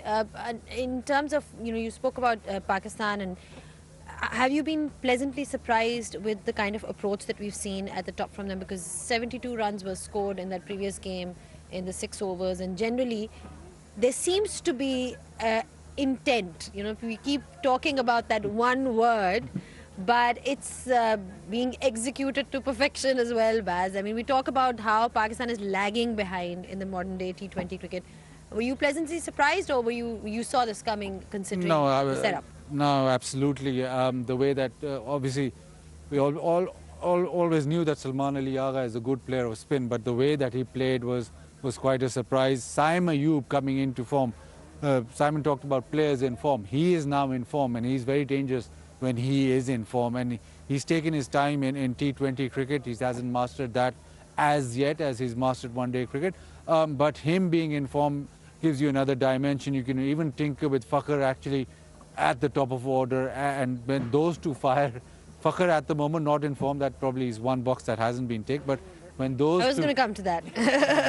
when those two fire, then it can become really interesting. But the way that they batted, the way that they fielded this series, I don't think you can fault them.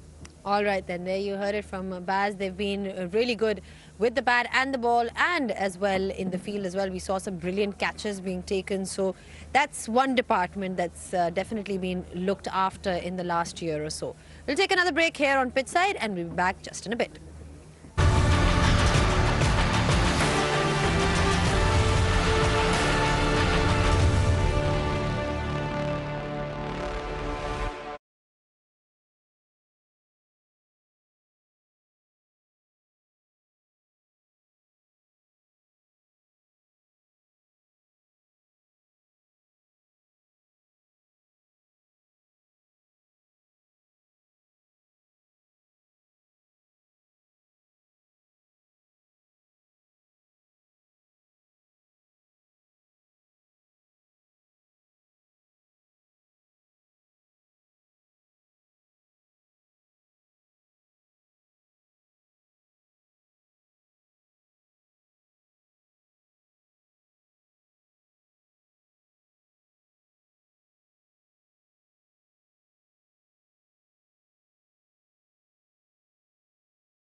We're back on pitch side just discussing Pakistan's win over Australia and looking at the preparations that we have ahead of the World Cup.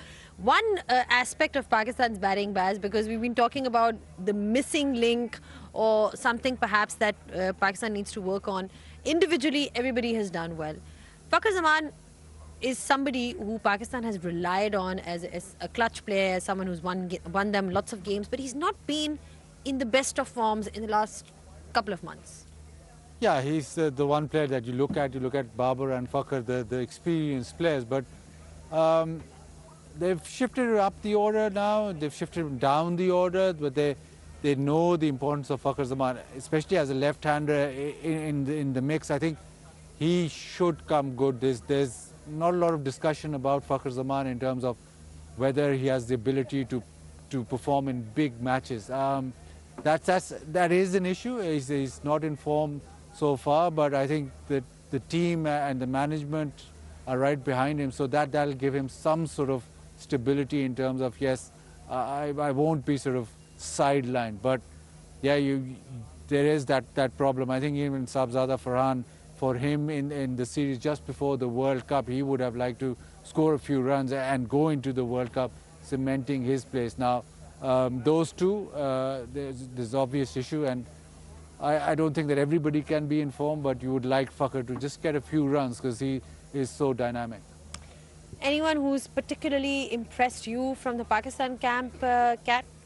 Plenty of them. I've been really impressed. Someone who's been a standout for you? Oh, look, I think the youngster at the top of the order, I think Ayub has been excellent. I think, and not just with the bat, I think he's played an important role being able to allow Salman to free up his mystery spinners through the middle. So by him bowling 2 or 3 overs in the power play, and let's not forget, he got Travis Head out twice in the first 2 games. So I think that was a real positive. And then Shadab's form. I think he's given them the flexibility now to have that 4th spinner or mystery spinner in the lineup, because he can bat at 5 or 6 and play a really aggressive role at the back end of the innings. We saw it today, a magnificent 46 off 19 balls, and he's got some serious power. He's some big sixes today. So, and then young Nafate today, he was good to watch as well. So he's got a bit about him. So plenty of positives there. And then Afridi, let's not forget him, swinging that new ball both ways. He was excellent.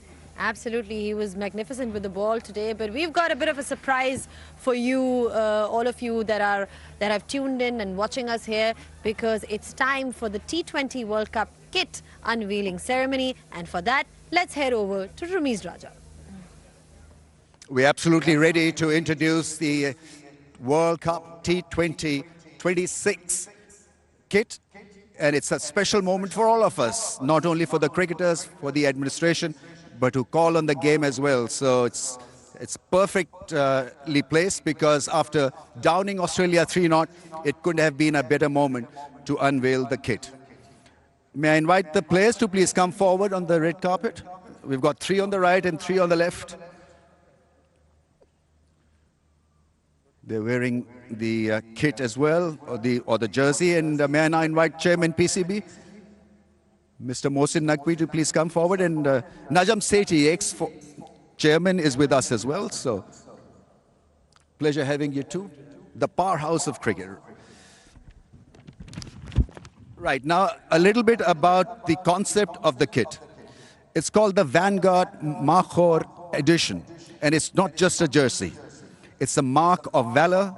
Every thread carries the echo of fierce bowling spells. Every stroke breaks the silence with a roar. At the ICC World Cup 2026, Pakistan will rise from the shadows, leading the charge. Introducing the Pakistan official jersey, the Vanguard Markhor edition for the ICC World Cup 2026.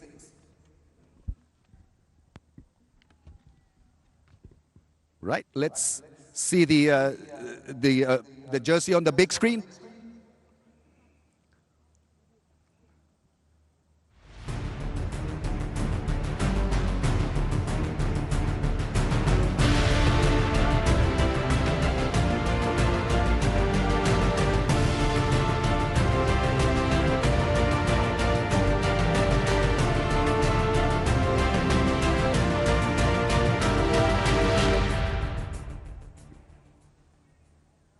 Right, and now the players are wearing that jersey. May I please ask you to unveil the Markhor?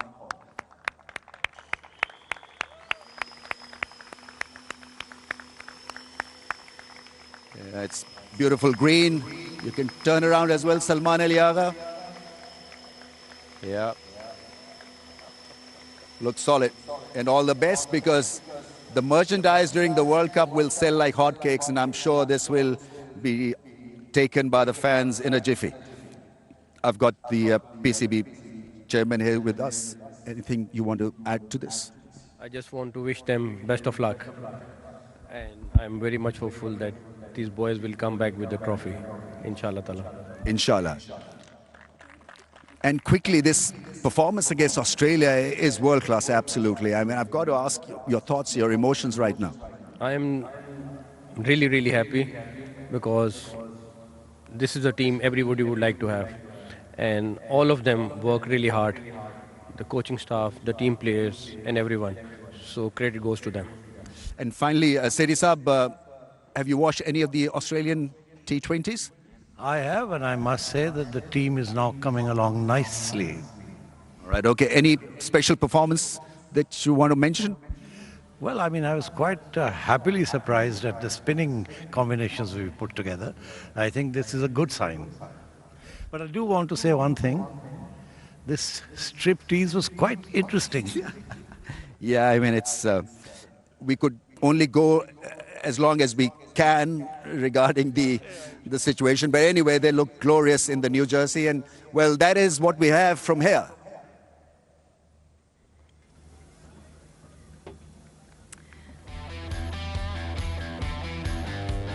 All right, then. What a beautiful kit that we've now got a chance to witness. It's been unveiled in the most interesting fashion whatsoever, and you've got to say that it's very pleasing to the eye. So a huge congratulations. This is what you'll see all the players wearing. Baz, thoughts on the new jersey, new kit? Yeah, it looks solid, and what's happening? Can you please elaborate on why there's so much laughter here on pitchside, Kat? It's better than solid, Baz. Okay. How good is it look? Solid is an understatement. That's what he's trying to say. Yeah, but Seti Saab, he summed it up well. So we don't need to elaborate too much. But yeah, hopefully this is the jersey that'll be etched in the memories of the Pakistan cricket fans, and they probably they've got a huge chance of actually making history. The Markhor reference is interesting. Yeah, the Markhor is our national animal, and is quite fierce in the way that it fights. So, yeah, that's the way that they want to make sure that they play the World Cup too. All right then, gentlemen. Thank you so much for your thoughts. It's been a pleasure to have you here talk about Australia versus Pakistan. Kat, special thanks to you as well. You've been entertaining us with all your insight and providing us with all your expertise, and I believe that you have a flight in a couple of hours, so you definitely need to get going. Baz, you also need to be getting going, perhaps to Islamabad, so I'm sure all of us are getting back to business, and we'll be back with the next series whenever that happens. But for now, it's the T20 World Cup that we're all looking forward to. I'm sure you all have been thoroughly entertained in this 3-match T20 international series. The crowd has been brilliant, so kudos to them for showing up in huge numbers. Gaddafi Stadium never disappoints. Until next time, it's goodbye from all of us.